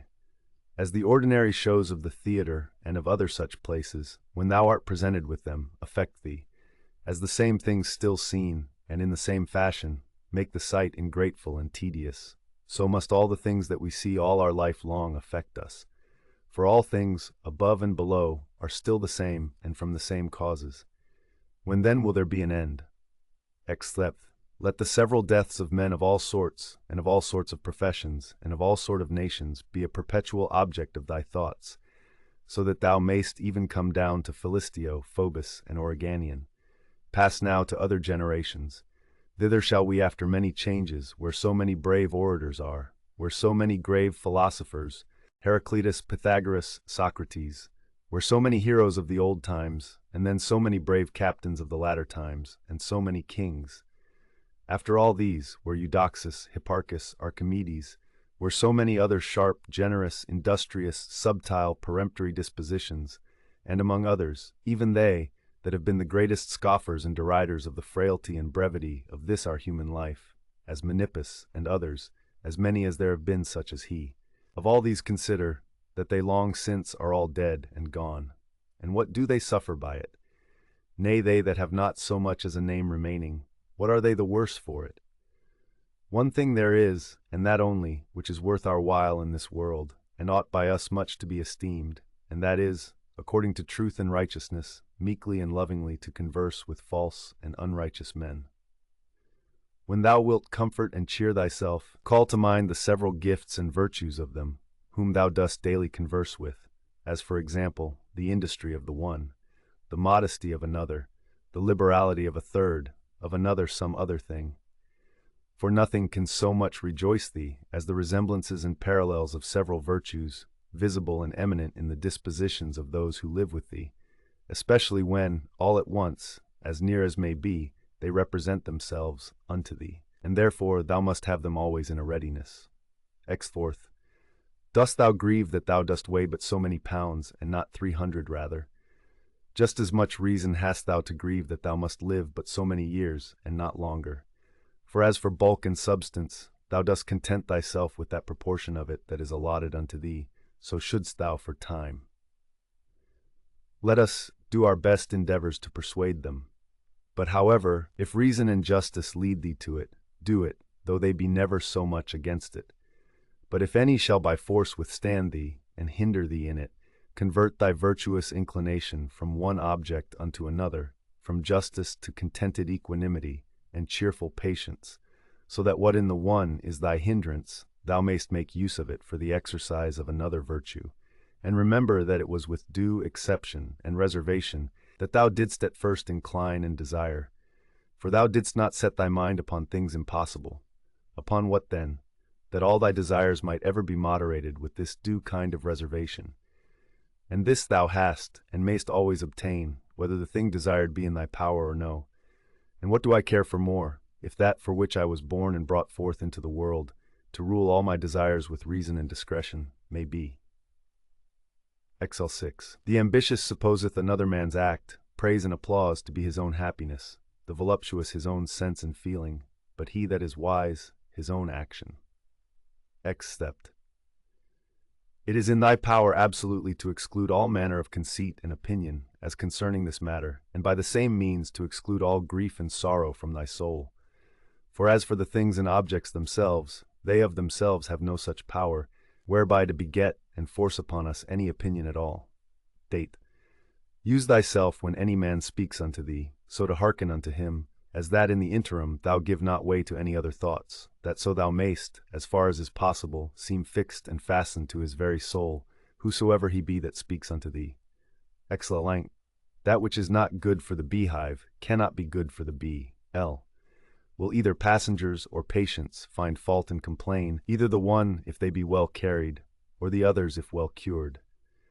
Do they take care for any more than this, the one that their shipmaster may bring them safe to land, and the other that their physician may effect their recovery? How many of them who came into the world at the same time when I did are already gone out of it? To them that are sick of the jaundice, honey seems bitter, and to them that are bitten by a mad dog, the water terrible, and to children a little ball seems a fine thing. And why then should I be angry? Or do I think that error and false opinion is less powerful to make men transgress than either choler, being immoderate and excessive, to cause the jaundice, or poison, to cause rage? Lay. No man can hinder thee to live as thy nature doth require. Nothing can happen unto thee but what the common good of nature doth require. Live. What manner of men they be whom they seek to please, and what to get, and by what actions, how soon time will cover and bury all things, and how many it hath already buried. The seventh book was, What is wickedness? It is that which many time and often thou hast already seen and known in the world. And so oft as anything doth happen that might otherwise trouble thee, let this memento presently come to thy mind, that it is that which thou hast already often seen and known. Generally, above and below, thou shalt find but the same things, the very same things whereof ancient stories, middle-aged stories, and fresh stories are full, whereof towns are full, and houses full. There is nothing that is new. All things that are both usual and of little continuance. 2. What fear is there that thy dogmata, or philosophical resolutions and conclusions, should become dead in thee, and lose their proper power and efficacy to make thee live happy, as long as those proper and correlative fancies and representations of things on which they mutually depend, which continually to stir up and revive is in thy power, are still kept fresh and alive? It is in my power concerning this thing that has happened, whatsoever it be, to conceit that which is right and true. If it be, why then am I troubled? Those things that are without my understanding are nothing to it at all, and that is it only which doth properly concern me. Be always in this mind, and thou wilt be right. 3. that which most men would think themselves most happy for, and would prefer before all things, if the gods would grant it unto them after their deaths, thou mayst, whilst thou livest, grant unto thyself, to live again. See the things of the world again, as thou hast already seen them. For what is it else to live again? Public shows and solemnities with much pomp and vanity, stage plays, flocks and herds, conflicts and contentions, a bone thrown to a company of hungry curse, a bait for greedy fishes, the painfulness and continual burden-bearing of wretched ants, the running to and fro of terrified mice, little puppets drawn up and down with wires and nerves. These be the objects of the world. Among all these, thou must stand steadfast, meekly affected, and free from all manner of indignation, with this right ratiocination and apprehension, that as the worth is of those things which a man doth affect, so is in very deed every man's worth more or less. Word after word, every one by itself, must the things that are spoken be conceived and understood, and so the things that are done, purpose after purpose, every one by itself likewise. And as in matter of purposes and actions, we must presently see what is the proper use and relation of every one, so of words must we be as ready to consider of every one what is the true meaning and signification of it according to truth and nature, however it be taken in common use. Is my reason and understanding sufficient for this or no? If it be sufficient, without any private applause or public ostentation as of an instrument, which by nature I am provided of, I will make use of it for the work in hand, as of an instrument, which by nature I am provided of.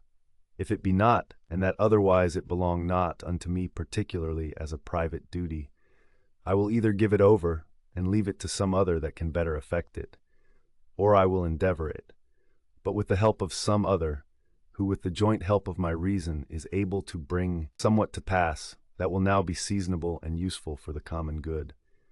For whatsoever I do either by myself or with some other, the only thing that I must intend is that it be good and expedient for the public. For as for praise, consider how many who once were much commended are now already quite forgotten, ye they that commended them, how even they themselves are long since dead and gone. Be not therefore ashamed, whensoever thou must use the help of others. For whatsoever it be that lieth upon thee to effect, thou must propose it unto thyself, as the scaling of walls is unto a soldier. And what if thou through either lameness or some other impediment art not able to reach unto the top of the battlements alone, which with the help of another thou mayst? Wilt thou therefore give it over, or go about it with less courage and alacrity, because thou canst not effect it all alone? Let not things future trouble thee. For if necessity so require that they come to pass, thou shalt, whensoever that is, be provided for them with the same reason, by which whatsoever is now present is made both tolerable and acceptable unto thee. All things are linked and knitted together, and the knot is sacred. Neither is there anything in the world that is not kind and natural in regard of any other thing, or that hath not some kind of reference and natural correspondence with whatsoever is in the world besides. For all things are ranked together, and by that decency of its due place and order that each particular doth observe, they all concur together to the making of one and the same cosmos or world, as if you said a comely piece or an orderly composition. For all things throughout there is but one and the same order, and through all things one and the same God, the same substance and the same law. There is one common reason and one common truth that belongs unto all reasonable creatures, for neither is there save one perfection of all creatures that are of the same kind and partakers of the same reason. 7th, whatsoever is material doth soon vanish away into the common substance of the whole, and whatsoever is formal, or whatsoever doth animate that which is material, is soon resumed into the common reason of the whole, and the fame and memory of anything is soon swallowed up by the general age and duration of the whole. 8th, to a reasonable creature, the same action is both according to nature and according to reason. Einx, straight of itself, not made straight. X, as several members in one body united, so are reasonable creatures in a body divided and dispersed, all made and prepared for one common operation. And this thou shalt apprehend the better, if thou shalt use thyself often to say to thyself, I am melos, or a member of the mass and body of reasonable substances. But if thou shalt say I am meros, or a part, thou dost not yet love men from thy heart. The joy that thou takest in the exercise of bounty is not yet grounded upon a due ratiocination and right apprehension of the nature of things. Thou dost exercise it as yet upon this ground barely, as a thing convenient and fitting, not as doing good to thyself when thou dost good unto others. Of things that are external, happen what will to that which can suffer by external accidents. Those things that suffer, let them complain themselves, if they will. As for me, as long as I conceive no such thing, that which has happened is evil, I have no hurt, and it is in my power not to conceive any such thing. Whatsoever any man either doth or saith, thou must be good, not for any man's sake, but for thine own nature's sake, as if either gold, or the emerald, or purple, should ever be saying to themselves, whatsoever any man either doth or saith, I must still be an emerald, and I must keep my color. The third, this may ever be my comfort and security, my understanding that ruleth over all will not of itself bring trouble and vexation upon itself. This I say, it will not put itself in any fear. It will not lead itself into any concupiscence. If it be in the power of any other to compel it to fear or to grieve, it is free for him to use his power.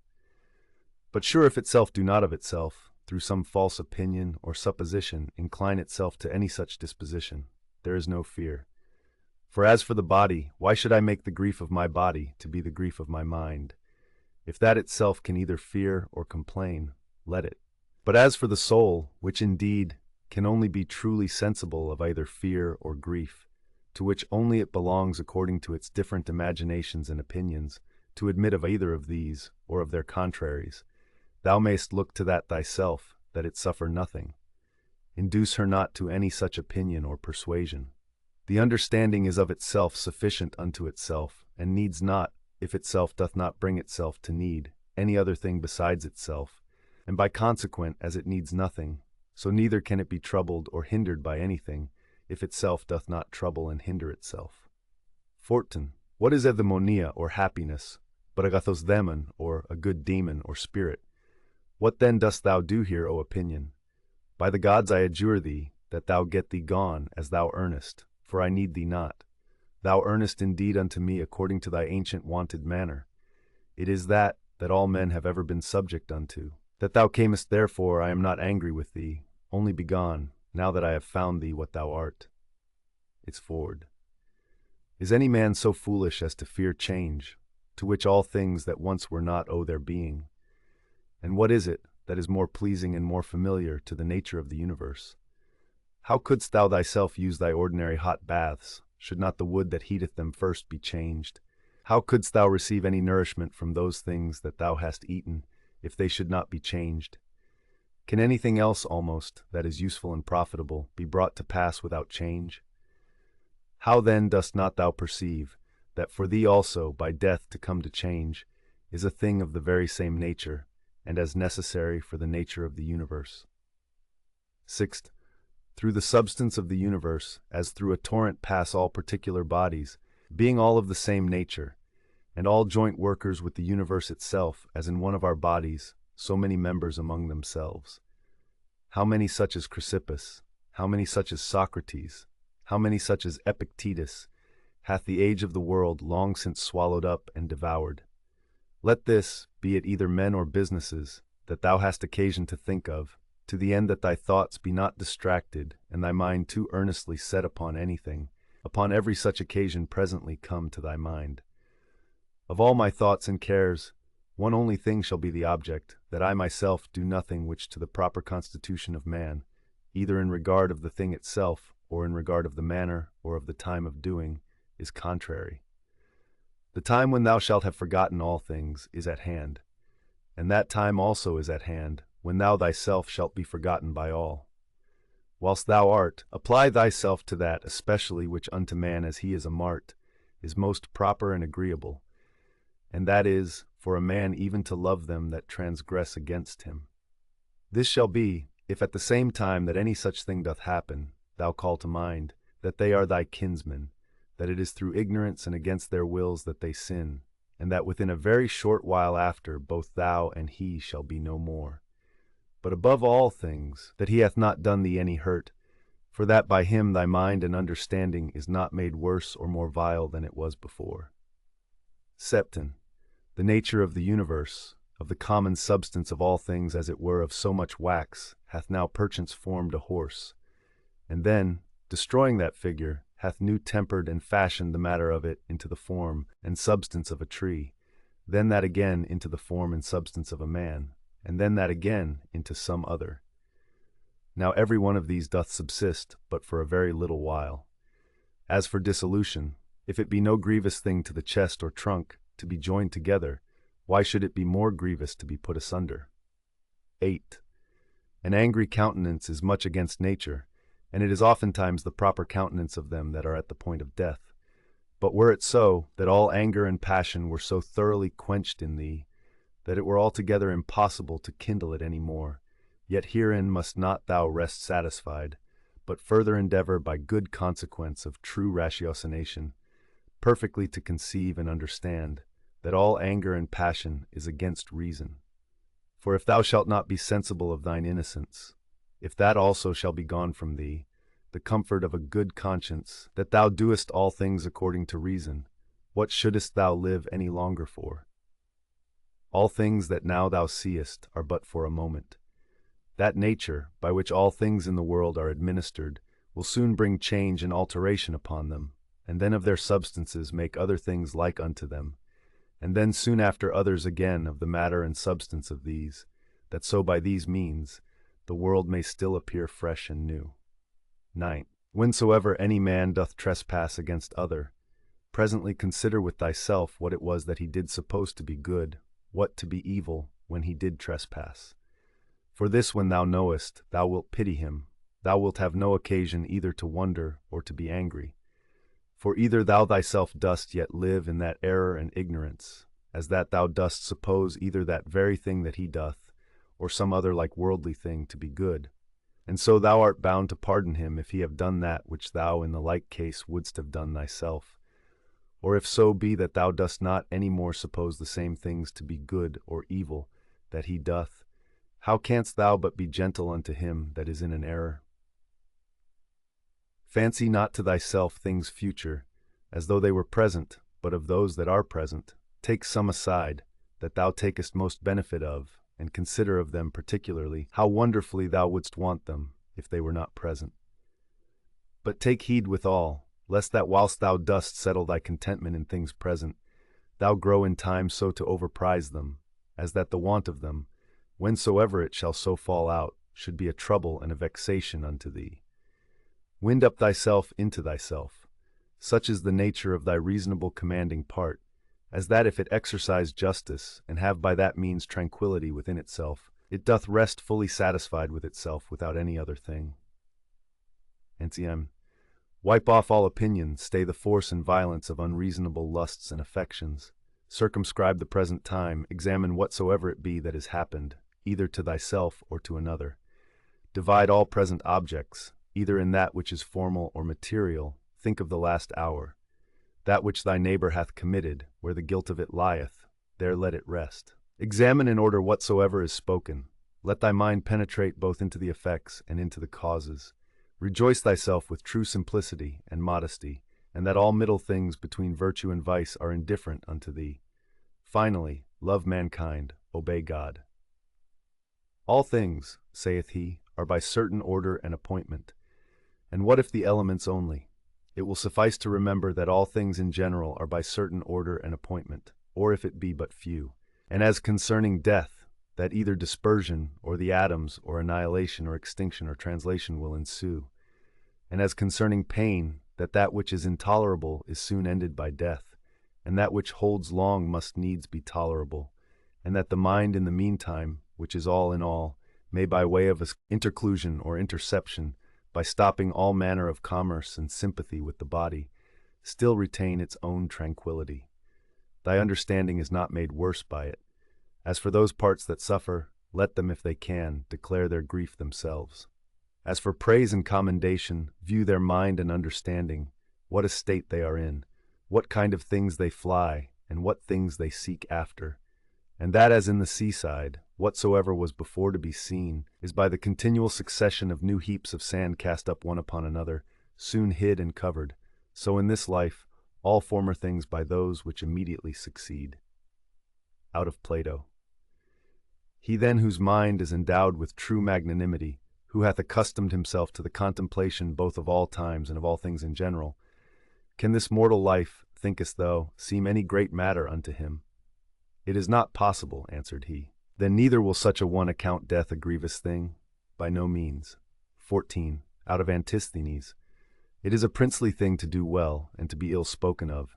It is a shameful thing that the face should be subject unto the mind, to be put into what shape it will, and to be dressed by it as it will, and that the mind should not bestow so much care upon herself, as to fashion herself, and to dress herself as best becometh her.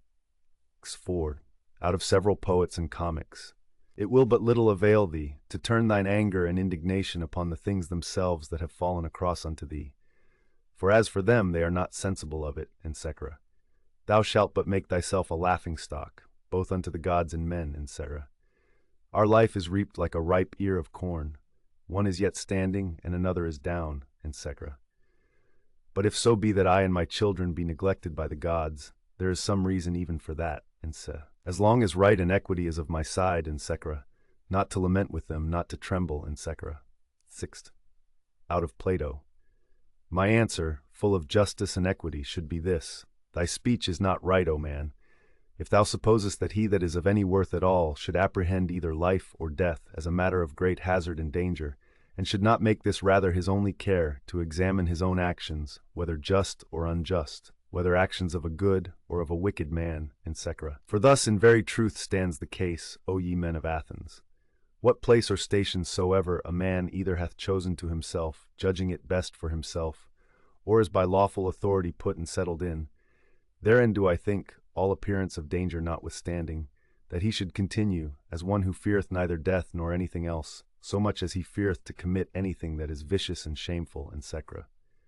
But, O noble sir, consider, I pray, whether true generosity and true happiness do not consist in somewhat else rather than in the preservation either of our or other men's lives.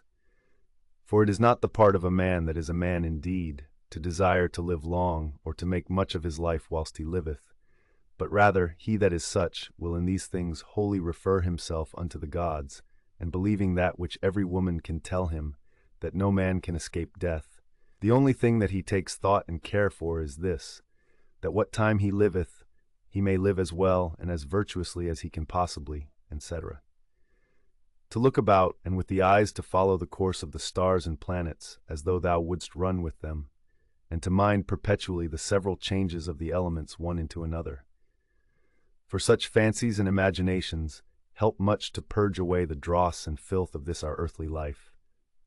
That also is a fine passage of Plato's, where he speaketh of worldly things in these words: Thou must also as from some higher place look down, as it were, upon the things of this world, as flocks, armies, husbandmen's labors, marriages, divorces, generations, deaths, the tumults of courts and places of judicatures, desert places, the several nations of barbarians, public festivals, mournings, fairs, markets. How all things upon earth are pell-mell, and how miraculously things contrary one to another concur to the beauty and perfection of this universe. To look back upon things of former ages, as upon the manifold changes and conversions of several monarchies and commonwealths, we may also foresee things future, for they shall all be of the same kind. Neither is it possible that they should leave the tune, or break the concert that is now begun, as it were, by these things that are now done and brought to pass in the world.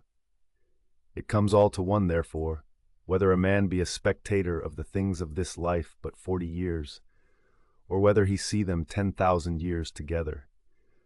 For what shall he see more? And as for those parts that came from the earth, they shall return unto the earth again, and those that came from heaven, they also shall return unto those heavenly places. Whether it be a mere dissolution and unbinding of the manifold intricacies and entanglements of the confused atoms, or some such dispersion of the simple and incorruptible elements, with meats and drinks and divers charms, they seek to divert the channel that they might not die. Yet must we needs endure that blast of wind that cometh from above, though we toil and labor never so much. 18. He hath a stronger body, and is a better wrestler than I. What then? Is he more bountiful? Is he more modest? Doth he bear all adverse chances with more equanimity, or with his neighbor's offences with more meekness and gentleness than I? Where the matter may be effected agreeably to that reason, which both unto the gods and men is common, there can be no just cause of grief or sorrow. For where the fruit and benefit of an action well begun and prosecuted according to the proper constitution of man may be reaped and obtained, or is sure and certain, it is against reason that any damage should there be suspected. In all places, and at all times, it is in thy power religiously to embrace whatsoever by God's appointment is happened unto thee, and justly to converse with those men whom thou hast to do with, and accurately to examine every fancy that presents itself, that nothing may slip and steal in before thou hast rightly apprehended the true nature of it. XX.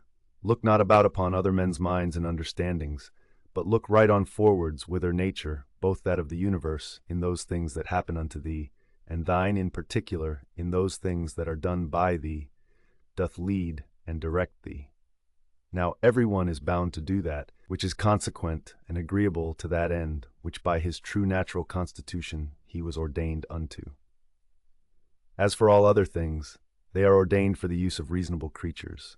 As in all things we see that that which is worse and inferior is made for that which is better. Reasonable creatures they are ordained one for another. That therefore which is chief in every man's constitution is that he intend the common good. The second is, that he yield not to any lusts and motions of the flesh. For it is the part and privilege of the reasonable and intellective faculty that she can so bound herself, as that neither the sensitive nor the appetitive faculties may not anyways prevail upon her. For both these are brutish, and therefore over both she challengeth mastery, and cannot anyways endure, if in her right temper, to be subject unto either. And this indeed most justly. For by nature she was ordained to command all in the body. The third thing proper to man by his constitution is, to avoid all rashness and precipitancy, and not to be subject to error. To these things, then, let the mind apply herself, and go straight on without any distraction about other things, and she hath her end, and by consequent her happiness. As one who had lived, and were now to die by right, whatsoever is yet remaining, bestow that wholly as a gracious overplus upon a virtuous life. Love and affect that only, whatsoever it be that happeneth, and is by the fates appointed unto thee. For what can be more reasonable?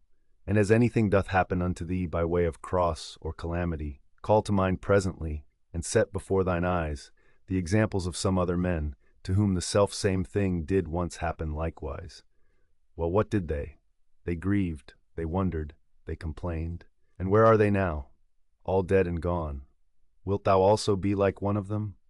Or rather leaving to men of the world, whose life both in regard of themselves and them that they converse with, is nothing but mere mutability, or men of as fickle minds, as fickle bodies, ever changing and soon change themselves, let it be thine only care and study, how to make a right use of all such accidents. For there is good use to be made of them, and they will prove fit matter for thee to work upon, if it shall be both thy care and thy desire, that whatsoever thou doest, thou thyself mayst like and approve thyself for it.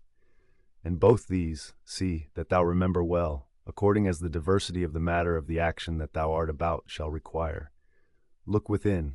Within is the fountain of all good. Such a fountain, where springing waters can never fail, so thou dig still deeper and deeper.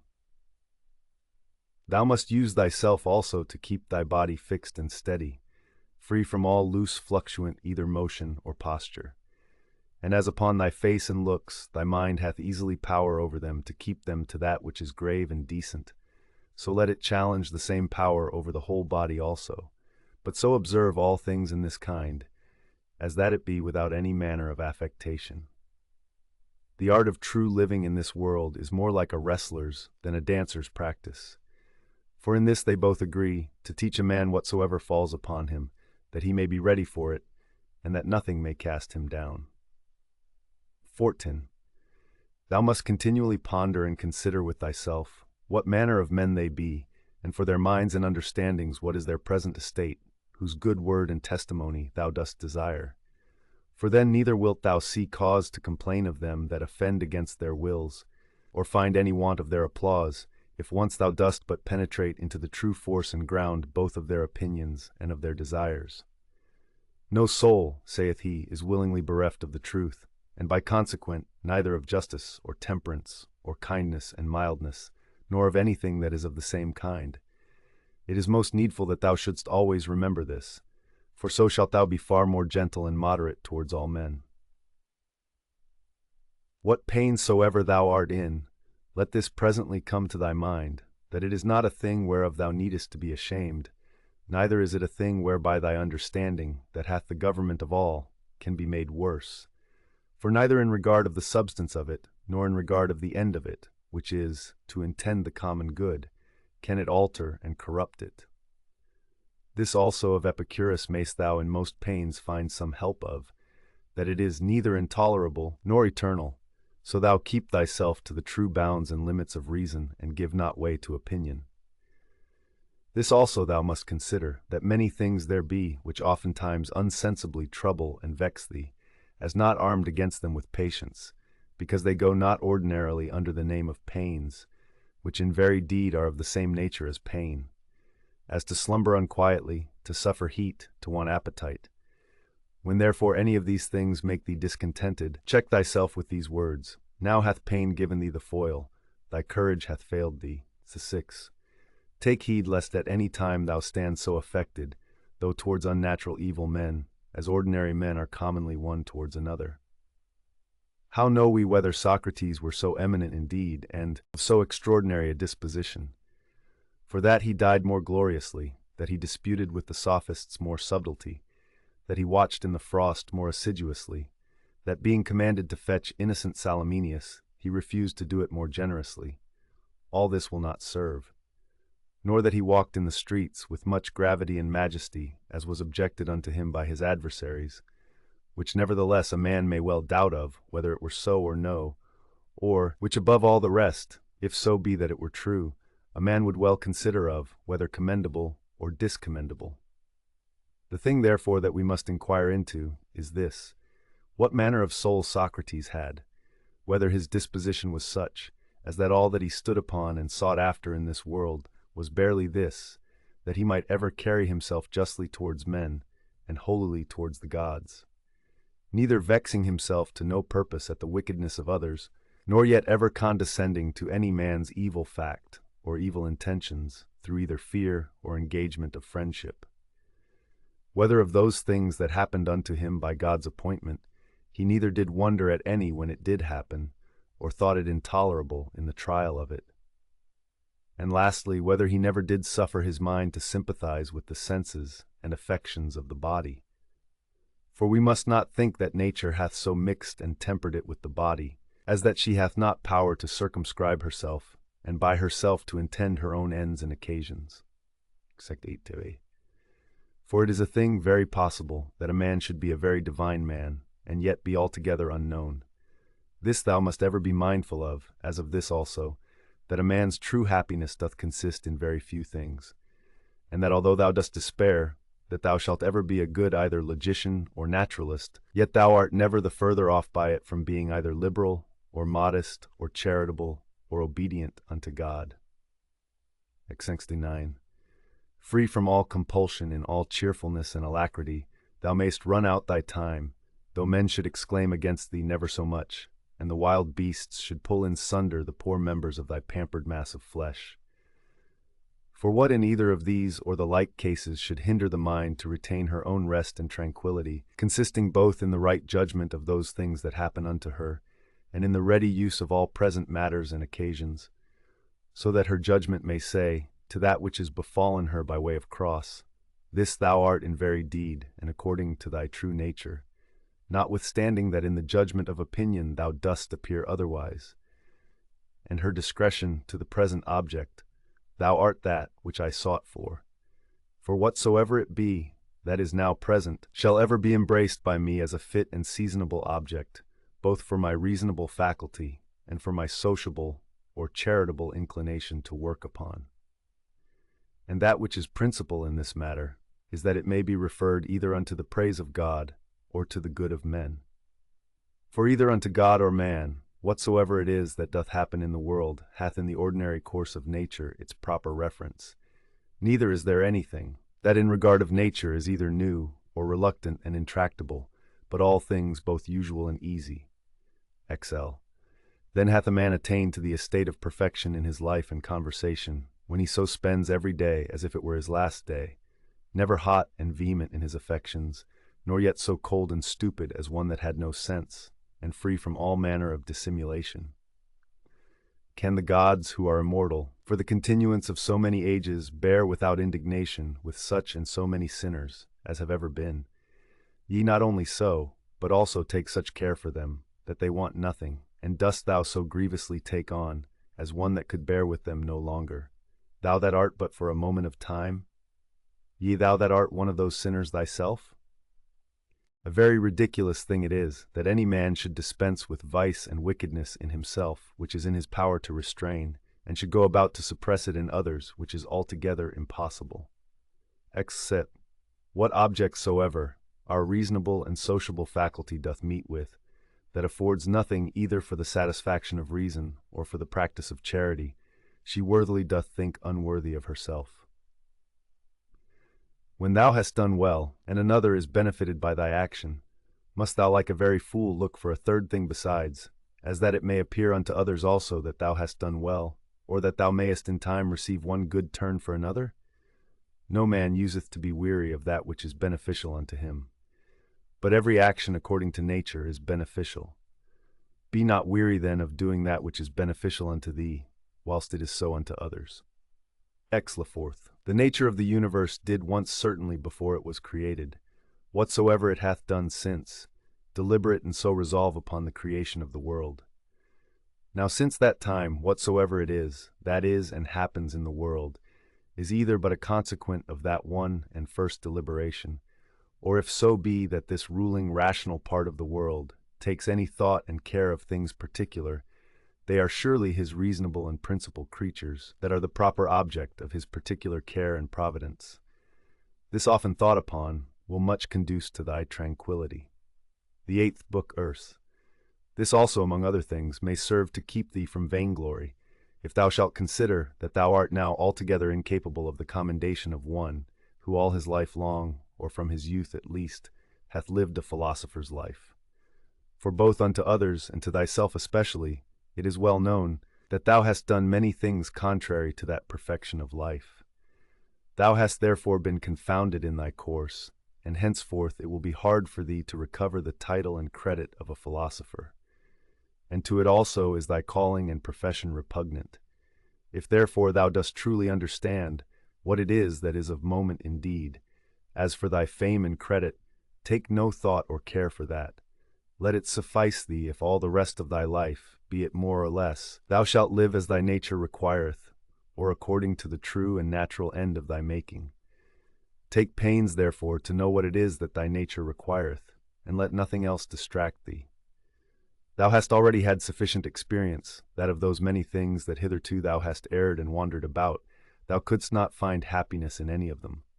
Not in syllogisms and logical subtleties, not in wealth, not in honor and reputation, not in pleasure. In none of all these. Wherein then is it to be found? In the practice of those things which the nature of man, as he is a man, doth require. How then shall he do those things?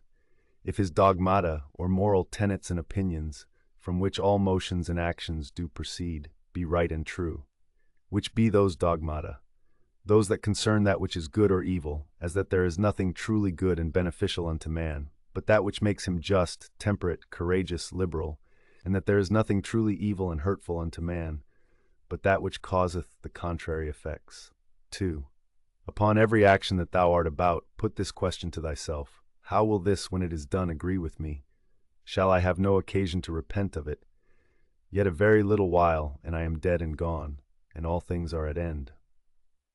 What then do I care for more than this, that my present action, whatsoever it be, may be the proper action of one that is reasonable, whose end is the common good, who in all things is ruled and governed by the same law of right and reason, by which God himself is. Third, Alexander Caius Pompeius. What are these to Diogenes, Heraclitus, and Socrates? These penetrated into the true nature of things, into all causes and all subjects, and upon these did they exercise their power and authority.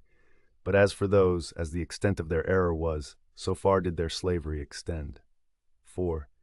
What they have done, they will still do, although thou shouldst hang thyself. First, let it not trouble thee, for all things both good and evil come to pass according to the nature and general condition of the universe, and within a very little while all things will be at an end. No man will be remembered, as now of Africanus, for example, and Augustus it is already come to pass. Then secondly, fix thy mind upon the thing itself. Look into it, and remembering thyself, that thou art bound nevertheless to be a good man, and what it is that thy nature requireth of thee as thou art a man, be not diverted from what thou art about, and speak that which seemeth unto thee most just. Only speak it kindly, modestly, and without hypocrisy. That which the nature of the universe doth busy herself about is, that which is here to transfer it thither, to change it, and thence again to take it away, and to carry it to another place, so that thou needest not fear any new thing. For all things are usual and ordinary, and all things are disposed by equality. 6.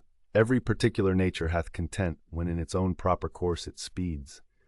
A reasonable nature doth then speed, when first in matter of fancies and imaginations it gives no consent to that which is either false uncertain.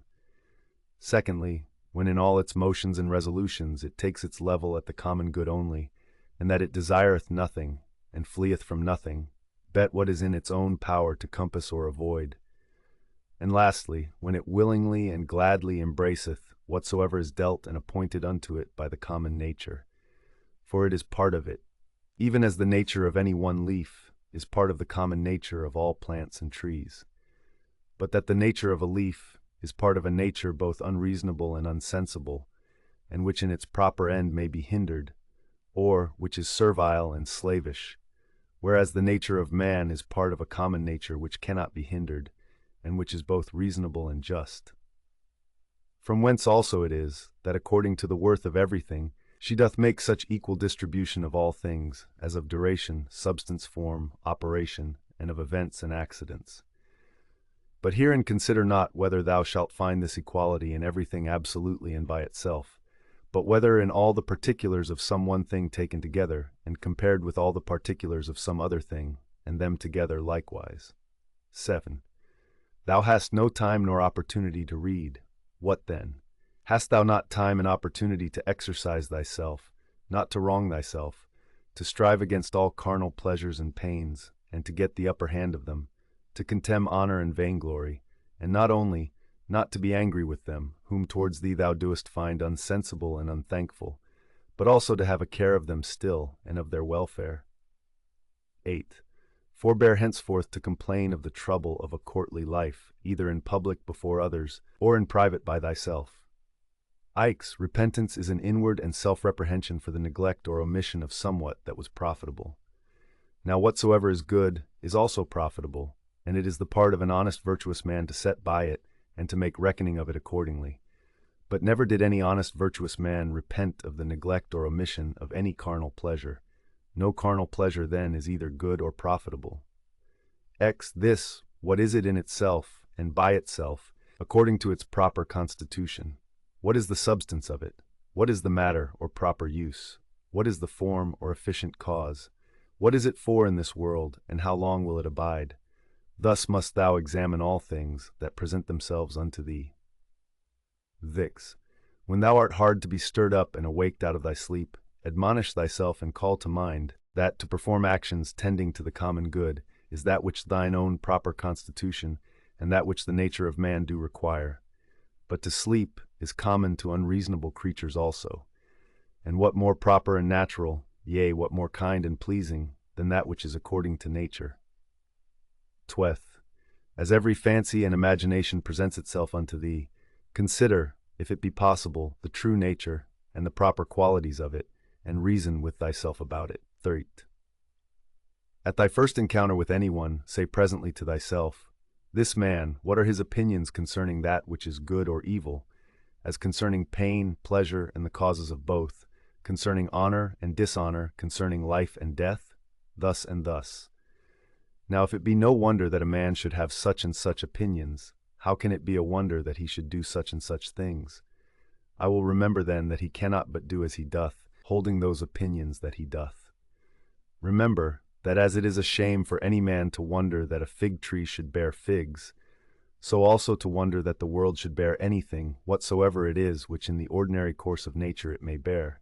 To a physician also and to a pilot it is a shame either for the one to wonder that such and such a one should have an ague, or for the other that the winds should prove contrary. Remember that to change thy mind upon occasion, and to follow him that is able to rectify thee, is equally ingenious as to find out at the first what is right and just without help. For of thee nothing is required, is beyond the extent of thine own deliberation and merit, and of thine own understanding. If it were thine act, and in thine own power, wouldest thou do it? If it were not, whom dost tin accuse, the atoms or the gods? For to do either, the part of a mad man. Thou must therefore blame nobody, but if it be in thy power, redress what is amiss. If it be not, to what end is it to complain? For nothing should be done but to some certain end. Sixth, whatsoever dieth and falleth, however and wheresoever it die and fall, it cannot fall out of the world. Here it have its abode and change. Here also shall it have its dissolution into its proper elements. The same are the world's elements, and the elements of which thou dost consist. And they, when they are changed, they murmur not. Why shouldest thou? The septon, whatsoever is, was made for something, as a horse, a vine. Why wonderest thou? The sun itself will say of itself, I was made for something, and so hath every god its proper function. What then were then made for? To disport and delight thyself? See how even common sense and reason cannot brook it. 8. Nature hath its end as well in the end and final consummation of anything that is, as in the begin 9 and continuation of it. 9. As one that tosseth up a ball. And what is a ball the better, if the motion of it be upwards, or the worse if it be downwards, or if it chance to fall upon the ground? So for the bubble, if it continue, what it the better, and if it dissolve, what is it the worse? And so is it of a candle too, and so must thou reason with thyself both in matter of fame and in matter of death. For as for the body itself, the subject of death, wouldest thou know the vileness of it? Turn it about, that thou mayest behold it the worst sides upwards as well as in its more ordinary pleasant shape. How doth it look when it is old and withered, when sick and pained, when in the act of lust and fornication? And as for fame, this life is short. Both he that praiseth and he that is praised, he that remembers and he that is remembered, will soon be dust and ashes. Besides, it is but in one corner of this part of the world that thou art praised, and yet in this corner thou hast not the joint praises of all men, no nor scarce of any one constantly. And yet the whole earth itself, what is it but as one point in regard of the whole world? That which must be the subject of thy consideration is either the matter itself, or the dogma, or the operation, or the true sense and signification. Most justly have these things happened unto thee. Why dost not thou amend? Oh, but thou hadst rather become good tomorrow than to be so today. Tort, shall I do it? I will. So the end of my action be to do good unto men. Doth anything by way of cross or adversity happen unto me? I accept it with reference unto the gods and their providence, the fountain of all things, from which whatsoever comes to pass doth hang and depend. 3. By one action judge of the rest. This bathing which usually takes up so much of our time, what is it? Oil, sweat, filth, or the sordors of the body, an excrementitious viscosity, the excrements of oil and other ointments used about the body and mixed with the swords of the body, all base and loathsome. And such almost is every part of our life, and every worldly object. 14. Lucilla buried Verus, then was Lucilla herself buried by others, so Secunda Maximus, then Secunda herself, so Epicanus Diotimus, then Epicanus himself, so Antoninus Pius Faustina his wife, then Antoninus himself. This is the course of the world. First Celer Adrianus, then Adrianus himself. And those austere ones, those that foretold other men's deaths, those that were so proud and stately, where are they now? Those austere ones, I mean, such as were Charax, and Demetrius the Platonic, and Eudaimon, and others like unto those. They were all but for one day, all dead and gone long since. Some of them no sooner dead than forgotten, others soon turned into fables. Of others, even that which was fabulous is now long since forgotten. This thereafter thou must remember, that whatsoever thou art compounded of shall soon be dispersed, and that thy life and breath, or thy soul, shall either be no more or shall translated, spe, and appointed to some certain place and station. Fourth. The true joy of a man is to do that which properly belongs unto a man. That which is most proper unto a man is first to be kindly affected towards them that are of the same kind and nature as he is himself, to contemn all sensual motions and appetites, to discern rightly all plausible fancies and imaginations, to contemplate the nature of the universe, both it and things that are done in it. In which kind of contemplation three several relations are to be observed.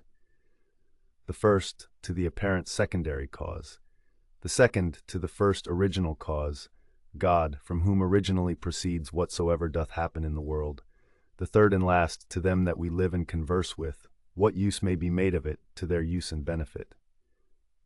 Sixth, if pain be an evil, either it is in regard of the body, and that cannot be, because the body of itself is altogether insensible, or in regard of the soul, but it is in the power of the soul to preserve her own peace and tranquility, and not to suppose that pain is evil. For all judgment and deliberation, all prosecution or aversation is from within, whither the sense of evil, except it be let in by opinion, cannot penetrate. Set. Wipe off all idle fancies, and say unto thyself incessantly, now if I will, it is in my power to keep out of this my soul all wickedness, all lust and concupiscences, all trouble and confusion.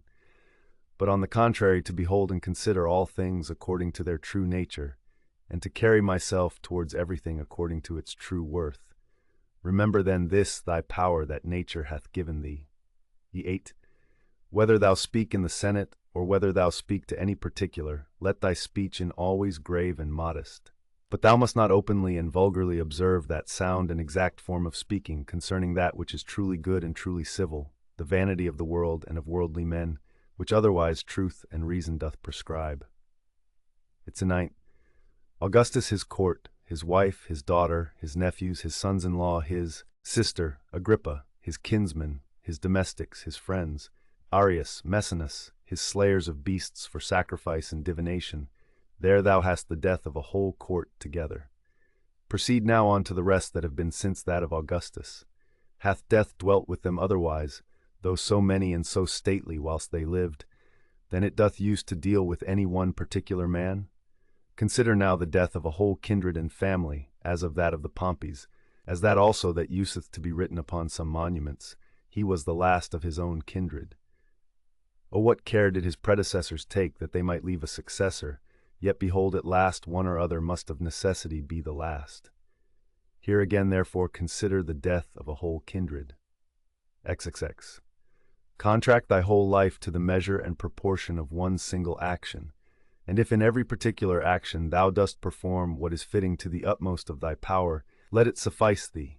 And who can hinder thee, but that thou mayest perform what is fitting? But there may be some outward let and impediment, not any that can hinder thee, but that whatsoever thou dost, thou may do it, justly, temperately, and with the praise of God. Yea, but there may be somewhat, whereby some operation or other of thine may be hindered. And then, with that very thing that doth hinder, thou mayest he well pleased. And so by this gentle and equanimous conversion of thy mind unto that which may be, instead of that which at first thou didst intend, in the room of that former action there succeedeth another, which agrees as well with this contraction of thy life that we now speak of. Receive temporal blessings without ostentation when they are sent, and thou shalt be able to part with them with all readiness and facility when they are taken from thee again. If ever thou sawest either a hand or a foot or a head lying by itself, in some place or other, as cut off from the rest of the body, such must thou conceive him to make himself, as much as in him lieth, that either is offended with anything that has happened, whatsoever it be, and as it were divides himself from it, or that commits anything against the natural law of mutual correspondence and society among men, or he that commits any act of uncharitableness. Whosoever thou art such, thou art cast forth, I know not whither out of the general unity which is according to nature. Thou went born indeed apart, but now thou hast cut thyself off. However, herein is matter of joy and exultation, that thou mayst be united again. God hath not granted it unto any other part, that once separated and cut off, it might be reunited, and come together again. But behold, that goodness how great and immense it is, which hath so much esteemed man. As at first he was so made, that he needed not, except he would himself have divided himself from the whole. So once divided and cut off, it hath so provided and ordered it, that if he would himself, he might return and grow together again, and be admitted into its former rank and place of a part, as he was before. As almost all her other faculties and properties the nature of the universe hath imparted unto every reasonable creature, so this in particular we have received from her, that as whatsoever doth oppose itself unto her, and doth withstand her in her purposes and intentions, she doth, though against its will and intention, bring it about to herself, to serve herself of it in the execution of her own destinated ends. And so by this, though not intended cooperation of it with herself, makes it part of herself, whether it will or no. So may every reasonable creature, what crosses and impediments soever it meets with in the course of this mortal life, it may use them as fit and proper objects, to the furtherance of whatsoever it intended and absolutely proposed unto itself as its natural end and happiness. Let not the general representation unto thyself of the wretchedness of this our mortal life trouble thee. Let not thy mind wander up and down, and heap together in her thoughts the many troubles and grievous calamities which thou art as subject unto as any other. But as everything in particular doth happen, put this question unto thyself, and say, what is it that in this present matter seems unto thee so intolerable? For thou wilt be ashamed to confess it. Then upon this presently call to mind that neither that which is future nor that which is past can hurt thee, but that only which is present, and that also is much lessened if thou dost lightly circumscribe it, and then check thy mind if for so little a while, a mere instant, it cannot hold out with patience. What? Are either Panthea or Pergamus abiding to this day by their master's tombs, or either Chabrias or Diotimus by that of Adrianus? O foolery! For what if they did, would their masters be sensible of it, or if sensible, would they be glad of it, or if glad, were these immortal? Was not it appointed unto them also, both men and women, to become old in time, and then to die? And these once dead, what would become of these former? And when all is done, what is all this for, but for a mere bag of blood and corruption? If thou beest quick-sighted, be so in matter of judgment and best discretion, saith he. Except, in the whole constitution of man, I see not any virtue contrary to justice, whereby it may be resisted and opposed, but one whereby pleasure and voluptuousness may be resisted and opposed, I see, continence. Excitate. If thou canst but withdraw conceit and opinion concerning that which may seem hurtful and offensive, thou thyself art as safe may be. Thou thyself, and who is that? Thy reason. Yea, but I am not reason. Well, be it so. However, let not thy reason or understanding admit of grief, and if there be anything in thee that is grieved, let that, whatsoever it be, conceive its own grief, if it can. Eds. 9. That which is a hindrance of the senses is an evil to the sensitive nature. That which is a hindrance of the appetitive and prosecutive faculty is an evil to the sensitive nature. As of the sensitive, so of the vegetative constitution, whatsoever is a hindrance unto it is also in that respect an evil unto the same. And so likewise, whatsoever is a hindrance unto the mind and understanding must needs be the proper evil of the reasonable nature. Now apply all those things unto thyself. Do either pain or pleasure seize on thee? Let the senses look to that. Hast thou met with some obstacle or other in thy purpose and intention? If thou didst propose without due reservation and exception, now hath thy reasonable part received a blow indeed. But if in general thou didst propose unto thyself whatsoever might be, thou art not thereby either hurt nor properly hindered. For in those things that properly belong unto the mind, she cannot be hindered by any man. It is not fire, nor iron, nor the power of a tyrant, nor the power of a slandering tongue, nor anything else that can penetrate into her. XL. If once round and solid, there is no fear that ever it will change. XLI. Why should I grieve myself, who never did willingly grieve any other? One thing rejoices one and another thing another. As for me, this is my joy, if my understanding be right and sound, as neither averse from any man, nor refusing any of those things which as a man I am subject unto, if I can look upon all things in the world meekly and kindly, accept all things, and carry myself towards everything according to true worth of the thing itself.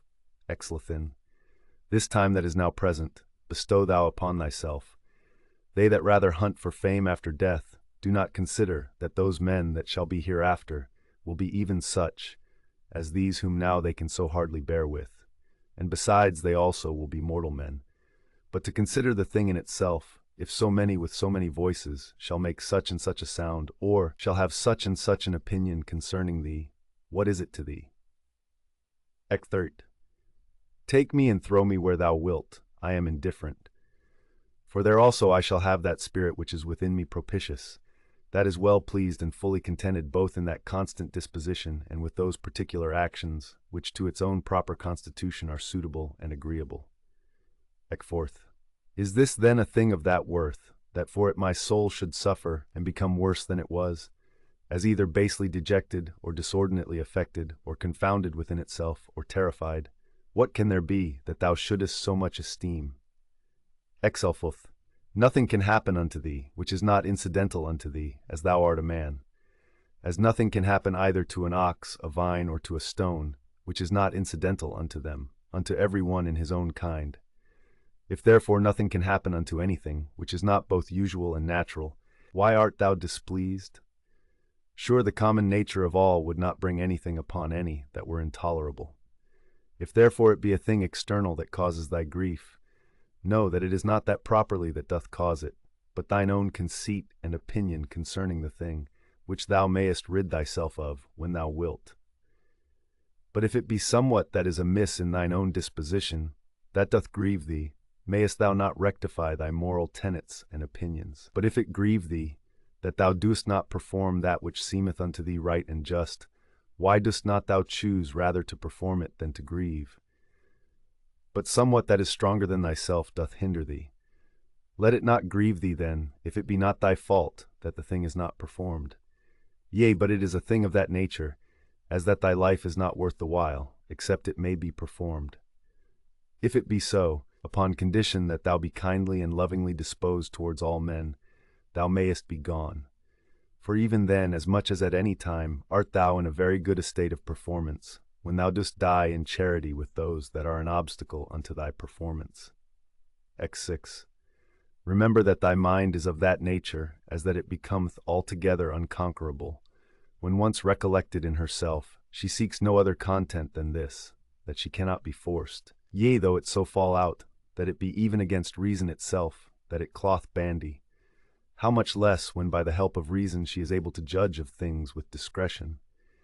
And therefore let thy chief fort and place of defense be a mind free from passions, a stronger place, whereunto to make his refuge, and so to become impregnable, and better fortified than this, hath no man. He that seeth not this is unlearned. He that seeth it, and betaketh not himself to this place of refuge, is unhappy. Keep thyself to the first bare and naked apprehensions of things, as they present themselves unto thee, and add not unto them. It is reported unto thee that such a one speaketh ill of thee. Well, that he speaketh ill of thee, so much is reported. But that thou art hurt thereby is not reported. That is the addition of opinion which thou must exclude. I see that my child is sick. That he is sick, I see, but that he is in danger of his life also, I see it not.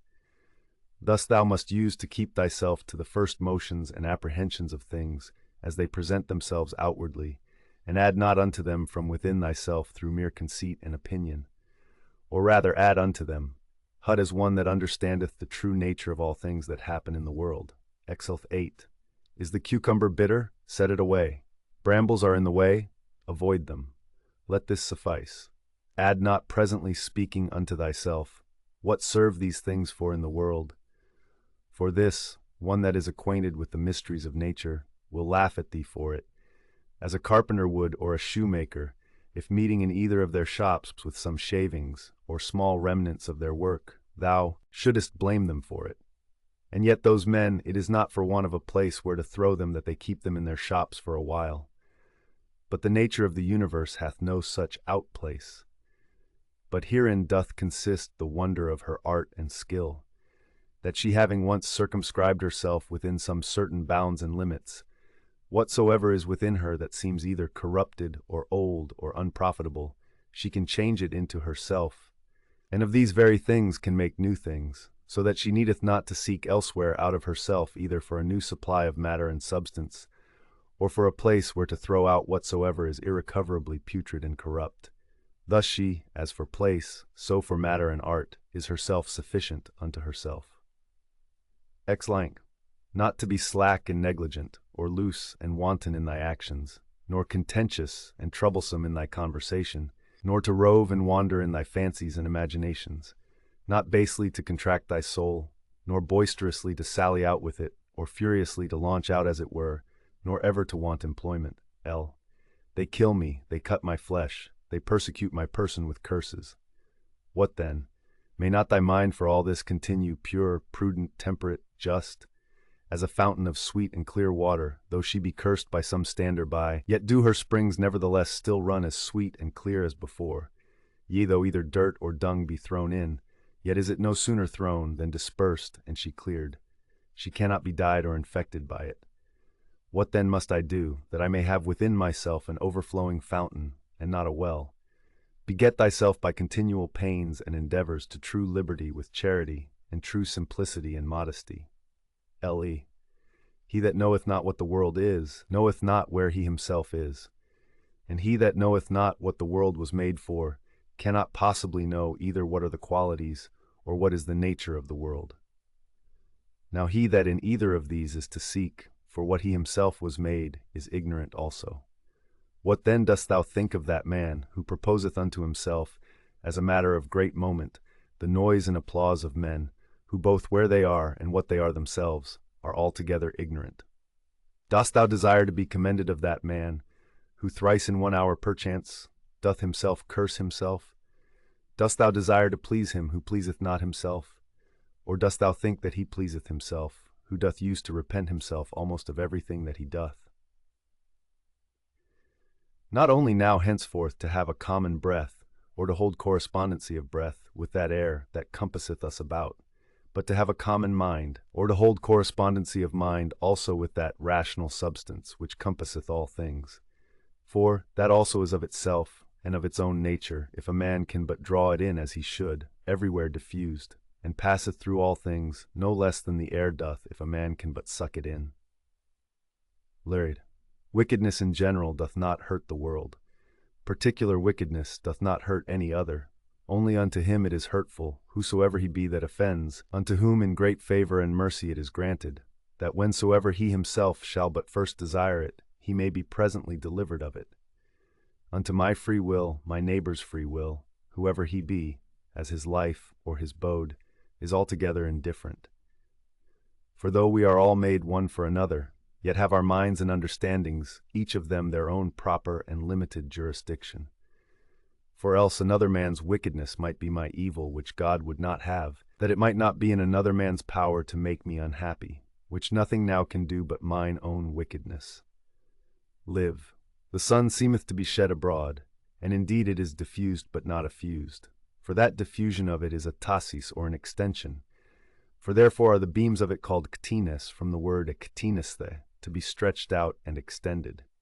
Now what a sunbeam is, thou mayest know if thou observe the light of the sun, when through some narrow hole it pierceth into some room that is dark, for it is always in a direct line, and as by any solid body that it meets with in the way that is not penetrable by air, it is divided and abrupted, and yet neither slides off or falls down, but stayeth there nevertheless. Such must the diffusion in the mind be, not an effusion, but an extension. What obstacles and impediments soever she meeteth within her way, she must not violently, and by way of an impetuous onset, light upon them, neither must she fall down, but she must stand, and give light unto that which doth admit of it. For as for that which doth not, it is its own fault and loss, if it bereave itself of her light. L.V. He that feareth death, either feareth that he shall have no sense at all, or that his senses will not be the same. Whereas he should rather comfort himself, that either no sense at all, and so no sense of evil, or if any sense, then another life, and so know death properly. All men are made one for another. Either then teach them better, or bear with them. The motion of the mind is not as the motion of a dart. For the mind, when it is wary and cautelous, and by way of diligent circumspection turneth herself many ways, may then as well be said to go straight on to the object, as when it useth no such circumspection. 8th. To pierce and penetrate into the estate of every one's understanding that thou hast to do with, as also to make the estate of thine own open and penetrable to any other. The 9th Book 1. He that is unjust is also impious. For the nature of the universe, having made all reasonable creatures one for another, to the end that they should do one another good, more or less according to the several persons and occasions, but in nowise hurt one another, it is manifest that he that doth transgress against this her will is guilty of impiety towards the most ancient and venerable of all the deities. For the nature of the universe is the nature the common parent of all, and therefore piously to be observed of all things that are, and that which now is, to whatsoever first was and gave it its being, hath relation of blood and kindred. She is also called truth, and is the first cause of all truths. He therefore that willingly and wittingly doth lie is impious in that he doth receive, and so commit injustice. But he that against his will, in that he disagreeth from the nature of the universe, and in that striving with the nature of the world he doth in his particular, violate the general order of the world. For he doth no better than strive and war against it, who contrary to his own nature applieth himself to that which is contrary to truth. For nature had before furnished him with instincts and opportunities sufficient for the attainment of it, which he having hitherto neglected, is not now able to discern that which is false from that which is true. He also that pursues after pleasures, as that which is truly good, and flies from pains, as that which is truly evil, is impious.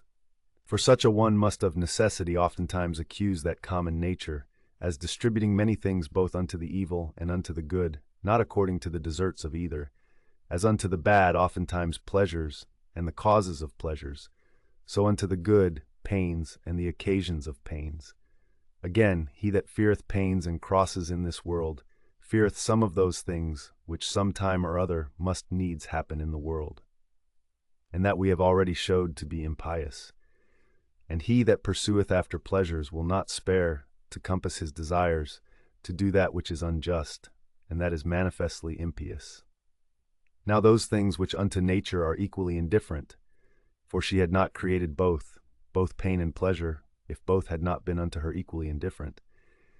They that will live according to nature must in those things, as being of the same mind and disposition that she is, be as equally indifferent. Whosoever therefore in either matter of pleasure and pain, death and life, honor and dishonor, which things nature in the administration of the world indifferently doth make use of, is not as indifferent, it is apparent that he is impious.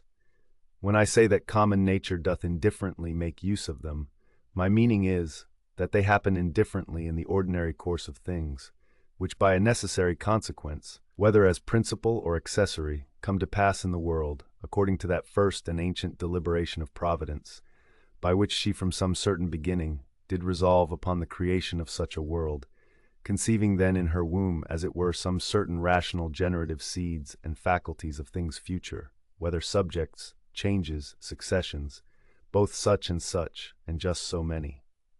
Tick. It were indeed more happy and comfortable for a man to depart out of this world, having lived all his life long clear from all falsehood, dissimulation, voluptuousness, and pride. But if this cannot be, yet it is some comfort for a man joyfully to depart as weary, and out of love with those, rather than to desire to live and to continue long in those wicked courses. Hath not yet experience taught thee to fly from the plague? For a far greater plague is the corruption of the mind than any certain change and distemper of the common air can be. This is a plague of creatures, as they are living creatures, but that of men as they are men, or reasonable. Third. Thou must not, in matter of death, carry thyself scornfully, but as one that is well pleased with it, as being one of those things that nature hath appointed. For what thou dost conceive of these, of a boy to become a young man, to wax old, to grow, to ripen, to get teeth or a beard, or gray hairs to beget, to bear, or to be delivered, or what other action soever it be, that is natural unto man according to the several seasons of his life, such a thing is it also to be dissolved. It is therefore the part of a wise man, in matter of death, not in any wise to carry himself either violently or proudly, but patiently to wait for it, as one of nature's operations, that with the same mind as now thou dost expect, when that which yet is but an embryo in thy wife's belly shall come forth, thou mayst expect also when thy soul shall fall off from that outward coat or skin, wherein as a child in the belly it lieth involved and shut up. But thou desirest a more popular, and though not so direct and philosophical, yet a very powerful and penetrative recipe against the fear of death. Nothing can make thee more willing to part with thy life, than if thou shalt consider, both what the subjects themselves are that thou shalt part with, and what manner of disposition thou shalt no more have to do with. True it is that, offended with them, thou must not be by no means, but take care of them, and meekly bear with them. However, this thou mayst remember, that whensoever it happens that thou depart, it shall not be from men that held the same opinions that thou dost. For that indeed, if it were so, is the only thing that might make thee averse from death, and willing to continue here, if it were thy hap to live with men that had obtained the same belief that thou hast. But now, what a toil it is for thee to live with men of different opinions, thou seest, so that thou hast rather occasion to say, Hasten, I thee pray, O death, lest I also in time forget myself. For, he that sinneth, sinneth unto himself. He that is unjust, hurts himself, in that he makes himself worse than he was before. Not he only that committeth, but he also that omitteth something, is oftentimes unjust. If my present apprehension of the object be right, and my present action charitable, and this, towards whatsoever doth proceed from God, be my present disposition to be well pleased with it, it sufficeth. 6. To wipe away fancy, to use deliberation, to quench concupiscence, to keep the mind free to herself. 7. Of all unreasonable creatures, there is but one unreasonable soul, and of all that are reasonable, but one reasonable soul divided betwixt them all. As of all earthly things there is but one earth, and but one light that we see by, and but one air that we breathe in, as many as either breathe or see. Now whatsoever partakes of some common thing, naturally affects and inclines unto that whereof it is part, being of one kind and nature with it. Whatsoever is earthly, presseth downwards to the common earth. Whatsoever is liquid would flow together, and whatsoever is airy would be together likewise, so that without some obstacle and some kind of violence they cannot well be kept asunder. Whatsoever is fiery doth not only by reason of the elementary fire tend upwards, but here also is so ready to join and to burn together, that whatsoever doth want sufficient moisture to make resistance is easily set on fire. Whatsoever therefore is partaker of that reasonable common nature, naturally doth as much and more long after his own kind. For by how much in its own nature it excels all other things, by so much more is it desirous to be joined and united unto that which is of its own nature. As for unreasonable creatures then, they had not long been, but presently begun among them swarms and flocks, and broods of young ones, and a kind of mutual love and affection. For though but unreasonable, yet a kind of soul these had, and therefore was that natural desire of union more strong and intense in them, as in creatures of a more excellent nature than either in plants or stones or trees. But among reasonable creatures begun commonwealths, friendships, families, public meetings, and even in their wars, conventions, and truces. Now among them that were yet of a more excellent nature, as the stars and planets, though by their nature far distant one from another, yet even among them began some mutual correspondency and unity. So proper is it to excellency in a high degree to effect unity, as that even in things so far distant, it could operate unto a mutual sympathy. But now behold, what is now come to pass. Those creatures that are reasonable are now the only creatures that have forgotten their natural affection and inclination of one towards another. Among them alone of all other things that are of one kind, there is not to be found a general disposition to flow together. But though they fly from nature, yet are they stopped in their course and apprehended. Do they what they can, nature doth prevail, and so shalt thou confess, if thou dost observe it. For sooner mayst thou find a thing earthly, where no earthly thing is, than find a man that naturally can live by himself alone. 8th. Man, God, the world, every one in their kind, bear some fruits. All things have their proper time to bear. Though by custom the word itself is in a manner become proper unto the vine, and the like, yet is it so nevertheless, as we have said. As for reason, that beareth both common fruit for the use of others, and peculiar, which itself doth enjoy. Reason is of a diffusive nature. What itself is in itself, it begets in others, and so doth multiply. Einc. Either teach them better if it be in thy power, or if it be not, remember that for this use, to bear with them patiently, was mildness and goodness granted unto thee. The gods themselves are good unto such, ye and in some things, as in matter of health, of wealth, of honor, are content often to further their endeavors, so good and gracious are they. And mightest thou not be so too? Or, tell me, what doth hinder thee? X. Labor not as one to whom it is appointed to be wretched, nor as one that either would be pitied or admired, but let this be thine only care and desire, so always and in all things to prosecute or to forbear, as the law of charity or mutual society doth require. This day I did come out of all my trouble. Nay, I have cast out all my trouble. It should rather be for that which troubled thee, whatsoever it was not without anywhere that thou shouldest come out of it, but within in thine own opinions, from whence it must be cast out, before thou canst truly and constantly be at ease. The 12th. All those things, for matter of experience, are usual and ordinary, for their continuance but for a day, and for their matter, most base and filthy. As they were in the days of those whom we have buried, so are they now also, and no otherwise. The things themselves that affect us, they stand without doors, neither knowing anything themselves, nor able to utter anything unto others concerning themselves. What then is it that passeth verdict on them? The understanding. 4th. As virtue and wickedness consist not in passion, but in action, so neither doth the true good or evil of a reasonable charitable man consist in passion, but in operation and action.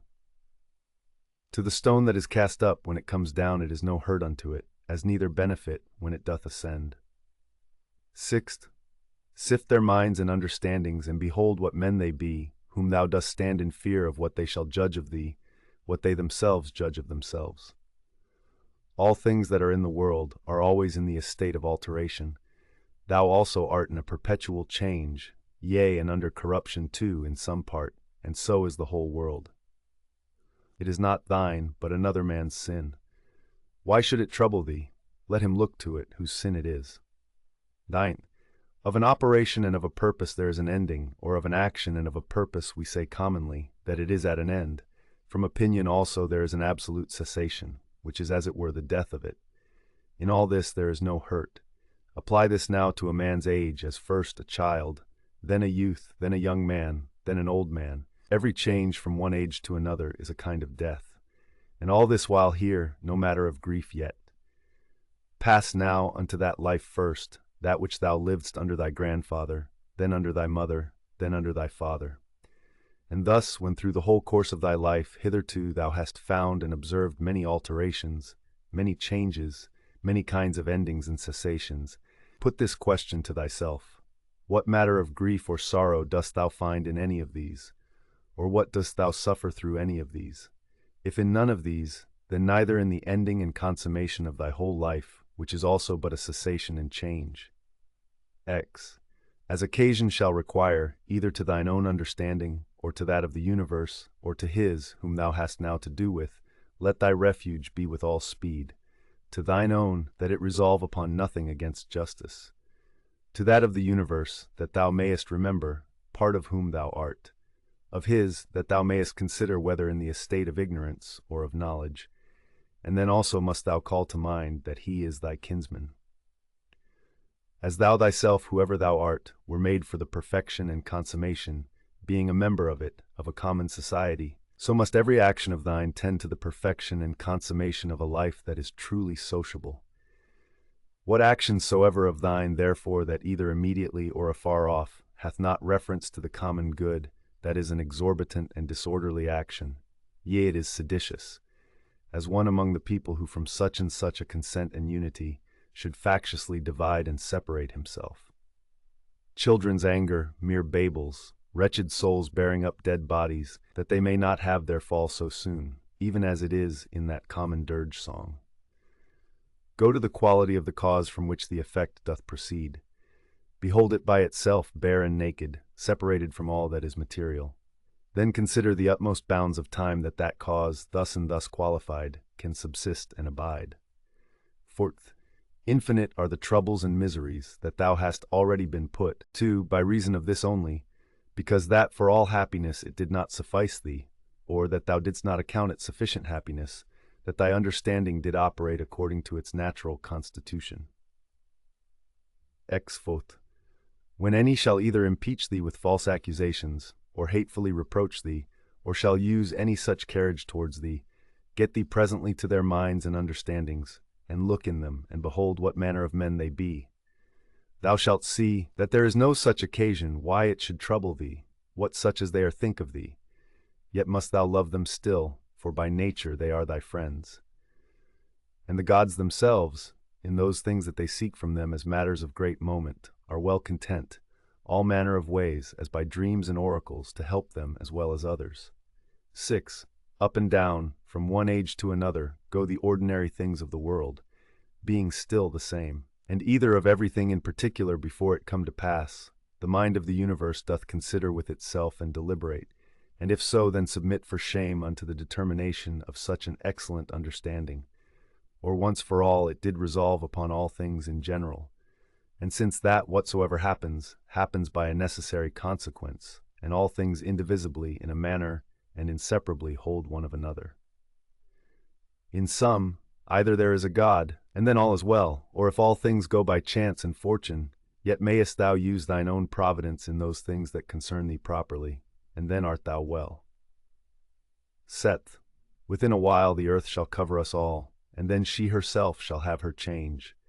And then the course will be from one period of eternity unto another, and so a perpetual eternity. Now can any man that shall consider with himself in his mind the several rollings or successions of so many changes and alterations, and the swiftness of all these rulings, can he otherwise but contemn in his heart and despise all worldly things? The cause of the universe is as it were a strong torrent, it carrieth all away. 8. And these your professed politicians, the only true practical philosophers of the world, as they think of themselves, so full of affected gravity, or such professed lovers of virtue and honesty, what wretches be they in very deed, how vile and contemptible in themselves! O man, what ado dost thou keep? Do what thy nature doth now require. Resolve upon it, if thou mayest, and take no thought whether anybody shall know it or no. Yea, but sayest thou, I must not expect a Plato's commonwealth. If they profit though never so little, I must be content, and think much even of that little progress. Doth then any of them forsake their former false opinions, that I should think they profit? For without a change of opinions, alas, what is all that ostentation but mere wretchedness of slavish minds, that groan privately, and yet would make a show of obedience to reason and truth? Go to now and tell me of Alexander and Philippus, and Demetrius Phalereus, whether they understood what the common nature requireth, and could rule themselves or no. They know best themselves. But if they kept a life and swaggered, I, God be thanked, am not bound to imitate them. The effect of true philosophy is unaffected simplicity and modesty. Persuade me not to ostentation and vainglory. 9. From some high place, as it were, to look down and to behold here flocks and their sacrifices without number, and all kind of navigation, some in a rough and stormy sea, and some in a calm. The general differences or different estates of things, some that are now first upon being, the several and mutual relations of those things that are together, and some other things that are at their last. Their lives also, who were long ago, and theirs who shall be hereafter, and the present estate and life of those many nations of barbarians that are now in the world, thou must likewise consider in thy mind. And how many there be, who never so much as heard of thy name, how many that will soon forget it, how many who but even now did commend thee, within a very little while perchance will speak ill of thee, so that neither fame, nor honor, nor anything else that this world doth afford, is worth the while. The sum then of all, whatsoever doth happen unto thee, whereof God is the cause, to accept it contentedly. Whatsoever thou doest, whereof thou thyself art the cause, to do it justly, which will be, if both in thy resolution and in thy action thou have no further end, than to do good unto others, as being that which by thy natural constitution, as a man, thou art bound unto. Sex. Many of those things that trouble and straiten thee, it is in thy power to cut off, as wholly depending from mere conceit and opinion, and then thou shalt have room enough. 1. To comprehend the whole world together in thy mind, and the whole course of this present age to represent it unto thyself, and to fix thy thoughts upon the sudden change of every particular object. How short the time is from the generation of anything unto the dissolution of the same, but how immense and infinite both that which was before the generation and that which after the generation of it shall be. All things that thou seest will soon be perished, and they that see their corruptions will soon vanish away themselves. He that dieth 100 years old, and he that dieth young, shall come all to one. What are their minds and understandings, and what the things that they apply themselves unto? What do they love, and what do they hate for? Fancy to thyself the estate of their souls openly to be seen, when they think they hurt them shrewdly, whom they speak ill of, and when they think they do them a very good turn, whom they commend and extol. Oh, how full are they then of conceit and opinion! Zenk 30. Loss and corruption is in very deed nothing else but change and alteration, and that is it which the nature of the universe doth most delight in, by which, and according to which, whatsoever is done is well done. For that was the estate of worldly things from the beginning, and so shall it ever be. Or wouldest thou rather say, that all things in the world have gone ill from the beginning for so many ages, and shall ever go ill? And then among so many deities, could no divine power be found all this while that could rectify the things of the world? Or is the world to incessant woes and miseries for ever condemned? Fort. How base and putrid every common matter is, water, dust, and from the mixture of these bones and all that loathsome stuff that our bodies do consist of, so subject to be infected and corrupted. And again, those other things that are so much prized and admired, as marble stones, what are they, but as it were the kernels of the earth? Gold and silver, what are they, but as the more gross faces of the earth?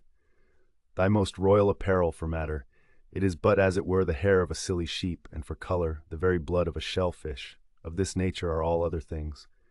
Thy life itself is some such thing too, a mere exhalation of blood, and it also apt to be changed into some other common thing. Will this querulousness, this murmuring, this complaining and dissembling never be at an end? What then is it that troubleth thee? Doth any new thing happen unto thee? What dost thou so wonder at? At the cause or the matter? Behold, either by itself is either of that weight and moment indeed, and besides these there is not anything. But thy duty towards the gods also, it is time thou shouldst acquit thyself of it with more goodness and simplicity. X6. It is all one to see these things for 100 of years together, or but for 3 years. Extinct 7th. If he have sinned, his is the harm, not mine, but perchance he hath not. Either all things by the providence of reason happen unto every particular as a part of one general body, and then it is against reason that a part should complain of anything that happens for the good of the whole.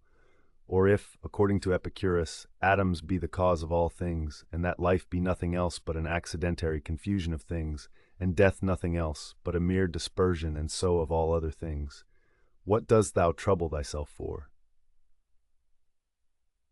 Sayest thou unto that rational part, Thou art dead, corruption hath taken hold on thee? Doth it then also void excrements? Doth it like either oxen or sheep graze or feed, that it also should be mortal, as well as the body? XL.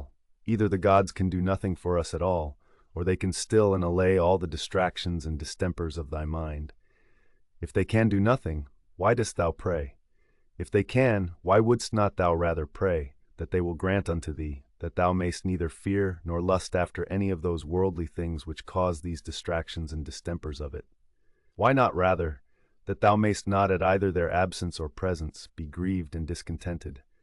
Then either that thou mayst obtain them, or that thou mayst avoid them. For certainly it must needs be, that if the gods can help us in anything, they may in this kind also. But thou wilt say perchance, in those things the gods have given me my liberty, and it is in mine own power to do what I will. But if thou mayst use this liberty, rather to set thy mind at true liberty, than wilfully with baseness and servility of mind to effect those things, which either to compass or to avoid is not in thy power, wert not thou better?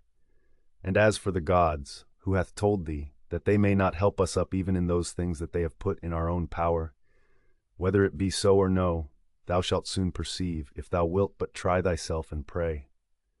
One prayeth that he may compass his desire, to lie with such or such a one. Pray thou that thou mayst not lust to lie with her.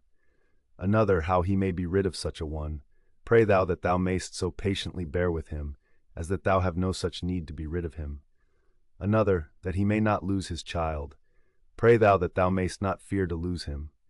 To this end and purpose let all thy prayer be, and see what will be the event.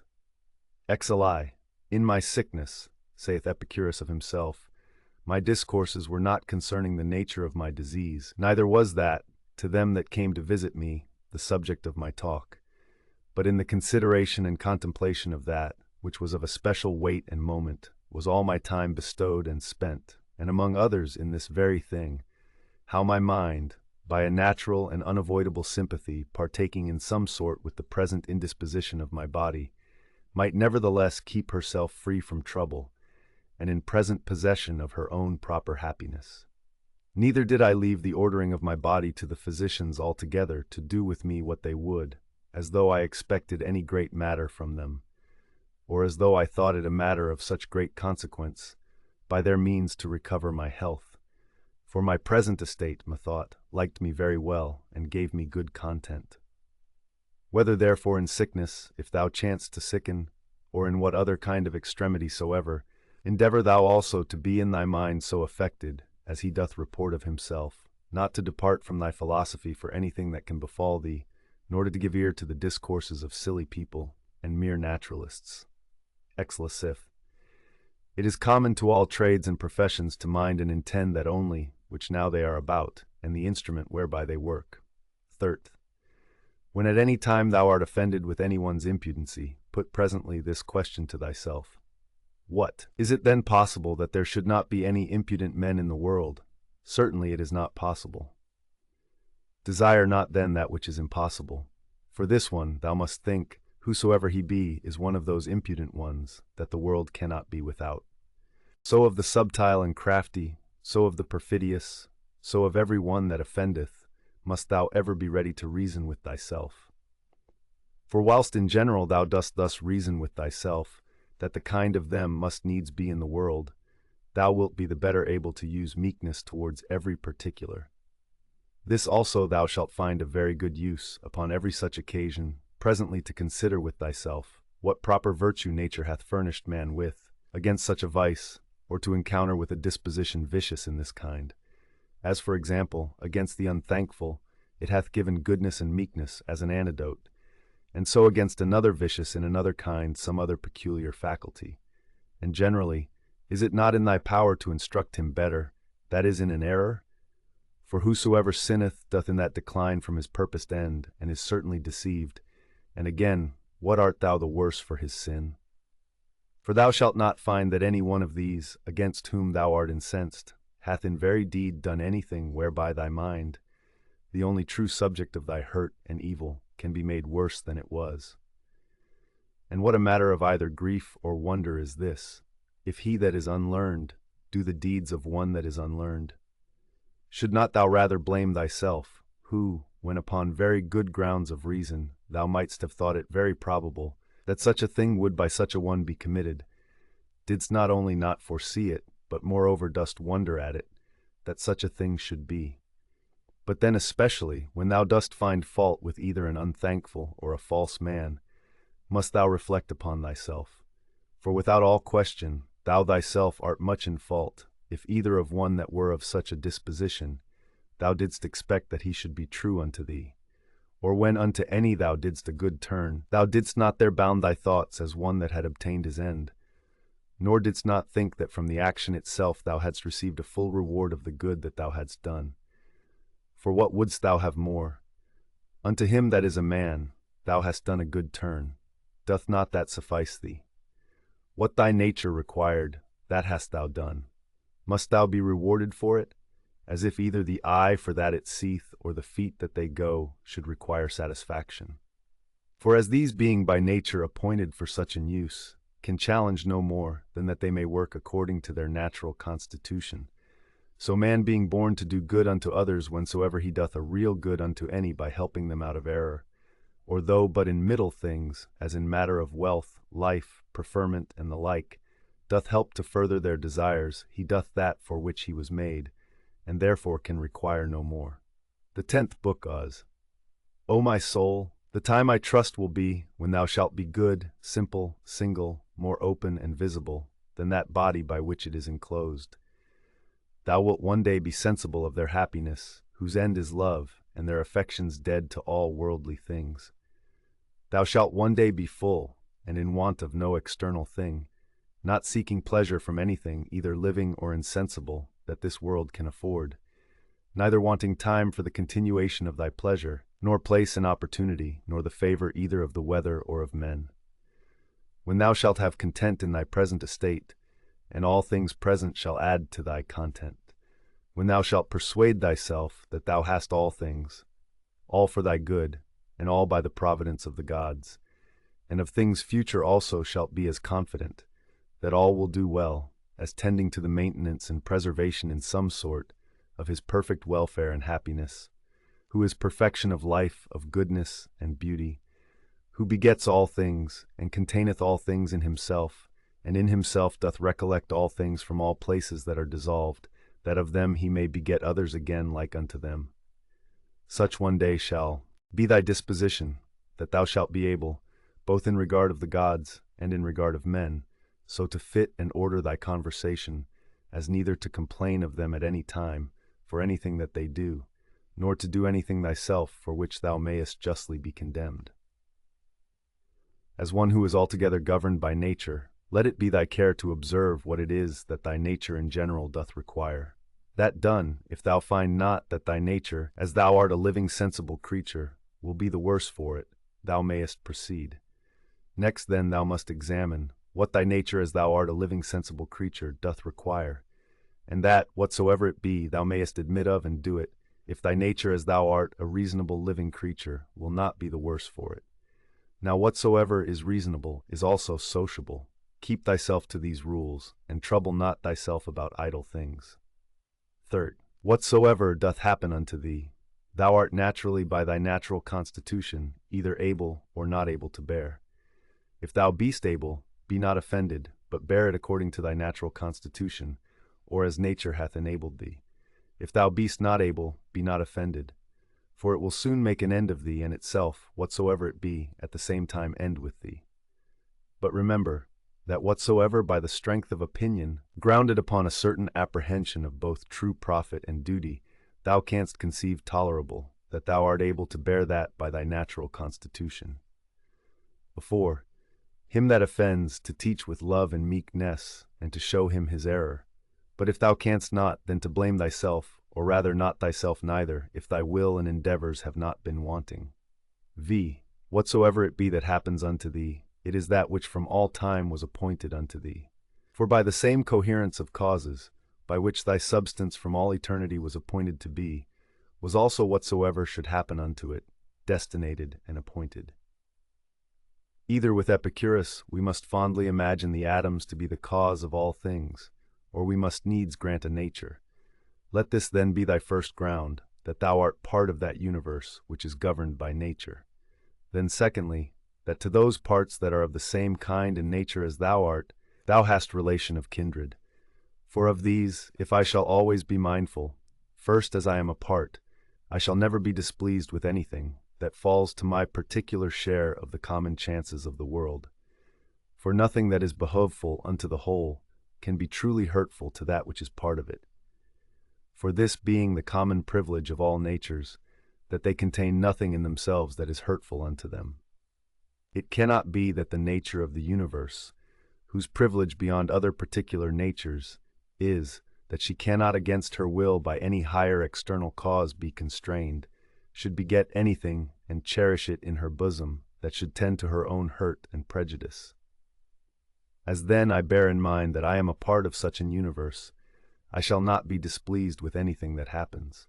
And as I have relation of kindred to those parts that are of the same kind and nature that I am, so I shall be careful to do nothing that is prejudicial to the community, but in all my deliberations shall they that are of my kind ever be, and the common good, that which all my intentions and resolutions shall drive unto, as that which is contrary unto it, I shall by all means endeavor to prevent and avoid.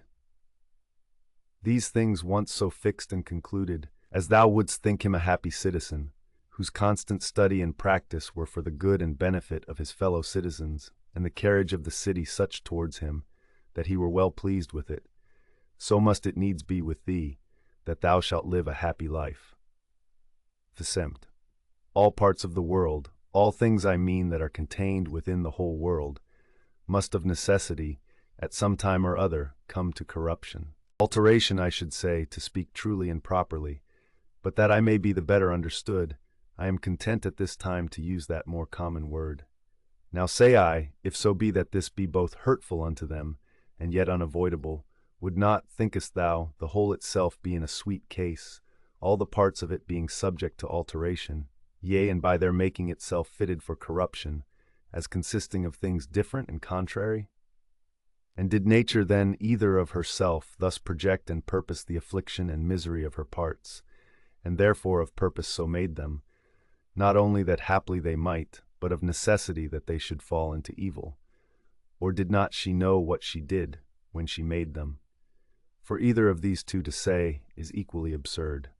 But to let pass nature in general, and to reason of things particular according to their own particular natures, how absurd and ridiculous is it, first to say that all parts of the whole are, by their proper natural constitution, subject to alteration, and then when any such thing doth happen, as when one doth fall sick and dieth, to take on and wonder as though some strange thing had happened.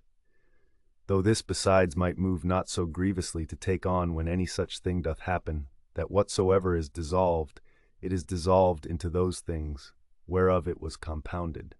For every dissolution is either a mere dispersion of the elements into those elements again whereof everything did consist, or a change of that which is more solid into earth, and of that which is pure and subtile or spiritual into air.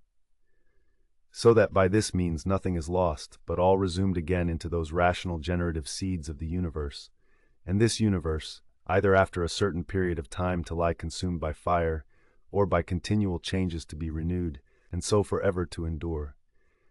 Now that solid and spiritual that we speak of, thou must not conceive it to be that very same which at first was when thou wert born.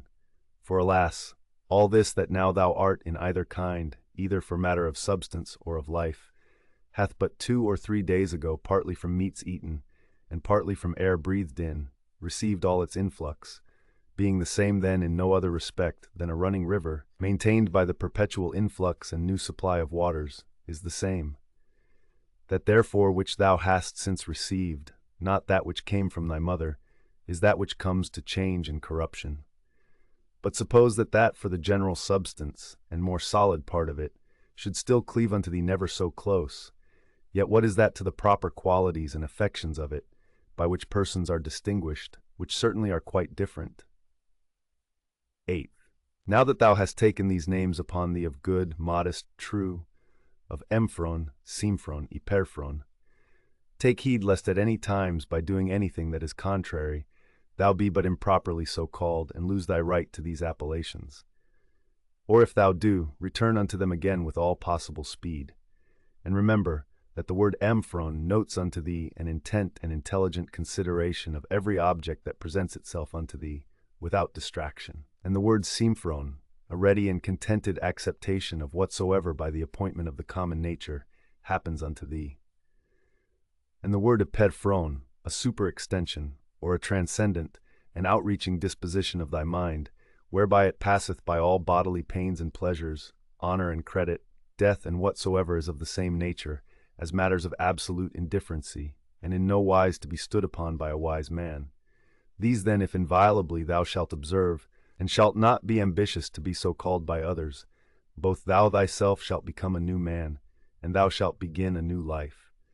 For to continue such as hitherto thou hast been, to undergo those distractions and distempers as thou must needs for such a life as hitherto thou hast lived, is the part of one that is very foolish and is overfond of his life, whom a man might compare to one of those half-eaten wretches, matched in the amphitheatre with wild beasts, who as full as they are all the body over with wounds and blood, desire for a great favour, that they may be reserved till the next day, then also, and in the same estate to be exposed to the same nails and teeth as before.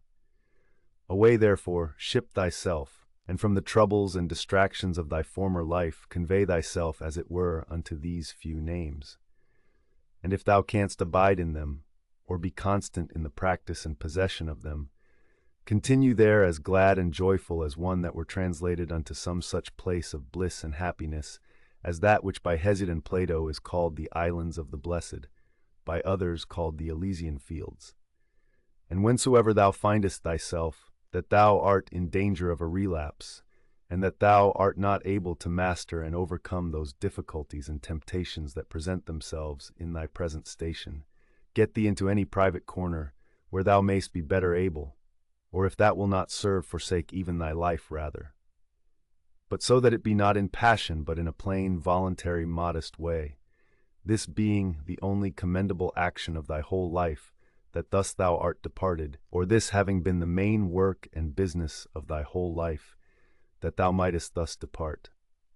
Now for the better remembrance of those names that we have spoken of, thou shalt find it a very good help to remember the gods as often as may be, and that the thing which they require at our hands of as many of us, as are by nature reasonable creation, is not that with fair words and outward show of piety and devotion we should flatter them, but that we should become like unto them, and that as all other natural creatures, the fig tree, for example, the dog, the bee, both do, all of them, and apply themselves unto that which by their natural constitution is proper unto them, so man likewise should do that, which by his nature, as he is a man, belongs unto him.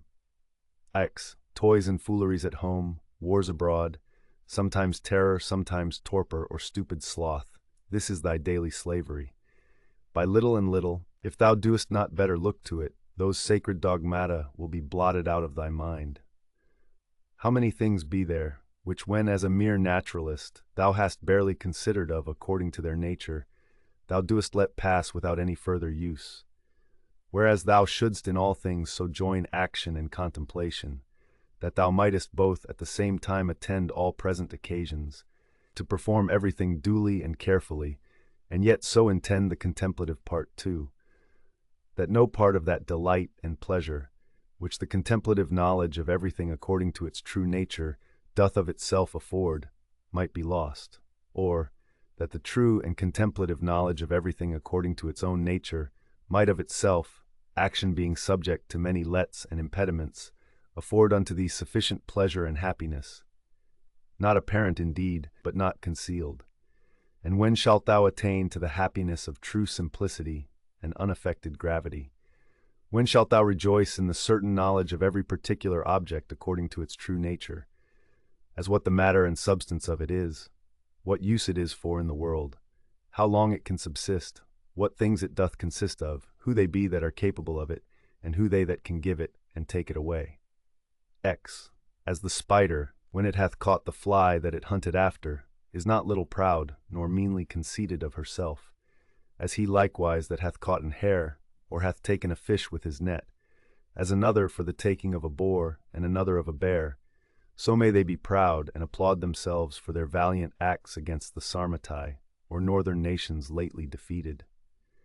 For these also, these famous soldiers and warlike men, if thou dost look into their minds and opinions, what do they for the most part but hunt after prey? To find out, and set to thyself some certain way and method of contemplation, whereby thou mayest clearly discern and represent unto thyself the mutual change of all things, the one into the other. Bear it in thy mind evermore, and see that thou be truly well exercised in this particular, for there is not anything more effectual to beget true magnanimity. He hath got loose from the bonds of his body, and perceiving that within a very little while he must of necessity bid the world farewell, and leave all these things behind him, he wholly applied himself, as to righteousness in all his actions, so to the common nature in all things that should happen unto him. And contenting himself with these two things, to do all things justly, and whatsoever God doth send to like well of it, what others shall either say or think of him, or shall do against him, he doth not so much as trouble his thoughts with it. To go on straight, whither right and reason directed him, and by so doing to follow God, was the only thing that he did mind, that his only business and occupation. The 30. What use is there of suspicion at all? Or, why should thoughts of mistrust and suspicion concerning that which is future trouble thy mind at all? What now is to be done, if thou mayest search and inquiry into that? What needs thou care for more? And if thou art well able to perceive it alone, let no man divert thee from it. But if alone thou doest not so well perceive it, suspend thine action, and take advice from the best. And if there be anything else that doth hinder thee, go on with prudence and discretion, according to the present occasion and opportunity, still proposing that unto thyself, which thou dost conceive most right and just. For to hit that aright, and to speed in the prosecution of it, must needs be happiness, since it is that only which we can truly and properly be said to miss of, or miscarry in. 14. What is that is slow, and yet quick, merry, and yet grave? He that in all things doth follow reason for his guide. In the morning, as soon as thou art awaked, when thy judgment, before either thy affections or external objects have wrought upon it, is yet most free and impartial, put this question to thyself, whether if that which is right and just be done, the doing of it by thyself, or by others when thou art not able thyself, be a thing material or no, for sure it is not. And as for these that keep such a life, and stand so much upon the praises or dispraises of other men, hast thou forgotten what manner of men they be? That such and such upon their beds, and such at their board, what their ordinary actions are, what they pursue after, and what they fly from, what thefts and rapines they commit, if not with their hands and feet, yet with that more precious part of theirs, their minds, which, would it but admit of them, might enjoy faith, modesty, truth, justice, a good spirit. 60. Give what thou wilt, and take away what thou wilt, saith he that is well taught and truly modest, to him that gives and takes away. And it is not out of a stout and peremptory resolution that he saith it, but in mere love and humble submission. Cent. So live as indifferent to the world and all worldly objects, as one who liveth by himself alone upon some desert hill. For whether here or there, if the whole world be but as one town, it matters not much for the place. Let them behold and see a man, that is a man indeed, living according to the true nature of man. If they cannot bear with me, let them kill me, for better were it to die than so to live as they would have thee. 18. Make it not any longer a matter of dispute or discourse, what are the signs and proprieties of a good man, but really and actually to be such. 19. Ever to represent unto thyself, and to set before thee both the general age and time of the world, and the whole substance of it, and how all things, particular in respect of these, are for their substance, as one of the least seeds that is, and for their duration, as the turning of the pestle in the mortar once about. Then to fix thy mind upon every particular object of the world, and to conceive it, as it is indeed, as already being in the state of dissolution and of change, tending to some kind of either putrefaction or dispersion, or whatsoever else it is, that is the death, as it were, of everything in his own kind. XX. Consider them through all actions and occupations of their lives, as when they eat and when they sleep, when they are in the act of necessary exoneration, and when in the act of lust. Again, when they either are in their greatest exultation, and in the middle of all their pomp and glory, or being angry and displeased, in great state and majesty, as from an higher place, they chide and rebuke. How base and slavish but a little while ago they were fain to be, that they might come to this, and within a very little while what will be their estate, when death hath once seized upon them. In turns, that is best for every one, that the common nature of all doth send unto every one, and then is it best when she doth send it. The earth, saith the poet, doth often long after the rain.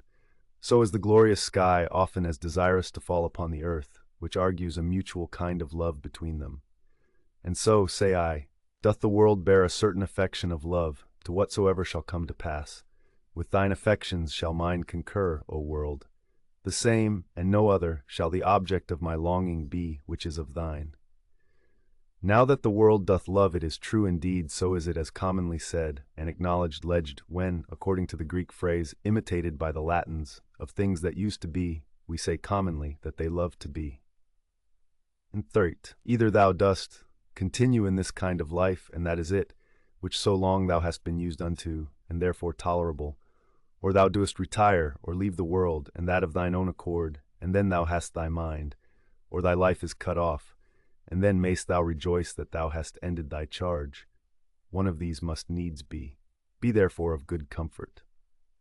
14. Let it always appear and be manifest unto thee that solitariness and desert places, by many philosophers so much esteemed of and affected, are of themselves but thus and thus, and that all things are them to them that live in towns, and converse with others as they are the same nature everywhere to be seen and observed, to them that have retired themselves to the top of mountains, and to desert havens, or what other desert and inhabited places soever.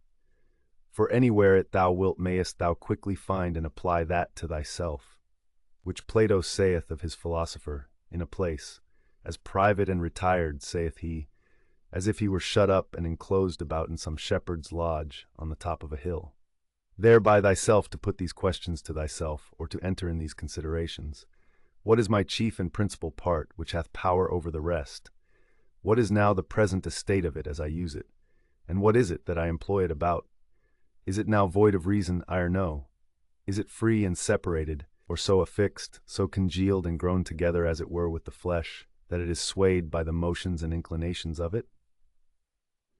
He that runs away from his master is a fugitive, but the law is every man's master. He therefore that forsakes the law is a fugitive.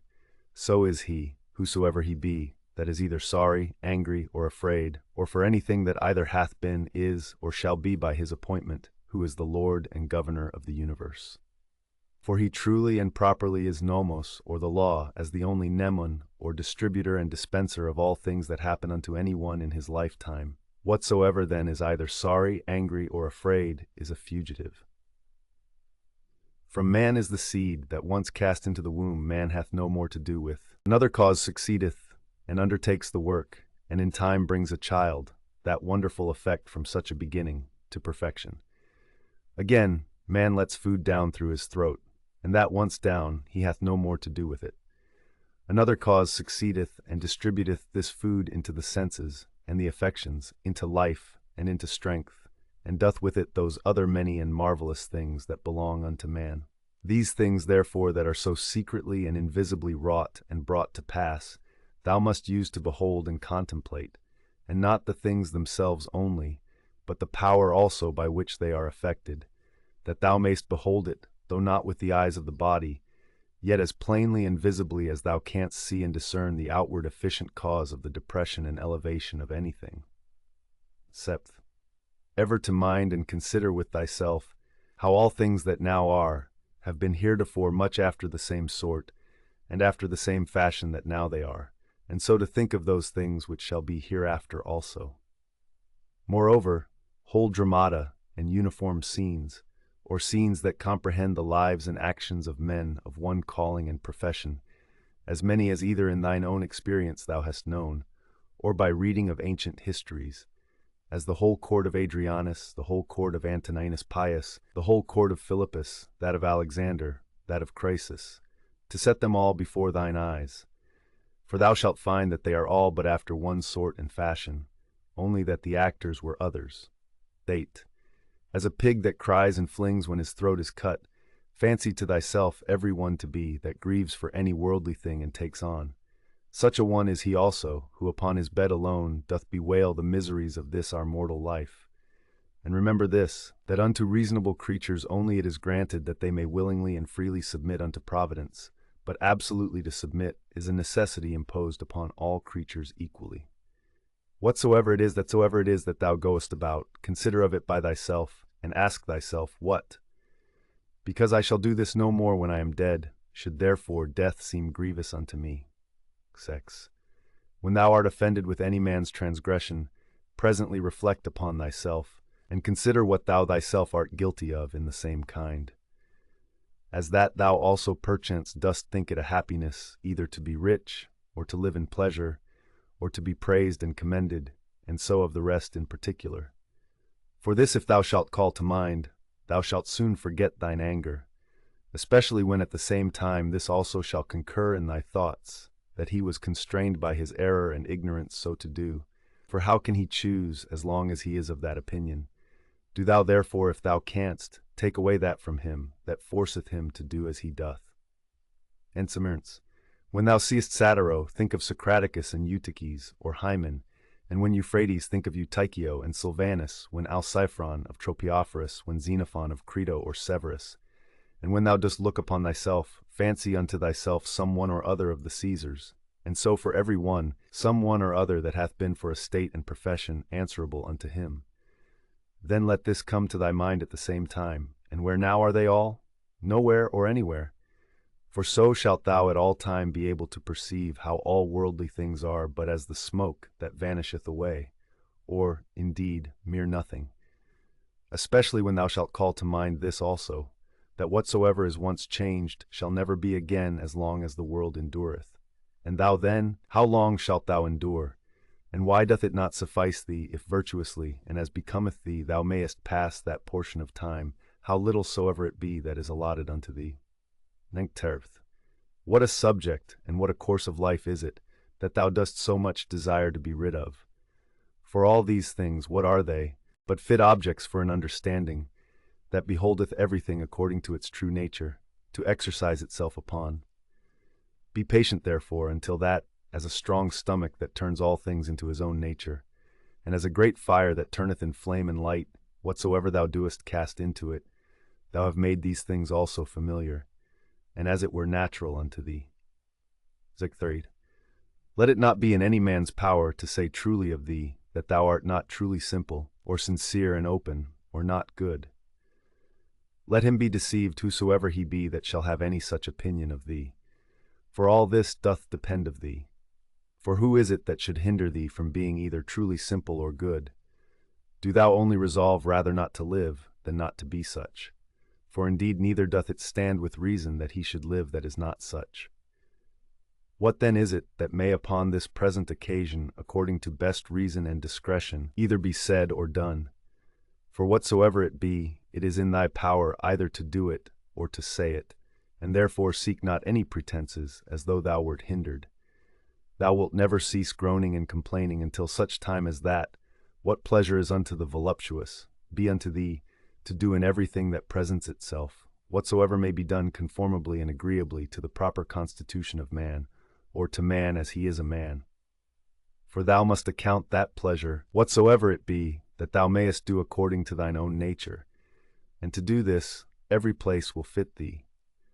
Unto the cylindrus, or roller, it is not granted to move everywhere according to its own proper motion, as neither unto the water, nor unto the fire, nor unto any other thing, that either is merely natural, or natural and sensitive, but not rational, for many things there be that can hinder their operations.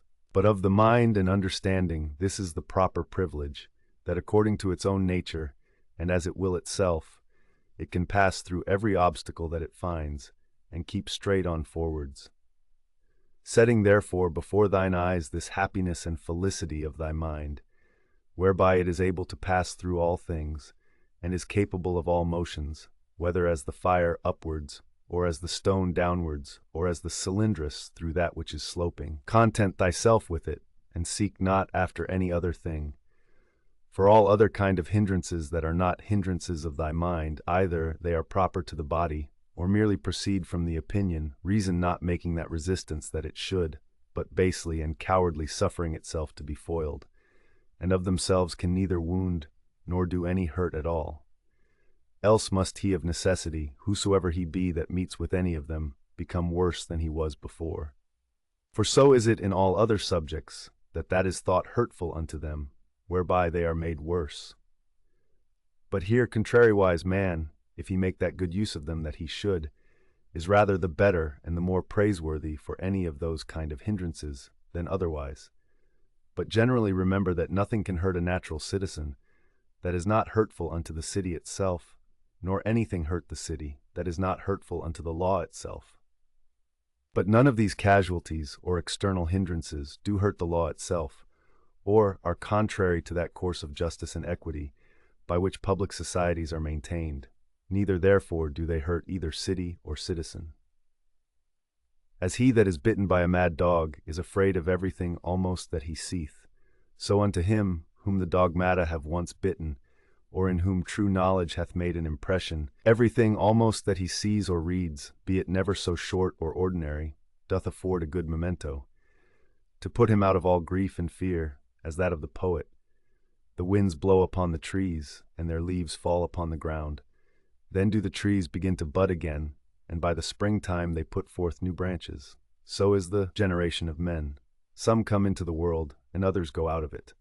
Of these leaves then thy children are. And they also that applaud thee so gravely, or that applaud thy speeches with that their usual acclamation, Axiopistos, O wisely spoken eye, and speak well of thee, as on the other side, they that stick not to curse thee, they that privately and secretly dispraise and deride thee, they also are but leaves. And they also that shall follow, in whose memories the names of men famous after death is preserved, they are but leaves neither. For even so is it of all these worldly things. Their spring comes, and they are put forth. Then blows the wind, and they go down. And then in lieu of them grow others out of the wood or common matter of all things, like unto them. But to endure but for a while is common unto all. Why then shouldest thou so earnestly either seek after these things, or fly from them, as though they should endure forever? Yet a little while, and thine eyes will be closed up, and for him that carries thee to thy grave shall another mourn within a while after. A good eye must be good to see whatsoever is to be seen, and not green things only, for that is proper to sore eyes. So must a good ear and a good smell be ready for whatsoever is either to be heard or smelt, and a good stomach as indifferent to all kinds of food, as a millstone is, to whatsoever she was made for to grind. As ready therefore must a sound understanding be for whatsoever shall happen. But he that saith, O that my children might live, and O that all men might commend me for whatsoever I do, is an eye that seeks after green things, or as teeth after that which is tender. There is not any man that is so happy in his death, but that some of those that are by him when he dies will be ready to rejoice at his supposed calamity. Is it one that was virtuous and wise indeed? Will there not some one or other be found, who thus will say to himself, Well, now at last shall I be at rest from this pedagogue. He did not indeed otherwise trouble us much, but I know well enough that in his heart he did much condemn us. Thus will they speak of the virtuous. But as for us, alas, how many things be there, for which there be many that glad would be to be rid of us. This therefore if thou shalt think of whensoever thou diest, thou shalt die the more willingly, when thou shalt think with thyself. I am now to depart from that world, wherein those that have been my nearest friends and acquaintances, they whom I have so much suffered for, so often prayed for, and for whom I have taken such care, even they would have me die, hoping that after my death they shall live happier than they did before. What then should any man desire to continue here any longer? Nevertheless, whensoever thou diest, thou must not be less kind and loving unto them for it. But as before, see them, continue to be their friend, to wish them well, and meekly and gently to carry thyself towards them, but yet so that on the other side it make thee not the more unwilling to die. But as it fareth with them that die an easy quick death, whose soul is soon separated from their bodies, so must thy separation from them be. To these had nature joined and annexed me. Now she parts us. I am ready to depart, as from friends and kinsmen, but yet without either reluctancy or compulsion. For this also is according to nature.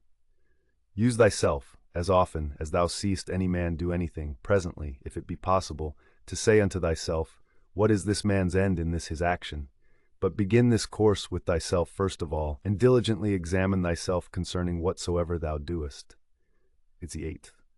Remember that which sets a man at work, and hath power over the affections to draw them either one way or the other way, is not any external thing properly, but that which is hidden within every man's dogmata and opinions. That is rhetoric, that is life, that, to speak true, is man himself. As for thy body, which as a vessel or a case compasseth thee about, and the many and curious instruments that it hath annexed unto it, let them not trouble thy thoughts. For of themselves they are but as a carpenter's axe, but that they are born with us, and naturally sticking unto us. But otherwise, without the inward cause that hath power to move them, and to restrain them, those parts are of themselves of no more use unto us, than the shuttle is of itself to the weaver, or the pen to the writer, or the whip to the coachman. The 11th book was, The natural properties and privileges of a reasonable soul are, that she seeth herself, that she can order and compose herself, that she makes herself as she will herself, that she reaps her own fruits whatsoever, whereas plants, trees, unreasonable creatures, what fruit soever, be it either fruit properly, or analogically only they bear them unto others, and not to themselves. Again, whensoever and wheresoever, sooner or later, her life doth end, she hath her own end nevertheless. For it is not with her, as with dancers and players, who if they be interrupted in any part of their action, the whole action must needs be imperfect. But she in what part of time or action soever she be surprised, can make that which she hath in her hand, whatsoever it be, complete and full, so that she may depart with that comfort, I have lived, neither want I anything of that which properly did belong unto me.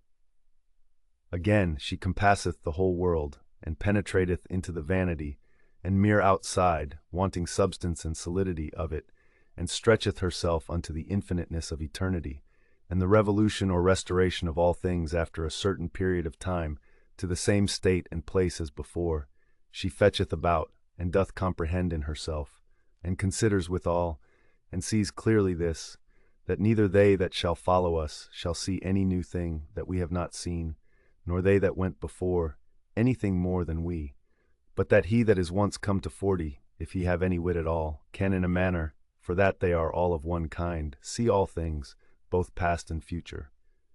As proper is it and natural to the soul of man to love her neighbor, to be true and modest, and to regard nothing so much as herself, which is also the property of the law, whereby by the way it appears, that sound reason and justice comes all to one, and therefore that justice is the chief thing that reasonable creatures ought to propose unto themselves as their end. A pleasant song or dance, the pancratius exercise, sports that thou art wont to be much taken with, thou shalt easily contemn.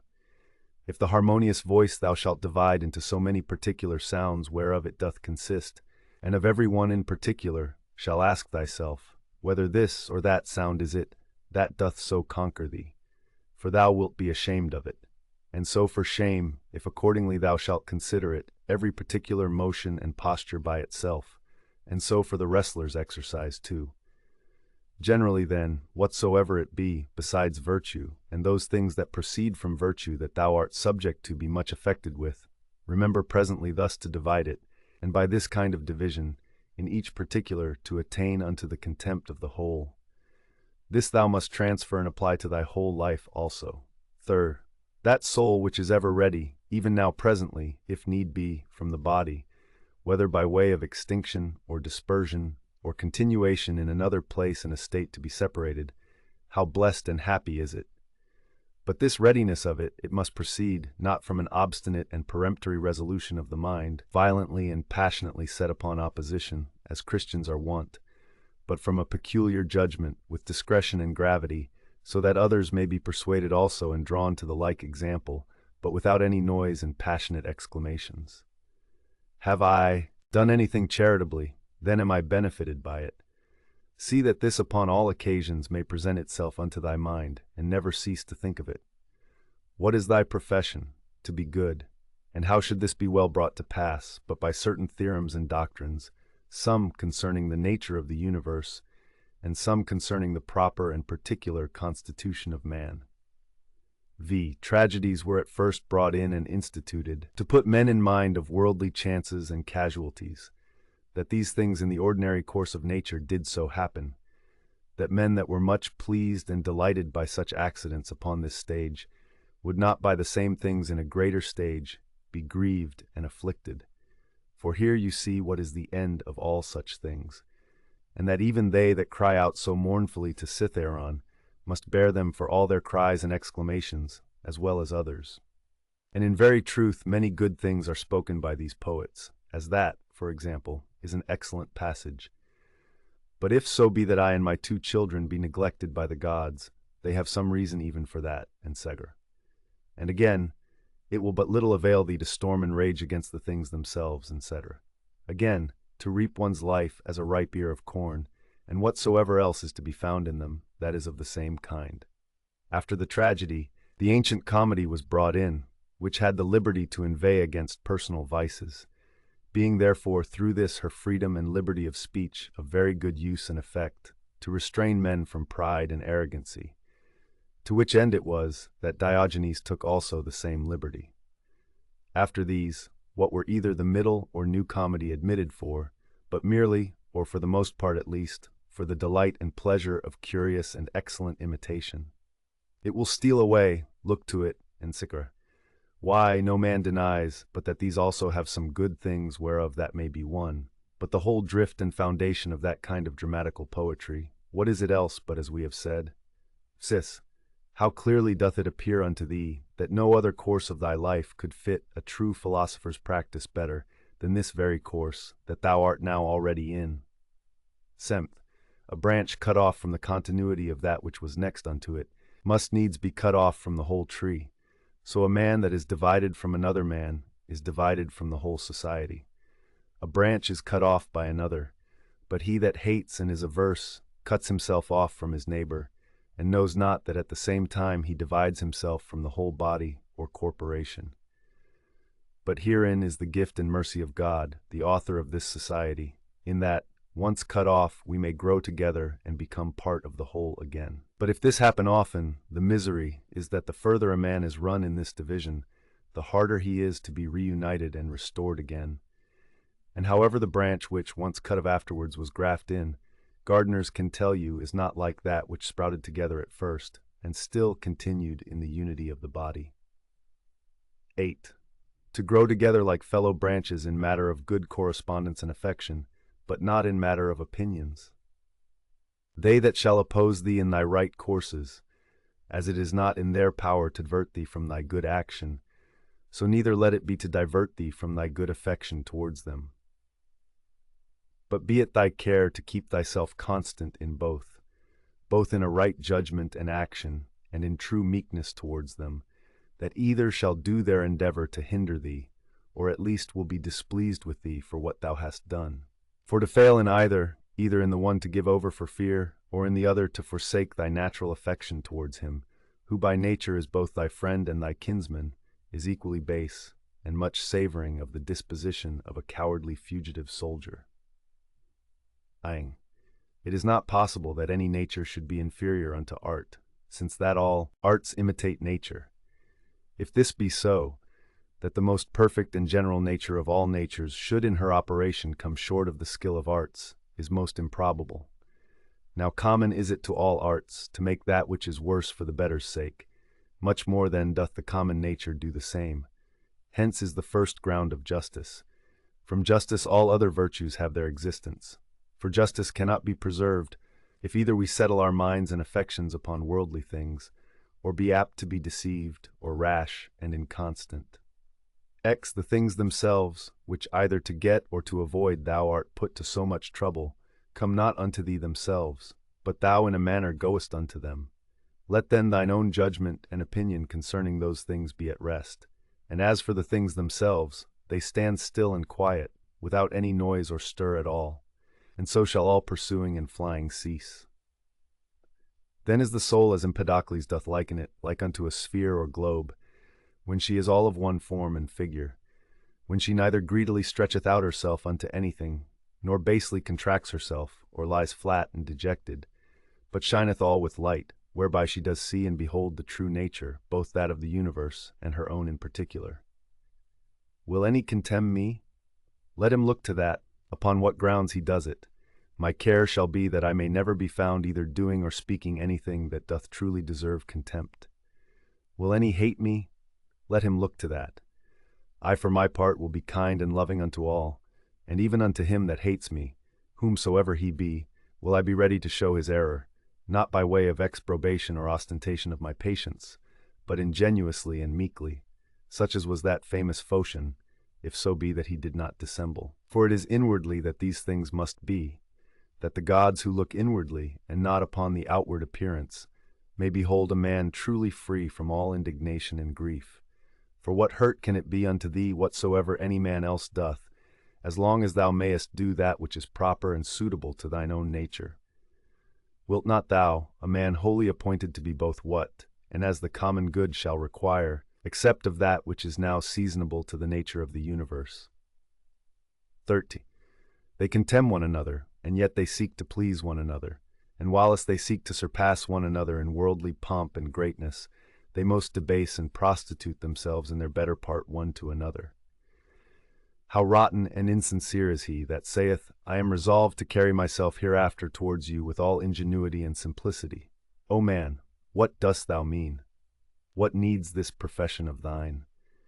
The thing itself will show it. It ought to be written upon thy forehead. No sooner thy voice is heard, than thy countenance must be able to show what is in thy mind, even as he that is loved knows presently by the looks of his sweetheart what is in her mind. Such must he be for all the world, that is truly simple and good, as he whose armholes are offensive, that whosoever stands by, as soon as ever he comes near him, may as it were smell him whether he will or no. But the affectation of simplicity is nowise laudable. There is nothing more shameful than perfidious friendship. Above all things, that must be avoided. However, true goodness, simplicity, and kindness cannot so be hidden, but that, as we have already said, in the very eyes and countenance they will show themselves. Cheat. To live happily is an inward power of the soul, when she is affected with indifferency towards those things that are by their nature indifferent. To be thus affected, she must consider all worldly objects both divided and whole, remembering withal that no object can of itself beget any opinion in us, neither can come to us, but stands without still and quiet, but that we ourselves beget, and as it were print in ourselves opinions concerning them. Now it is in our power not to print them, and if they creep in and lurk in some corner, it is in our power to wipe them off.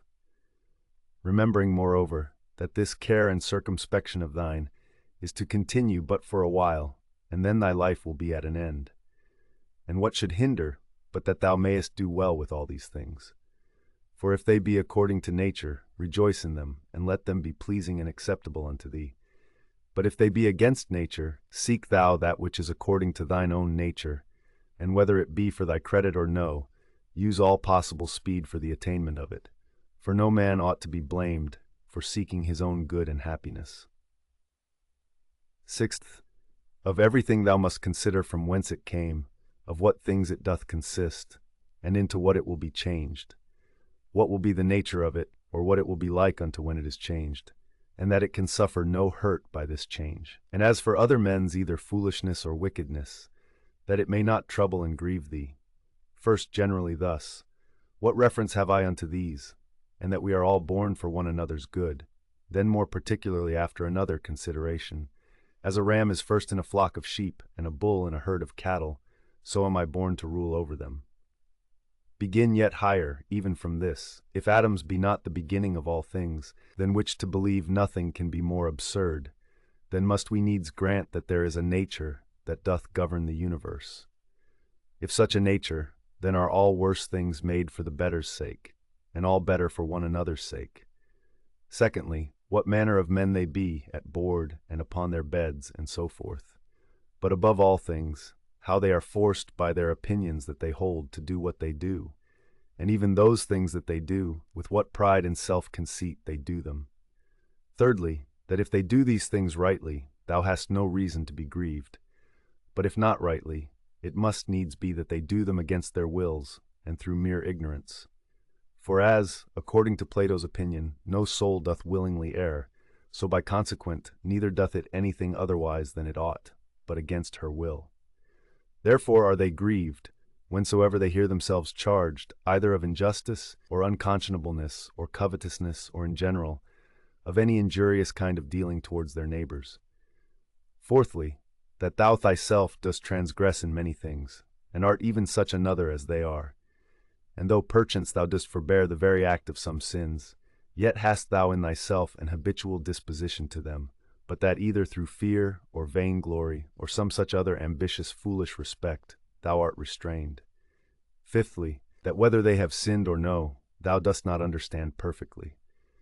For many things are done by way of discreet policy, and generally a man must know many things first, before he be able truly and judiciously to judge of another man's action. Sixthly, that whensoever thou dost take on grievously, or makest great woe, little dost thou remember then that a man's life is but for a moment of time, and that within a while we shall all be in our graves. Seventhly, that it is not the sins and transgressions themselves that trouble us properly, for they have their existence in their minds and understandings only, that commit them, but our own opinions concerning those sins. Remove then, and be content to part with that conceit of thine, that it is a grievous thing, and thou hast removed thine anger. But how should I remove it? How? Reasoning with thyself that it is not shameful. For if that which is shameful be not the only true evil that is, thou also wilt be driven, whilst thou dost follow the common instinct of nature, to avoid that which is evil, to commit many unjust things, and to become a thief in anything that will make to the attainment of thy intended worldly ends. Eighthly, how many things may and do oftentimes follow upon such fits of anger and grief, far more grievous in themselves than those very things which we are so grieved or angry for. Ninthly, that meekness is a thing unconquerable, if it be true and natural, and not affected or hypocritical. For how shall even the most fierce and malicious that thou shalt conceive be able to hold on against thee, if thou shalt still continue meek and loving unto him, and that even at that time when he is about to do thee wrong, thou shalt be well disposed, and in good temper, with all meekness to teach him, and to instruct him better?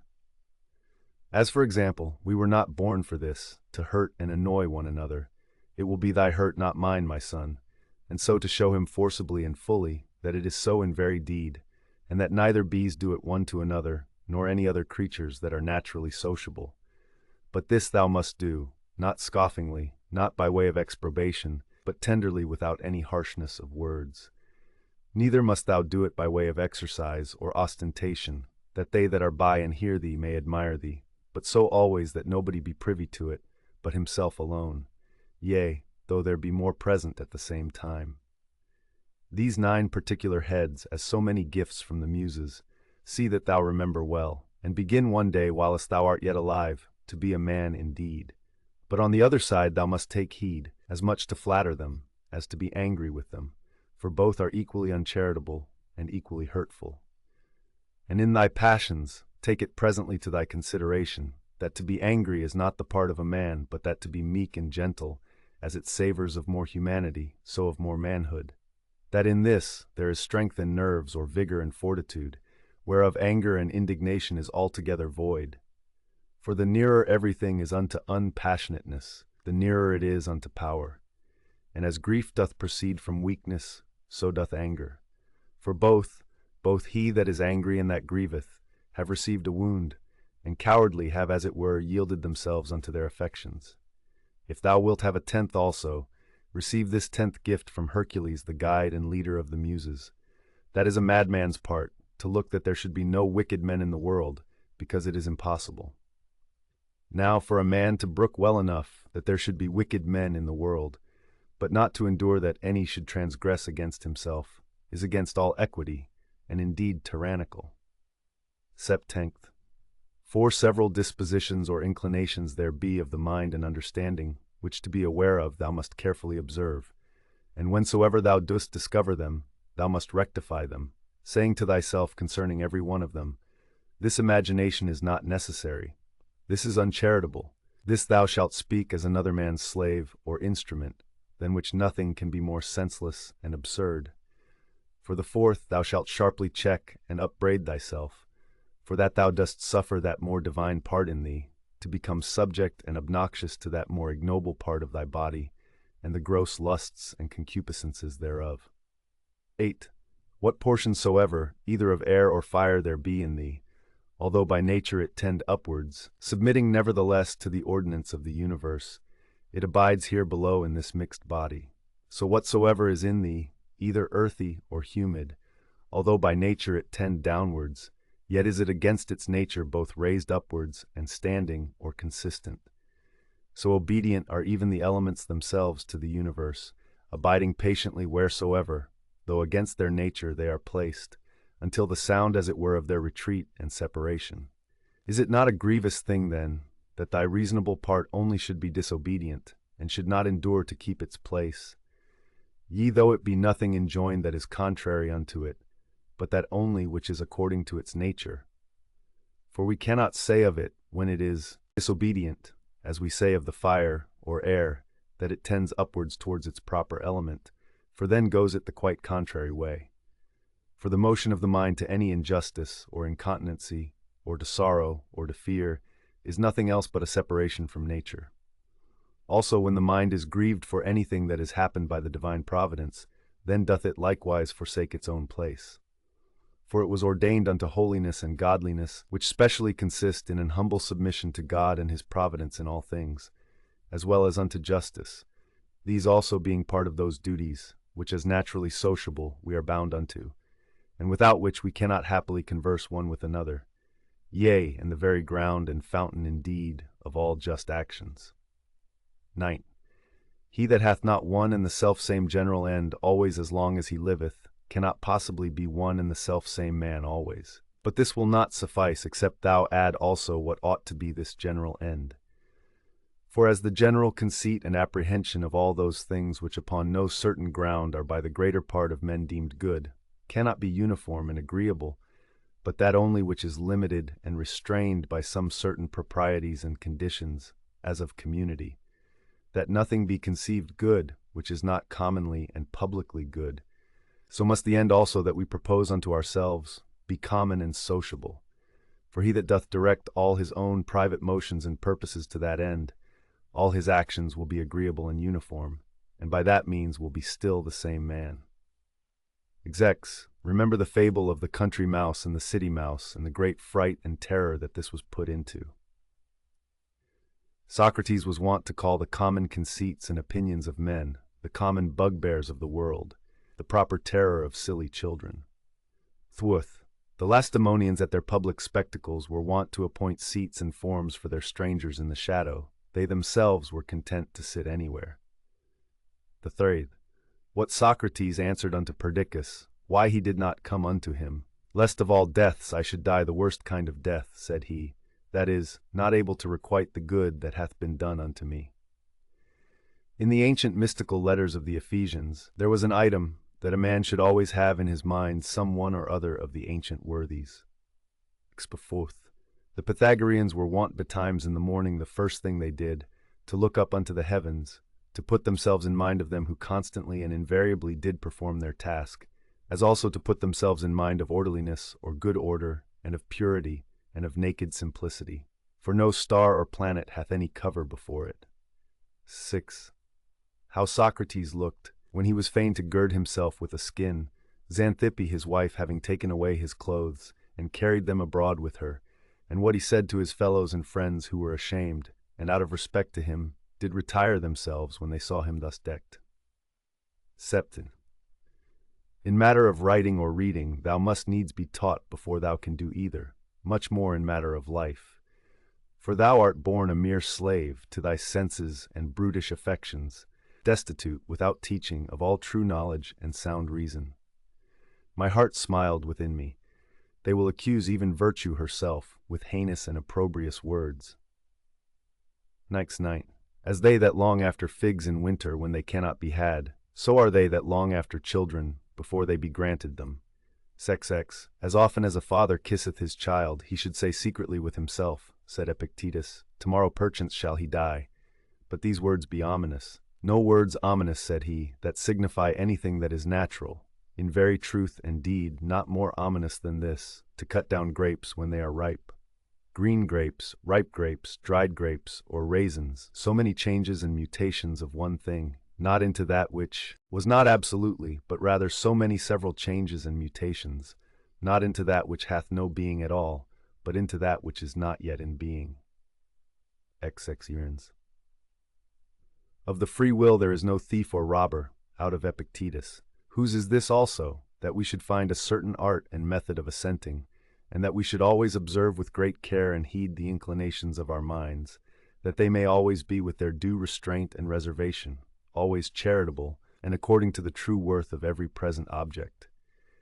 And as for earnest longing, that we should altogether avoid it, and to use averseness in those things only, that wholly depend of our own wills. It is not about ordinary petty matters, believe it, that all our strife and contention is, but whether with the vulgar we should be mad, or by the help of philosophy wise and sober, said he. Socrates said, "What will you have, the souls of reasonable or unreasonable creatures? Of reasonable, but what? Of those whose reason is sound and perfect, or of those whose reason is vitiated and corrupted? Of those whose reason is sound and perfect. Why then labor ye not for such? Because we have them already. What then do ye so strive and contend between you?" The 12th book on "Whatsoever thou dost hereafter aspire unto, thou mayest even now enjoy and possess, if thou dost not envy thyself thine own happiness. And that will be, if thou shalt forget all that is past, and for the future, refer thyself wholly to the divine providence, and shalt bend and apply all thy present thoughts and intentions to holiness and righteousness. To holiness, in accepting willingly whatsoever is sent by the divine providence, as being that which the nature of the universe hath appointed unto thee, which also hath appointed thee for that, whatsoever it be. To righteousness, in speaking the truth freely and without ambiguity, and in doing all things justly and discreetly. Now in this good course, let not other men's either wickedness or opinion or voice hinder thee. No, nor the sense of this thy pampered mass of flesh, for let that which suffers look to itself. If therefore whensoever the time of thy departing shall come, thou shalt readily leave all things, and shalt respect thy mind only, and that divine part of thine, and this shall be thine only fear, not that some time or other thou shalt cease to live, but thou shalt never begin to live according to nature. Then shalt thou be a man indeed, worthy of that world, from which thou hadst thy beginning. Then shalt thou cease to be a stranger in thy country, and to wonder at those things that happen daily, as things strange and unexpected, and anxiously to depend of diverse things that are not in thy power. Suit. God beholds our minds and understandings, bare and naked from these material vessels, and outsides, and all earthly dross. For with his simple and pure understanding, he pierceth into our inmost and purest parts, which from his, as it were by a water pipe and channel, first flowed and issued. This if thou also shalt use to do, thou shalt rid thyself of that manifold luggage, wherewith thou art round about encumbered.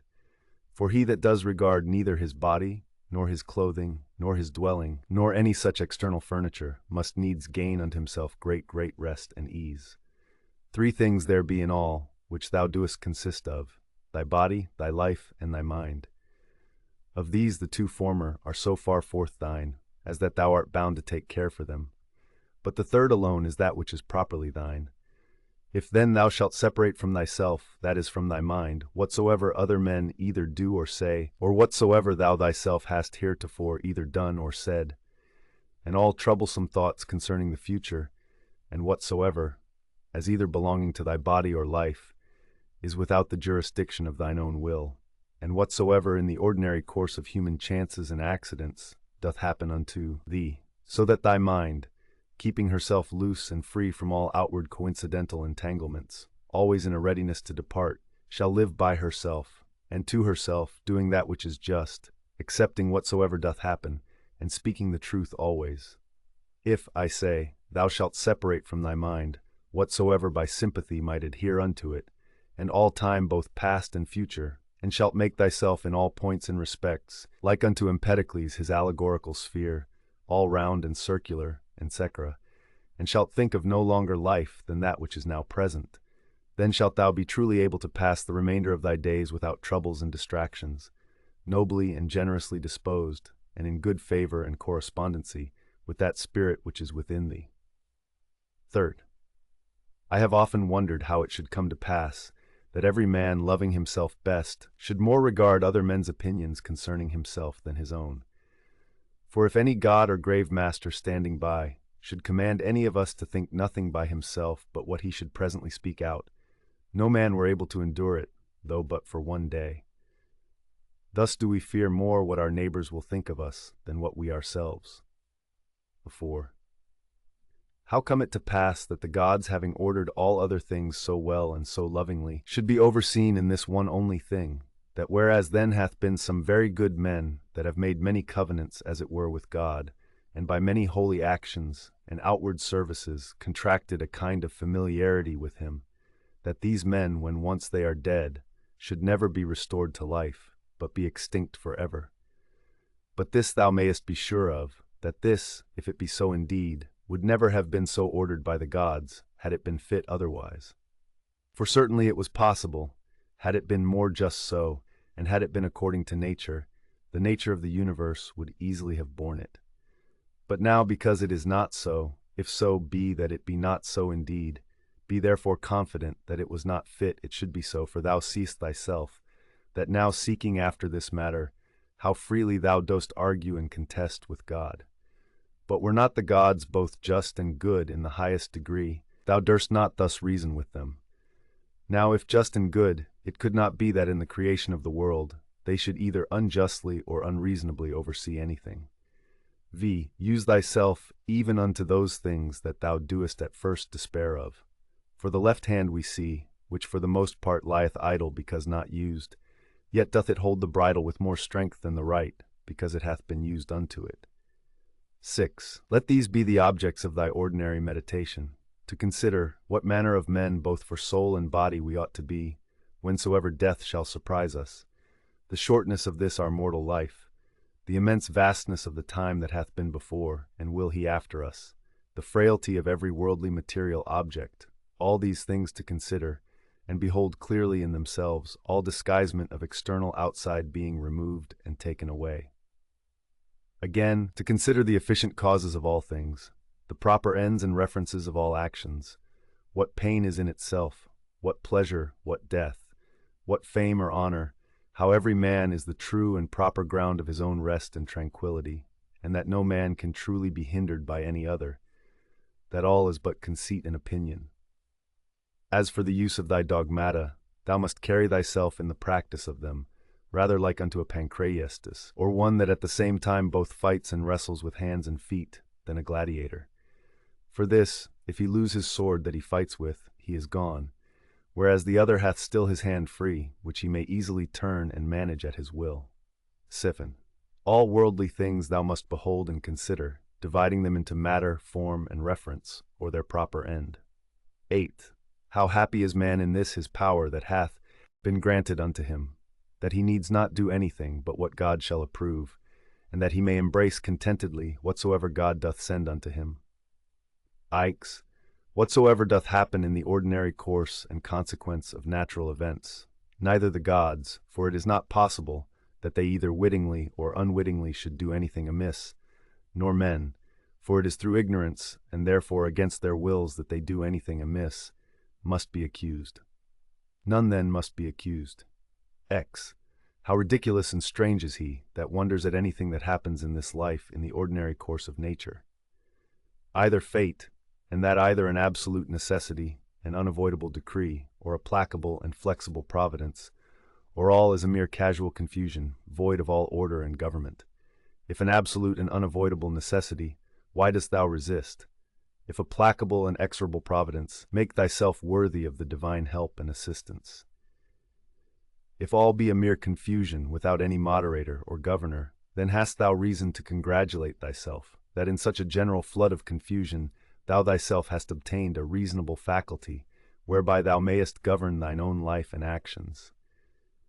But if thou beest carried away with the flood, it must be thy body perchance, or thy life, or some other thing that belongs unto them that is carried away. Thy mind and understanding cannot. Or should it be so, that the light of a candle indeed is still bright and lightsome until it be put out, and should truth and righteousness and temperance cease to shine in thee, whilst thou thyself hast any being? At the conceit and apprehension that such and such a one hath sinned, thus reason with thyself. What do I know whether this be a sin indeed, as it seems to be? But if it be, what do I know, but that he himself hath already condemned himself for it? And that is all one as if a man should scratch and tear his own face, an object of compassion rather than of anger. Again, that he that would not have a vicious man to sin is like unto him that would not have moisture in the fig, nor children to whelp, nor a horse to neigh, nor anything else that in the course of nature is necessary. For what shall he do that hath such an habit? If thou therefore beest powerful and eloquent, remedy it if thou canst. 13. If it be not fitting, do it not. If it be not true, speak it not. Ever maintain thine own purpose and resolution free from all compulsion and necessity. Of everything that presents itself unto thee, to consider what the true nature of it is, and to unfold it as it were by dividing it into that which is formal, that which is material, the true use or end of it, and the just time that it is appointed to last. Feet. It is high time for thee to understand that there is somewhat in thee, better and more divine than either thy passions or thy sensual appetites and affections. What is now the object of my mind? Is it fear, or suspicion, or lust, or any such thing? To do nothing rashly without some certain end, let that be thy first care. The next, to have no other end than the common good. For alas, yet a little while, and thou art no more will any, either of those things that now thou seest, or of those men that now are living, be any more. For all things are by nature appointed soon to be changed, turned, and corrupted, that other things might succeed in their room. The sixth, remember that all is but opinion, and all opinion depends of the mind. Take thine opinion away, and then as a ship that hath stricken in within the arms and mouth of the harbor, a present calm, all things safe and steady, a bay not capable of any storms and tempests, as the poet hath it.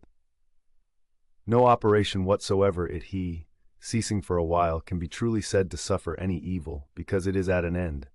Neither can he that is the author of that operation, for this very respect, because his operation is at an end, be said to suffer any evil. Likewise, then, neither can the whole body of all our actions, which is our life, if in time it cease, be said to suffer any evil for this very reason, because it is at an end, nor he truly be said to have been ill affected, that did put a period to this series of actions. Now this time or certain period depends of the determination of nature, sometimes of particular nature, as when a man dieth old, but of nature in general, however, the parts whereof thus changing one after another, the whole world still continues fresh and new. Now that is ever best and most seasonable, which is for the good of the whole. Thus it appears that death of itself can neither be hurtful to any in particular, because it is not a shameful thing, for neither is it a thing that depends of our own will, nor of itself contrary to the common good, and generally, as it is both expedient and seasonable to the whole, that in that respect it must needs be good. It is that also which is brought unto us by the order and appointment of the divine providence, so that he whose will and mind in these things runs along with the divine ordinance, and by this concurrence of his will and mind with the divine providence, is led and driven along, as it were by God himself, may truly be termed and esteemed the Theophoritos, or divinely led and inspired. 8. These three things thou must have always in a readiness. First, concerning thine own actions, whether thou doest nothing either idly or otherwise than justice and equity do require, and concerning those things that happen unto thee externally, that either they happen unto thee by chance or by providence, of which two to accuse either is equally against reason. Secondly, what like unto our bodies are, whilst yet rude and imperfect, until they be animated, and from their animation until their expiration, of what things they are compounded, and into what things they shall be dissolved. Thirdly, how vain all things will appear unto thee, when, from on high as it were, looking down thou shalt contemplate all things upon earth, and the wonderful mutability that they are subject unto, considering withal the infinite both greatness and variety of things aerial and things celestial that are round about it. And that as often as thou shalt behold them, thou shalt still see the same, as the same things, so the same shortness of continuance of all those things. And behold, these be the things that we are so proud and puffed up for. 9th, cast away from thee opinion, and thou art safe. And what is it that hinders thee from casting of it away?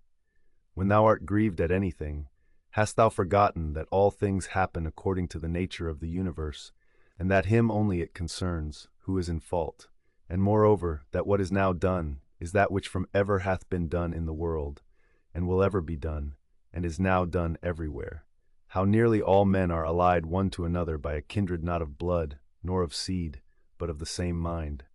Thou hast also forgotten that every man's mind partakes of the deity, and issueth from thence, and that no man can properly call anything his own, no not his son, nor his body, nor his life, for that they all proceed from that one who is the giver of all things, that all things are but opinion, that no man lives properly but that very instant of time which is now present, and therefore that no man whensoever he dieth can properly be said to lose any more than an instant of time.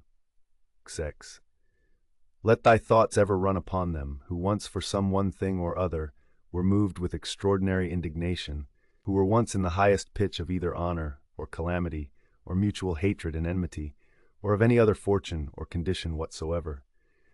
Then consider what's now become of all those things. All is turned to smoke, all to ashes and a mere fable, and perchance not so much as a fable.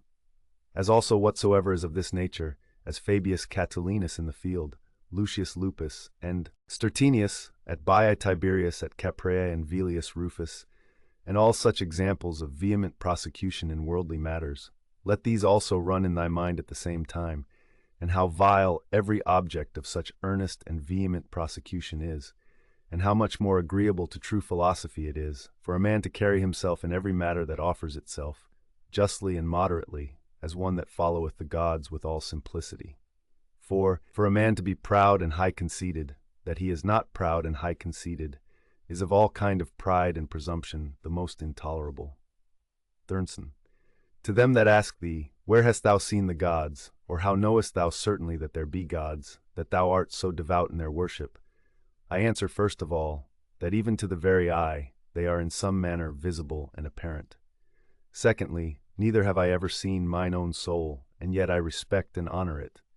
So then for the gods, by the daily experience that I have of their power and providence towards myself and others, I know certainly that they are, and therefore worship them. Truth. Herein doth consist happiness of life, for a man to know thoroughly the true nature of everything, what is the matter, and what is the form of it, with all his heart and soul, ever to do that which is just, and to speak the truth. What then remaineth but to enjoy thy life in a course and coherence of good actions, one upon another immediately succeeding, and never interrupted, though for never so little a while?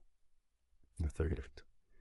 There is but one light of the sun, though it be intercepted by walls and mountains and other thousand objects. There is but one common substance of the whole world, though it be concluded and restrained into several different bodies, in number infinite.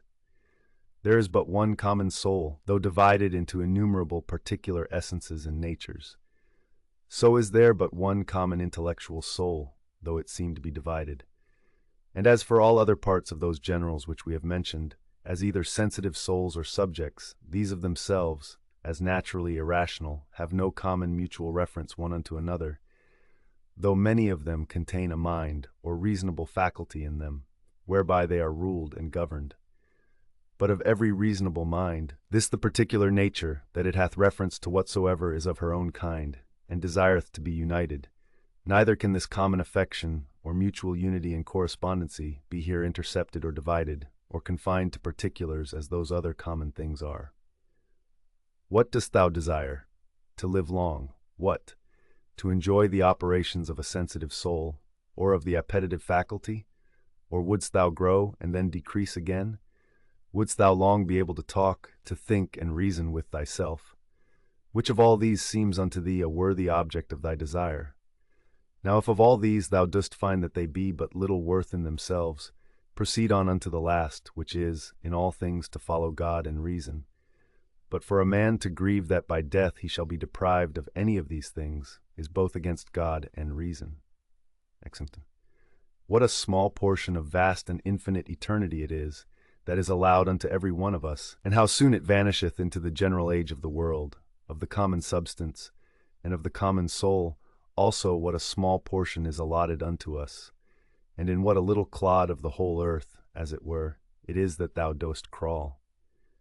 After thou shalt rightly have considered these things with thyself, fancy not anything else in the world any more to be of any weight and moment but this, to do that only which thine own nature doth require, and to conform thyself to that which the common nature doth afford. Anx the 6. What is the present estate of my understanding? For herein lieth all indeed. As for all other things, they are without the compass of mine own will. And if without the compass of my will, then are they as dead things unto me, and as it were mere smoke. To stir up a man to the contempt of death, this among other things is of good power and efficacy, that even they who esteemed pleasure to be happiness, and pain misery, did nevertheless many of them contemn death as much as any. And can death be terrible to him, to whom that only seems good, which in the ordinary course of nature is seasonable? To him, to whom, whether his actions be many or few, so they be all good, is all one, and who, whether he behold the things of the world being always the same, either for many years or for few years only, is altogether indifferent. O man, as a citizen thou hast lived and conversed in this great city the world. Whether just for so many years or no, what is it unto thee? Thou hast lived, thou mayest be sure, as long as the laws and orders of the city required, which may be the common comfort of all. Why then should it be grievous unto thee if, not a tyrant, nor an unjust judge, but the same nature that brought thee in, doth now send thee out of the world? As if the praetor should fairly dismiss him from the stage, whom he had taken in to act a while. Oh, but the play is not yet at an end. There are but 3 acts yet acted of it. Thou hast well said, for in matter of life 3 acts is the whole play. Now to set a certain time to every man's acting belongs unto him only, who as first he was of thy composition, so is now the cause of thy dissolution. As for thyself, thou hast to do with neither. Go thy ways then well pleased and contented, for so is he that dismisseth thee. Appendix Correspondence of M. Aurelius Antoninus and M. Cornelius Fronto. M. Cornelius Fronto was a Roman by descent, but of provincial birth, being native to Cirta, in Numidia. Thence he migrated to Rome in the reign of Hadrian, and became the most famous rhetorician of his day. As a pleader and orator, he was counted by his contemporaries hardly inferior to Tully himself, and as a teacher his aid was sought for the noblest youths of Rome. To him was entrusted the education of M. Aurelius and of his colleague L. Verus in their boyhood, and he was rewarded for his efforts by a seat in the Senate and the consular rank, A.D. 143. By the exercise of his profession he became wealthy, and if he speaks of his means as not great, too, he must be comparing his wealth with the grandees of Rome, not with the ordinary citizen. Before the present century, nothing was known of the works of Fronto except a grammatical treatise, but in 1815 Cardinal Mai published a number of letters and some short essays of Fronto, which he had discovered in a palimpsest at Milan. Other parts of the same MS he found later in the Vatican, the whole being collected. References are made to the edition of Neighbor, Leipzig, Trübner, 1867, to Ad verum impeor cas, Tin 7, and edited in the year 1823. We now possess parts of his correspondence with Antoninus Pius, with M. Aurelius, with L. Verus, and with certain of his friends, and also several rhetorical and historical fragments. Though none of the more ambitious works of Fronto have survived, there are enough to give proof of his powers. Never was a great literary reputation less deserved. It would be hard to conceive of anything more vapid than the style and conception of these letters. Clearly the man was a pedant without imagination or taste. Such indeed was the age he lived in, and it is no marvel that he was like to his age. But there must have been more in him than mere pedantry. There was indeed a heart in the man, which Marcus found, and he found also a tongue which could speak the truth. Fronto's letters are by no means free from exaggeration and laudation, but they do not show that loathsome flattery which filled the Roman court. He really admires what he praises, and his way of saying so is not unlike what often passes for criticism at the present day. He is not afraid to reprove what he thinks amiss, and the astonishment of Marcus at this will prove, if proof were needed, that he was not used to plain dealing. "How happy I am," he writes, "that my friend Marcus Cornelius, so distinguished as an orator and so noble as a man, thinks me worth praising and blaming." In another place he deems himself blessed because Fronto had taught him to speak the truth. Although the context shows him to be speaking of expression, it is still a point in favor of Fronto. A sincere heart is better than literary taste, And if Fronto had not done his duty by the young prince, it is not easy to understand the friendship which remained between them up to the last. At MCs 3:17 and CC through 12, an example of the frankness which was between them is given by a difference they had over the case of Herodes Atticus. Herodes was a Greek rhetorician who had a school at Rome, and Marcus Aurelius was among his pupils. Both Marcus and the Emperor Antoninus had a high opinion of Herodes, and all we know goes to prove he was a man of high character and princely generosity. When quite young, he was made administrator of the free cities in Asia, nor is it surprising to find that he made bitter enemies there. Indeed, a just ruler was sure to make enemies.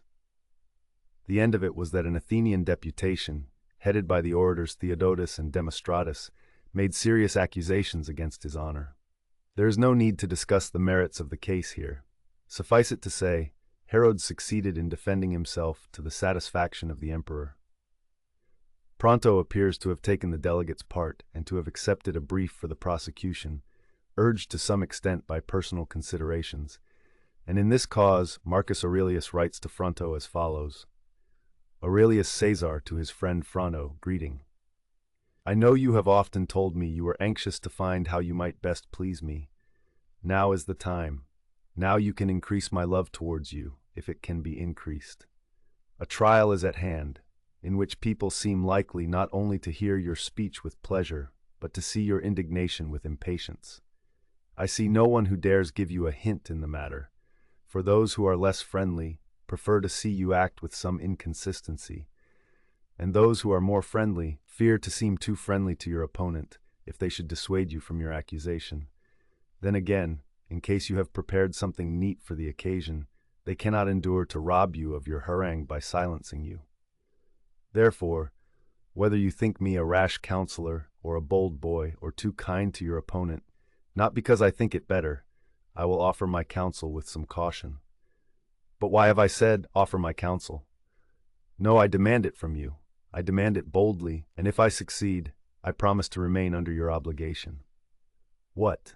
You will say, if I am attacked, shall I not pay tit for tat? Ah, but you will get greater glory if even when attacked you answer nothing. Indeed, if he begins it, answer as you will, and you will have fair excuse. But I have demanded of him that he shall not begin, and I think I have succeeded.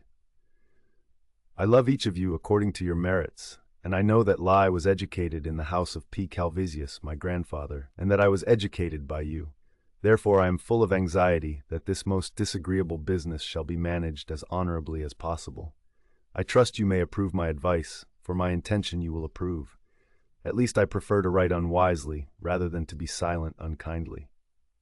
Adem Kestand 2. Fronto replied, thanking the prince for his advice, and promising that he will confine himself to the facts of the case. But he points out that the charges brought against Herodes were such that they can hardly be made agreeable, amongst them being spoliation, violence, and murder. However, he is willing even to let some of these drop, if it be the prince's pleasure. To this Marcus returned the following answer: This one thing, my dearest Fronto, is enough to make me truly grateful to you, that so far from rejecting my counsel, you have even approved it. As to the question you raise in your kind letter, my opinion is this: all that concerns the case which you are supporting must be clearly brought forward. What concerns your own feelings, though you may have had just provocation, should be left unsaid. The story does credit to both. Fronto shows no loss of temper at the interference, nor shrinks from stating his case with frankness. And Marcus, with forbearance remarkable in a prince, does not command that his friend be left unmolested, but merely stipulates for a fair trial on the merits of the case. 3.5. Another example may be given from a letter of Fronto's. Here is something else quarrelsome and querulous. I have sometimes found fault with you in your absence somewhat seriously in the company of a few of my most intimate friends. At times, for example, when you mixed in society with a more solemn look than was fitting, or would read books in the theater or in a banquet, nor did I absent myself from theater or banquet when you did. Then I used to call you a hard man, no good company, even disagreeable sometimes, when anger got the better of me. But did anyone else in the same banquet speak against you, I could not endure to hear it with equanimity. Thus it was easier for me to say something to your disadvantage myself than to hear others do it, just as I could more easily bear to chastise my daughter Gracia than to see her chastised by another. Add M.K.'s, I've 12. The text is obscure. The affection between them is clear from every page of the correspondence. A few instances are now given, which were written at different periods, to my master. This is how I have passed the last few days. My sister was suddenly seized with an internal pain, so violent that I was horrified at her looks. My mother, in her trepidation on that account, accidentally bruised her side on a corner of the wall. She and we were greatly troubled about that blow. For myself, on going to rest, I found a scorpion in my bed. But I did not lie down upon him. I killed him first. If you are getting on better, that is a consolation. My mother is easier now, thanks be to God. Goodbye, best and sweetest master. My lady sends you greeting. Ad M.K.S. V8. What words can I find to fit my had luck, or how shall I upbraid as it deserves the hard constraint which is laid upon me? It ties me fast here, troubled my heart is, and beset by such anxiety. Nor does it allow me to make haste to my Fronto, my life and delight, to be near him at such a moment of ill health in particular, to hold his hands, to chafe gently that identical foot, so far as may be done without discomfort, to attend him in the bath, to support his steps with my arm. Ad M.Cs. I too. This morning I did not write to you, because I heard you were better, and because I was myself engaged in other business, and I cannot ever endure to write anything to you unless with mind at ease and untroubled and free. So if we are all right, let me know. What I desire, you know, and how properly I desire it, I know. Farewell, my master, always and every chance first in my mind, as you deserve to be. My master, see I am not asleep, and I compel myself to sleep, that you may not be angry with me. You gather I am writing this late at night. 21. What spirit do you suppose is in me, when I remember how long it is since I have seen you, and why I have not seen you, and it may be I shall not see you for a few days yet, while you are strengthening yourself, as you must. So while you lie on the sick bed, my spirit also will lie low when as 13, by God's mercy you shall stand upright. My spirit too will stand firm, which is now burning with the strongest desire for you. Farewell, soul of your prince, your pupil. O my dear Fronto, most distinguished consul, I yield, you have conquered. All who have ever loved before, you have conquered out and out in love's contest. Receive the victor's wreath, and the herald shall proclaim your victory aloud before your own tribunal. M. Cornelius Fronto, consul, wins, and is crowned victor in the open international love race. But beaten though I may be, I shall neither slacken nor relax my own zeal. Well, you shall love me more than any man loves any other man, but I, who possess a faculty of loving less strong, shall love you more than anyone else loves you, more indeed than you love yourself. Gracia and I will have to fight for it. I doubt I shall not get the better of her, for, as Plautus says, her love is like rain, whose big drops not only penetrate the dress, but drench to the very marrow. Ad M.Ks. 3:19. The writer sometimes uses archaisms such as quam, which I render whenas. Ad M. says 2. The writer parodies the proclamation at the Greek games. The words also are Greek. Marcus Aurelius seems to have been about 18 years of age when the correspondence begins, Fronto being some 30 years older, 16. The systematic education of the young prince seems to have been finished, and Fronto now acts more as his advisor than his tutor. He recommends the prince to use simplicity in his public speeches and to avoid affectation. Marcus devotes his attention to the old authors who then had a great vogue at Rome, Ennius, Plautus, Naevius, and such orators as Cato and Gracchus. Fronto urges on him the study of Cicero, whose letters, he says, are all worth reading. From internal evidence, the letters are not arranged in order of time. See Neher's Prolegomena PXX Fall, at M, 3x, 8 at MC's a 10, 18, full. When he wishes to compliment Marcus, he declares one or other of his letters has the true Tullian ring. Marcus gives his nights to reading when he ought to be sleeping. He exercises himself in verse composition and on rhetorical themes. It is very nice of you, he writes to Fronto 19, to ask for my hexameters. I would have sent them at once if I had them by me. The fact is, my secretary, Anicetus, you know who I mean, did not pack up any of my compositions for me to take away with me. He knows my weakness. He was afraid that if I got hold of them, I might, as usual, make smoke of them. However, there was no fear for the hexameters. I must confess the truth to my master. I love them. I study at night, since the day is taken up with the theater. I am weary of an evening, and sleepy in the daylight, and so I don't do much. Yet I have made extracts from 60 books, 5 volumes of them, in these latter days. But when you read, remember that the 60 includes plays of Novius and farces and some little speeches of Scipio. Don't be too much startled at the number. You remember your Polemon, but I pray you do not remember Horace, who has died with polio as far as I am concerned. Farewell, my dearest and most affectionate friend, most distinguished consul, and my beloved master, whom I have not seen these 2 years. Those who say 2 months count the days. Shall I ever see you again? Adem Sieyes 2:10. He implies, as in I6, that he has ceased to study Horace. Sometimes Fronto sends him a theme to work up, as thus: M. Lucilius, tribune of the people, violently throws into prison a free Roman citizen, against the opinion of his colleagues who demand his release. For this act he is branded by the censor. Analyze the case, and then take both sides in turn, attacking and defending. Or again, a Roman consul, doffing his state robe, dons the gauntlet and kills a lion amongst the young men at the Quinquatrus in full view of the people of Rome. Denunciation before the censors. The prince has a fair knowledge of Greek and quotes from Homer, Plato, Euripides, but for some reason Fronto dissuaded him from this study. His meditations are written in Greek.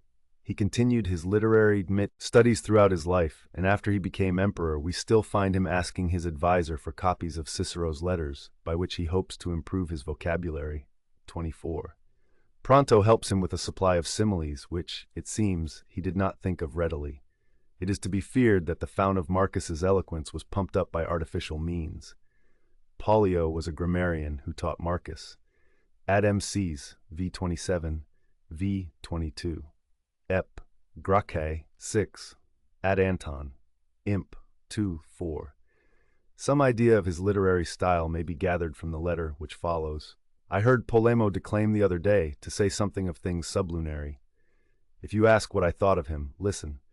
He seems to me an industrious farmer, endowed with the greatest skill, who has cultivated a large estate for corn and vines only, and indeed with a rich return of fine crops. But yet in that land of his there is no Pompeian fig or Arician vegetable, no Tarentine rose, or pleasing coppice, or thick grove, or shady plane tree. All is for use rather than for pleasure, such as one ought rather to commend, but cares not to love.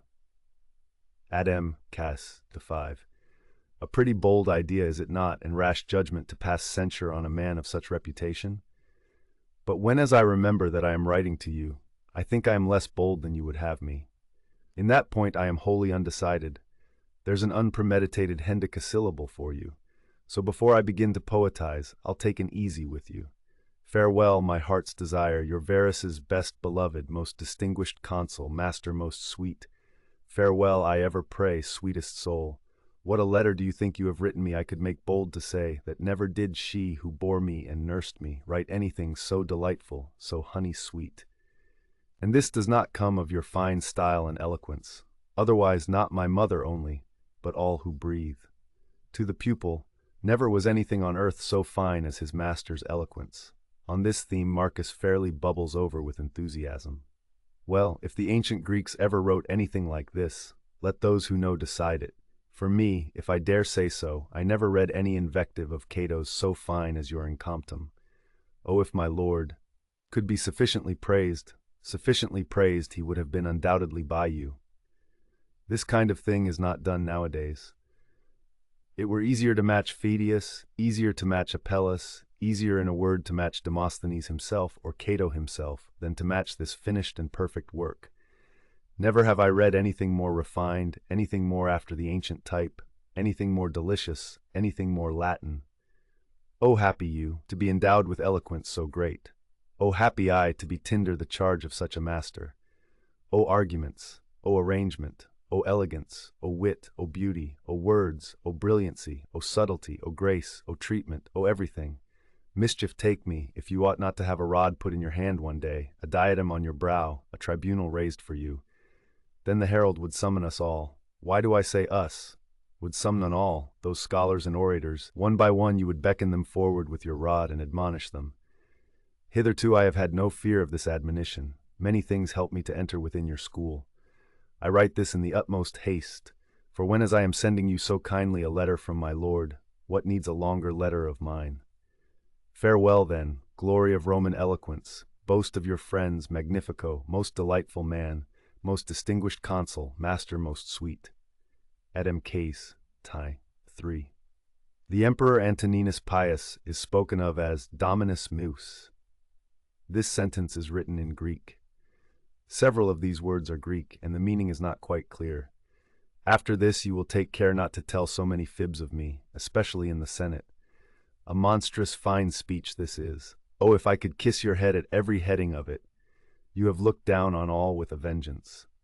This oration, once read, in vain shall we study, in vain shall we toil, in vain strain every nerve.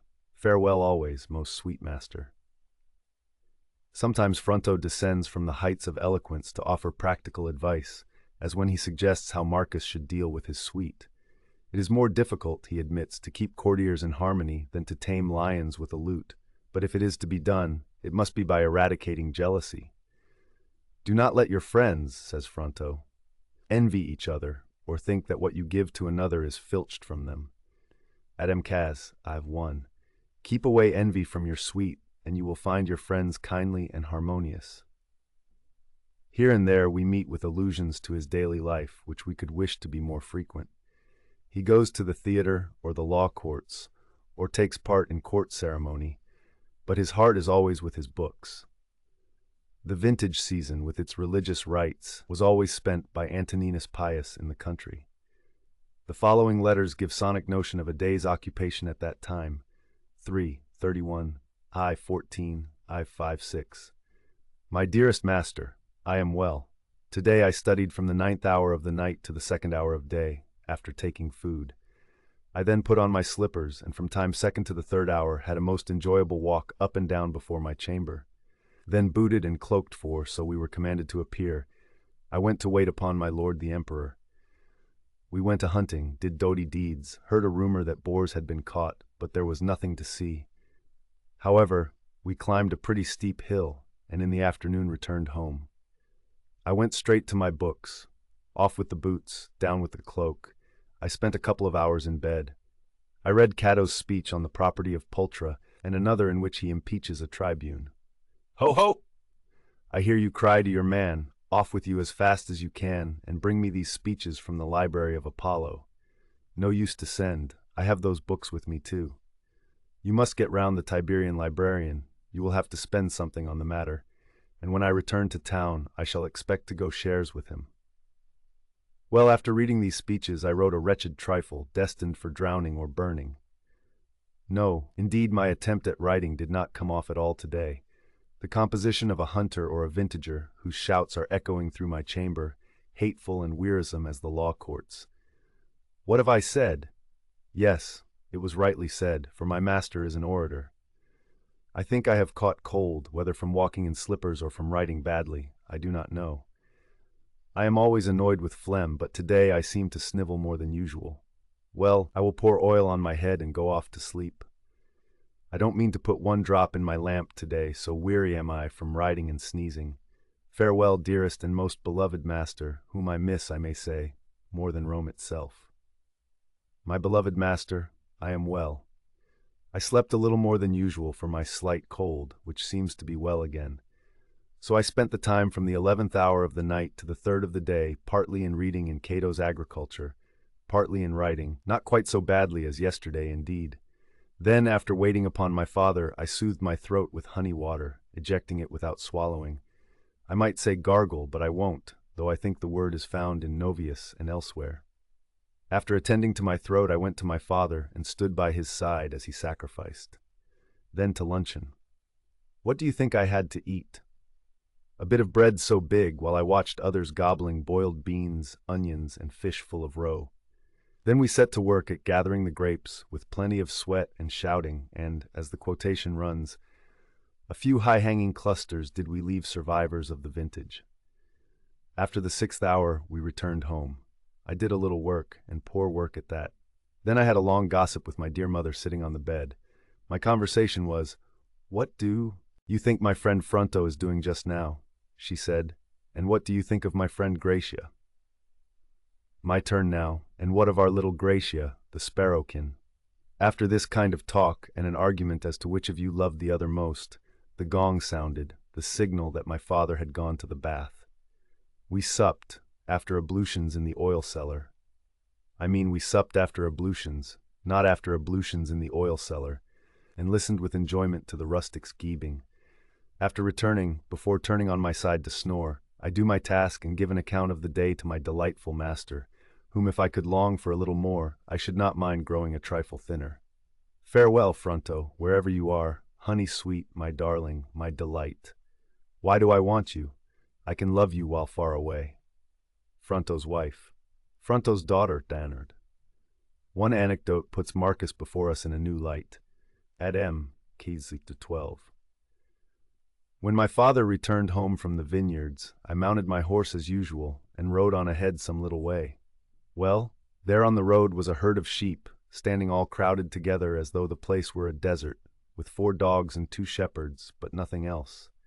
Then one shepherd said to another shepherd, on seeing a number of horsemen, "I say," says he, "look you at those horsemen, they do a deal of robbery." When I heard this, I clap spurs to my horse and ride straight for the sheep. In consternation the sheep scatter. Hither and thither they are fleeting and bleeding. A shepherd throws his fork, and the fork falls on the horseman who came next to me. We make our escape. We like Marcus none the worse for this spice of mischief. Another letter describes a visit to a country town, and shows the antiquarian spirit of the writer. M. Cesar to his master, M. Fronto, greeting. After I entered the carriage, after I took leave of you, we made a journey comfortable enough, but we had a few drops of rain to wet us. But before coming to the country house, we broke our journey at Anagnia, a mile or so from the high road. Then we inspected that ancient town, a miniature it is, but has in it many antiquities, temples, and religious ceremonies quite out of the way. There is not a corner without its shrine, or fane, or temple, besides many books written on linen, which belongs to things sacred. Then on the gate as we came out was written twice, as follows, Priest Don the Fell. I asked one of the inhabitants what that word was. He said it was the word in the Hernican dialect for the victim's skin, which the priest puts over his conical cap when he enters the city. I found out many other things which I desired to know, but the only thing I do not desire is that you should be absent from me. That is my chief anxiety. Now for yourself, when you left that place, did you go to Aurelia or to Campania? Be sure to write to me and say whether you have opened the vintage or carried a host of books to the country house. This also, whether you miss me. I am foolish to ask it, when as you tell it me of yourself. Now if you miss me, and if you love me, send me your letters often, which is a comfort and consolation to me. Indeed, I should prefer 10 times to read your letters than all the vines of Goris or the Marsians, for these Signian vines have grapes too rank and fruit too sharp in the taste, but I prefer wine to must for drinking. Besides, those grapes are nicer to eat dried than fresh ripe. I vow I would rather tread them under foot than put my teeth in them. But I pray they may be gracious and forgiving, and grant me free pardon for these jests of mine. Farewell, best friend, dearest, most learned, sweetest master. When you see the must ferment in the vat, remember that just so in my heart the longing for you is gushing and flowing and bubbling. Goodbye. Ad verum, impti 1 s fin. Santentum. Making all allowances for conventional exaggerations, it is clear from the correspondence that there was deep love between Marcus and his preceptor. The letters cover several years in succession, but soon after the birth of Marcus's daughter Faustina, there is a large gap. It does not follow that the letters ceased entirely, because we know part of the collection is lost, but there was probably less intercourse between Marcus and Fronto after Marcus took to the study of philosophy under the guidance of Rusticus. When Marcus succeeded to the throne in 161, the letters begin again with slightly increased formality on Fronto's part, and they go on for some 4 years, when Fronto, who has been continually complaining of ill health, appears to have died. One letter of the later period gives some interesting particulars of the emperor's public life, which are worth quoting. Fronto speaks of Marcus's victories and eloquence in the usual strain of high praise, and then continues, 38. The army when you took it in hand was sunk in luxury and revelry, and corrupted with long inactivity. At Antiochia the soldiers had been wont to applaud at the stage plays, knew more of the gardens at the nearest restaurant than of the battlefield.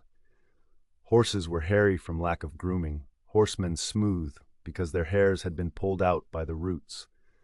A rare thing it was to see a soldier with hair on arm or leg. Moreover, they were better dressed than armed, so much so that Laelianus Pontius, a strict man of the old discipline, broke the cuirasses of some of them with his fingertips and observed cushions on the horses' backs. At his direction the tufts were cut through, and out of the horsemen's saddles came what appeared to be feathers plucked from geese. Few of the men could vault on horseback. The rest clambered up with difficulty by aid of heel and knee and leg. Not many could throw a lance hurtling. Most did it without force or power, as though they were things of wool dicing was common in the camp. Sleep lasted all night, or if they kept watch, it was over the wine cup. By what regulations to restrain such soldiers as these, and to turn them to honesty and industry, did you not learn from Hannibal's sternness, the discipline of Africanus, the acts of Metellus recorded in history? Ad verum, imp is fin. A common mark of the effeminate at Rome. After the preceptorial letters cease, the others are concerned with domestic events, health and sickness, visits or introductions, birth or death. Thus the emperor writes to his old friend, who had shown some diffidence in seeking an interview, ad verum, imp orxes I3. To my master, I have a serious grievance against you, my dear master. Yet indeed my grief is more than my grievance, because after so long a time I neither embraced you nor spoke to you, though you visited the palace, and the moment after I had left the prince my brother.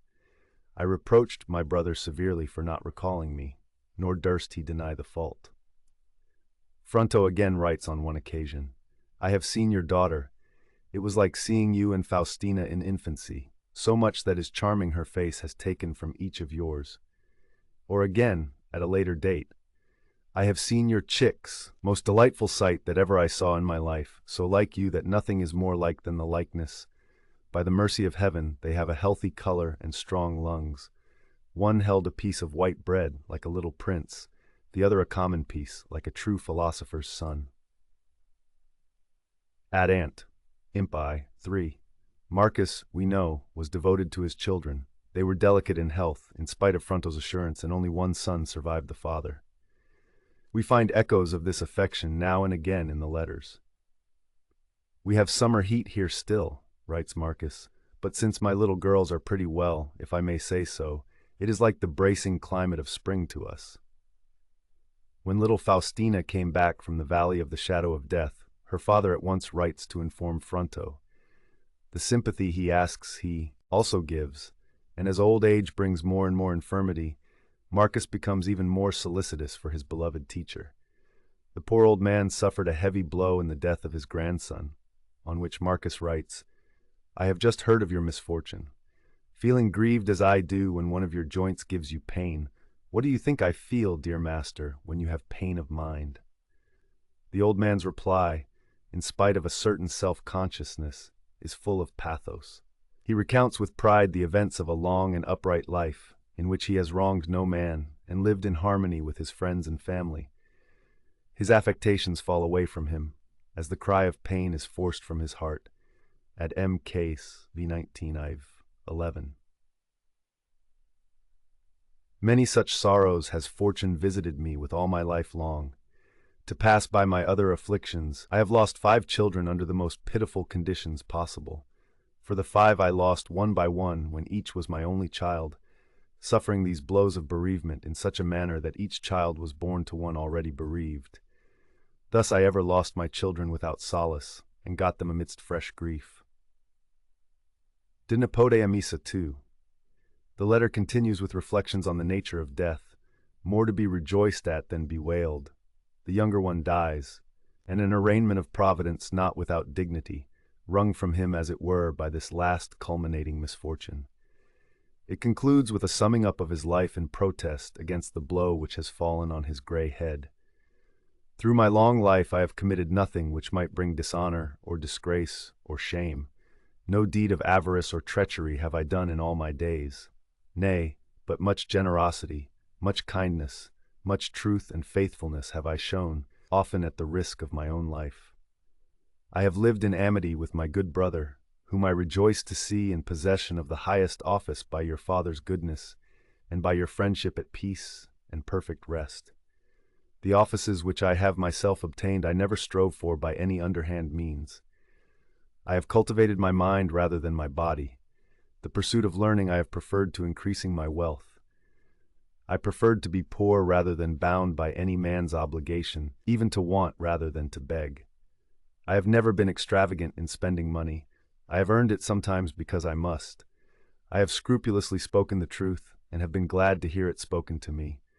I have thought it better to be neglected than to fawn, to be dumb than to feign, to be seldom a friend than to be often a flatterer. I have sought little, deserved not little.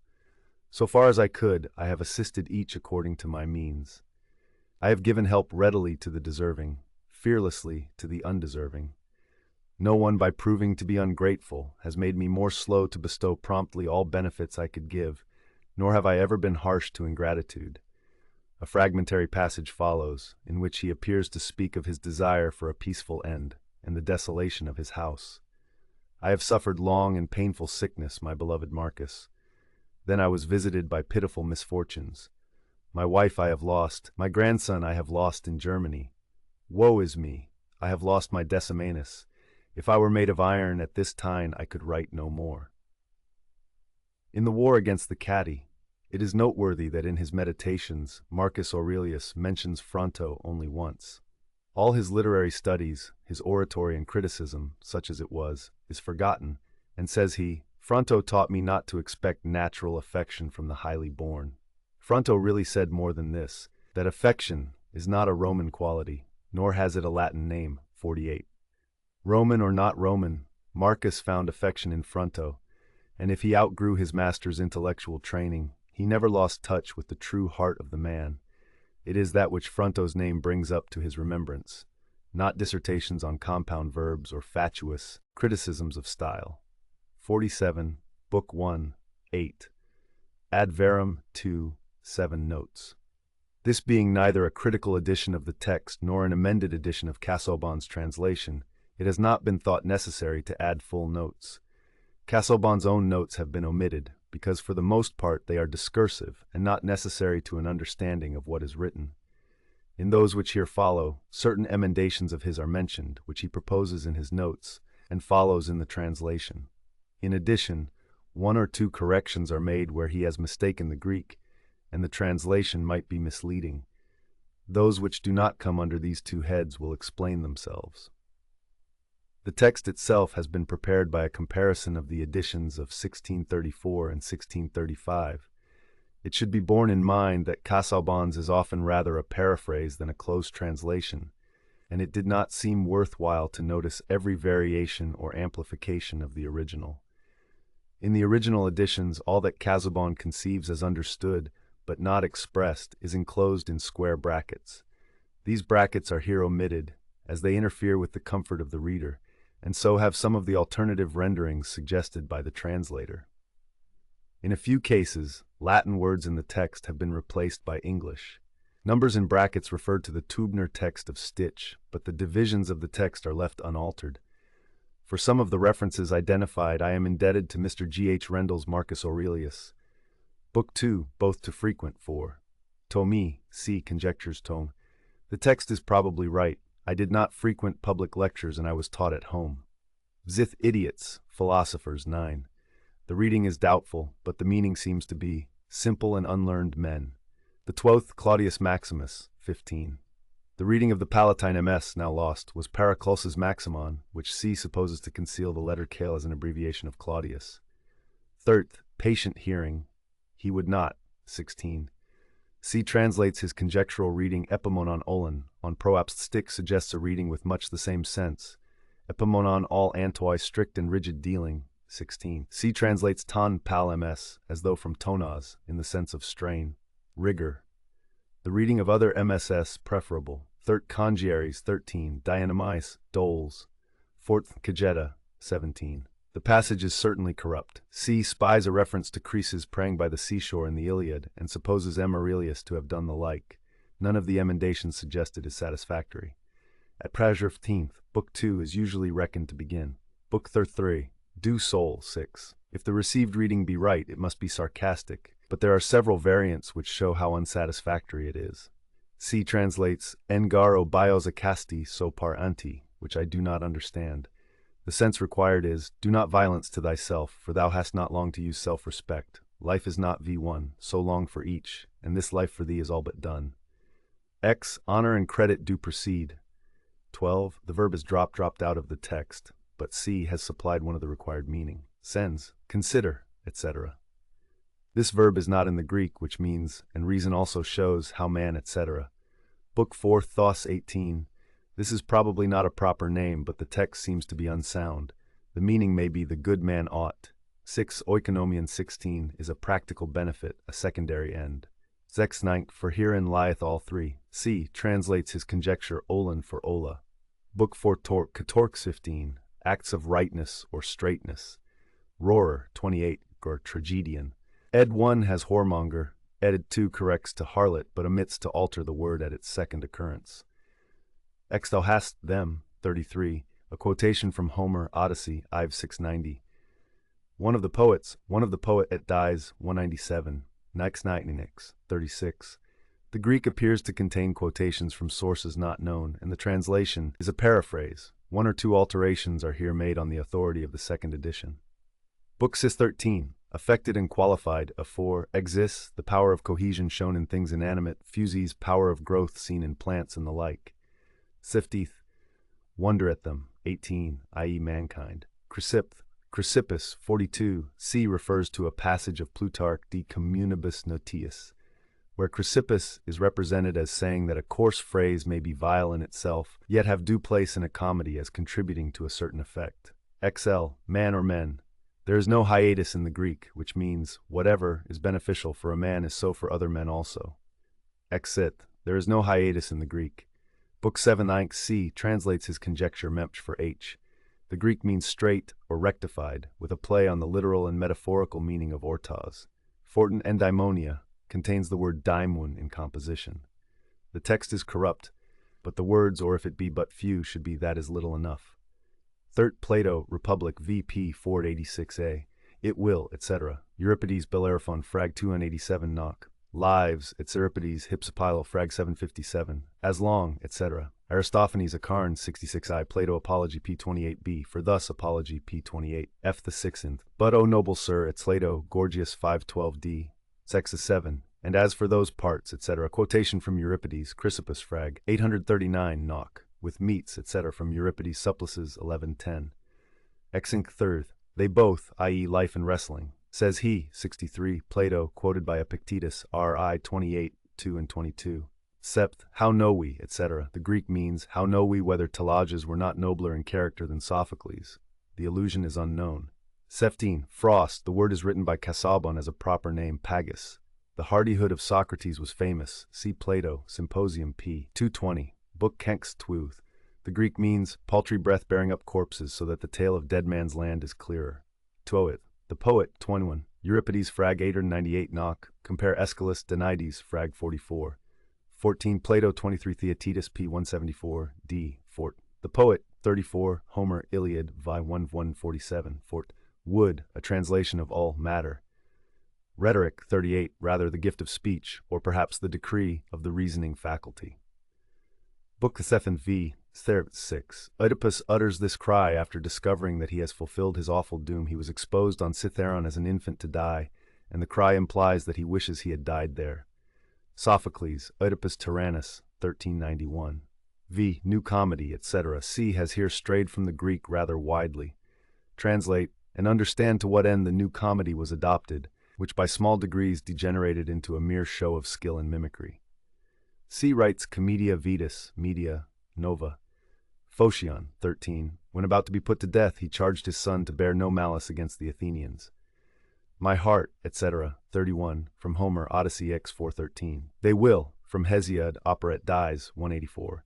Epictetus, RI 237. Cut down grapes, 35. Correct ears of corn. Epictetus, 36. R 322, 1 and 5. Glossary. This glossary includes all proper names, excepting a few which are insignificant or unknown, and all obsolete or obscure words. Adrianus or Hadrian, 76 to 138 AD, 14th Roman Emperor. Agrippa M. Vipsanius, 63 to 12 BC, a distinguished soldier under Augustus. Alexander the Great, king of Macedonia and conqueror of the East, 356–323 BC. Antisthenes of Athens, founder of the sect of Cynic philosophers and an opponent of Plato, 5th century BC. Antoninus Pius, 15th Roman Emperor, 138 to 161 AD, one of the best princes that ever mounted a throne. Apatheia, the Stoic ideal was calmness in all circumstance, and insensibility to pain, and absence of all exaltation at pleasure or good fortune. Apelles, a famous painter of antiquity. Apollonius of Alexandria, called Discolus, or the ill-tempered, a great grammarian. Aposteme, tumor, excrescence. Archimedes of Syracuse, 287 to 212 BC, the most famous mathematician of antiquity. Athos, a mountain promontory at the end of the Aegean Sea. Augustus, first Roman emperor, ruled 31 BC 14 AD. Avoid, void. Bacchius, there were several persons of this name, and the one meant is perhaps the musician. Brutus, 1, the liberator of the Roman people from their kings, and 2, the murderer of Caesar. Both names were household words. Caesar, Caius, Julius, the dictator and conqueror. Caieta, a town in Latium. Camillus, a famous dictator in the early days of the Roman Republic. Carnuntum, a town on the Danube in Upper Pannonia. Cato, called of Utica, a Stoic who died by his own hand after the Battle of Thapsus, 46 BC. His name was proverbial for virtue and courage. Catullus, cautious. Cecrops, first legendary king of Athens. Charax, perhaps the priestly historian of that name, whose date is unknown, except that it must be later than Nero. Chirurgian, surgeon. Chrysippus, 280 to 207 BC, a Stoic philosopher and the founder of Stoicism as a systematic philosophy. Circus, the Circus Maximus at Rome, where games were held. There were 4 companies who contracted to provide horses, drivers, etc. These were called factions, and each had its distinguishing color. Rosata, red; Albata, white; Veneta, blue; Prasina, green. There was high rivalry between them and riots and bloodshed not infrequently. Cithaeron, a mountain range of Attica. Comedy, ancient, a term applied to the Attic comedy of Aristophanes in his time, which criticized persons in politics, like a modern comic journal such as Punk. See New Comedy. Compendious, short. Conceit, opinion. Contentation, contentment. Crates, a Cynic philosopher of the 4th century BC. Croesus, king of Lydia, proverbial for wealth. He reigned 56 to 546 BC. Cynics, a school of philosophers founded by Antisthenes. Their texts were a kind of caricature of Socraticism. Nothing was good but virtue, nothing bad but vice. The Cynics repudiated all civil and social claims and attempted to return to what they called a state of nature. Many of them were very disgusting in their manners. Demetrius of Phalerum, an Athenian orator, statesman, philosopher, and poet. Born 345 BC. Democritus of Abdera, 460 to 361 BC, celebrated as the laughing philosopher, whose constant thought was, "What fools these mortals be." He invented the atomic theory. Dio of Syracuse, a disciple of Plato and afterwards tyrant of Syracuse. Murdered 353 BC. Diogenes, the Cynic, born about 412 BC, renowned for his rudeness and hardihood. Diognetus, a painter. Dispense with, put up with. Dogmata, pithy sayings or philosophical rules of life. Empedocles of Agrigentum, 5th century BC, a philosopher, who first laid down that there were 4 elements. He believed in the transmigration of souls and the indestructibility of matter. Epictetus, a famous Stoic philosopher. He was of Phrygia, at first a slave, then freedman, lame, poor, and contented. The work called Enchiridion was compiled by a pupil from his discourses. Epicureans, a sect of philosophers founded by Epicurus, who combined the physics of Democritus, i.e. the atomic theory, with the ethics of Aristippus. They proposed to live for happiness, but the word did not bear that coarse and vulgar sense originally which it soon took. Epicurus of Samos, 342 to 270 BC. Lived at Athens in his gardens, an urbane and kindly if somewhat useless life. His character was simple and temperate, and had none of the vice or indulgence which was afterwards associated with the name of Epicurean. Eudoxus of Cnidus, a famous astronomer and physician of the 4th century BC. Fated. Fortuit, chance. Fronto M. Cornelius, a rhetorician and pleader, made consul in 143 AD. A number of his letters to M. and others are extant. Granua, a tributary of the Danube. Hellas, ancient capital city of Achaia, swallowed up by an earthquake, 373. BC. Helvidius Priscus, son-in-law of Thrasea a noble man and a lover of liberty. He was banished by Nero and put to death by Vespasian. Heraclitus of Ephesus, who lived in the 6th century BC, he wrote on philosophy and natural science. Herculaneum, near Mount Vesuvius, buried by the eruption of 79 AD. Hercules P-167 should be Apollo. See Muses. Hiatus, gap. Hipparchus of Bithynia, an astronomer of the 2nd century BC, the true father of astronomy. Hippocrates of Kos, about 460 to 357 BC, one of the most famous physicians of antiquity. Idiot means merely the non-proficient in anything, the layman, he who was not technically trained in any art, craft, or calling. Leonidas, a distinguished general under Alexander the Great. Lucilla, daughter of M. Aurelius and wife of Verus, whom she survived. Maecenas, a trusted advisor of Augustus and a munificent patron of wits and literary men. Maximus Claudius, a Stoic philosopher. Menippus, a Cynic philosopher. Meteors, ta meteorologica, high philosophy, used specially of astronomy and natural philosophy, which were bound up with other speculations. Middle comedy, something midway between the old and new comedy. See comedy, ancient and new comedy. Middle things, Book 7, ex fee. The Stoics divided all things into virtue, vice, and indifferent things, but as indifferent, they regarded most of those things which the world regards as good or bad, such as wealth or poverty. Of these, some were to be desired, some to be rejected. Muses, the 9 deities who presided over various kinds of poesy, music, etc. Their leader was Apollo, one of whose titles is Musigitus, the leader of the Muses. Nerves, strings. New comedy, the Attic comedy of Menander and his school, which criticized not persons but manners, like a modern comic opera. See comedy, ancient. Palestra, wrestling school. Pancratius, competitor in the Pancratium, a combined contest which comprised boxing and wrestling. Parmulari, gladiators armed with a small round shield. Phidias, the most famous sculptor of antiquity. Philippus, founder of the Macedonian supremacy and father of Alexander the Great. Phocion, an Athenian general and statesman, a noble and high-minded man, 4th century BC. He was called by Demosthenes the pruner of my periods. He was put to death by the state in 317 on a false suspicion and left a message for his son to bear no grudge against the Athenians.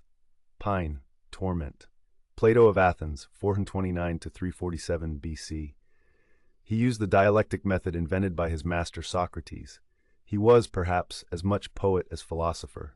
He is generally identified with the theory of ideas, that things are what they are by participation with our eternal idea. His commonwealth was a kind of utopia. Platonics, followers of Plato. Pompey near Mount Vesuvius, buried in the eruption of 79 AD. Pompeius, see Pompeius Magnus, a very successful general at the end of the Roman Republic, 106 to 48 BC. Prestidigitator, juggler. Pythagoras of Samos, a philosopher, scientist, and moralist of the 6th century BC. Quadi, a tribe of Est Germany. M. Aurelius carried on war against them, and part of this book was written in the field. Rictus, gape, jaws. Rusticus, Cujunius, or Stoic philosopher, twice made consul by M. Aurelius. Sacrary, shrine. Salaminius, Book 7, 7. Leon of Salamis. Socrates was ordered by the 30 tyrants to fetch him before them, and Socrates, at his own peril, refused. Sarmatae, a tribe dwelling in Poland. Seletum, skeleton. Septics, a school of philosophy founded by Pyrrho, 4th century BC. He advocated suspension of judgment and taught the relativity of knowledge and impossibility of proof. The school is not unlike the agnostic school. Scipio, the name of 2 great soldiers, P. Corn. Scipio Africanus, conqueror of Hannibal, and P. Corn, a sec Ephraiminer, who came into the family by adoption, who destroyed Carthage. Secutorini, a word coined by C. The secutores, light-armed gladiators who were pitted against others with net and trident. Sextus of Chaeronea, a Stoic philosopher, nephew of Plutarch. Silly, simple, common. Sinuessa, a town in Latium. Socrates, an Athenian philosopher, 469 to 399 BC, founder of the dialectic method. Put to death on a trumped-up charge by his countrymen. Stint, limit, without implying niggardliness. Stoics, a philosophic system founded by Zeno, 4th century BC, and systematized by Chrysippus, 3rd century BC. Their physical theory was a pantheistic materialism, their summum bonum, to live according to nature. Their wise man needs nothing, he is sufficient to himself, virtue is vice bad, external things indifferent. Theophrastus, a philosopher, pupil of Aristotle, and his successor as president of the Lyceum, he wrote a large number of works on philosophy and natural history. Died 287 BC. Thrasea Pactus, a senator and Stoic philosopher, a noble and courageous man. He was condemned to death by Nero, Tiberius' second Roman emperor, 14 to 31 AD. He spent the latter part of his life at Capri off Naples, in luxury or debauchery, neglecting his imperial duties. Torn to pieces. Trajan, 13th Roman emperor, 52 to 117 AD. Verus, Lucius Aurelius, colleague of M. Aurelius in the empire. He married Lucilla, daughter of Ma, and died 169 AD. Vespasian, 9th Roman Emperor, Xenocrates of Chalcedon, 396 to 314 BC, a philosopher and president of the Academy.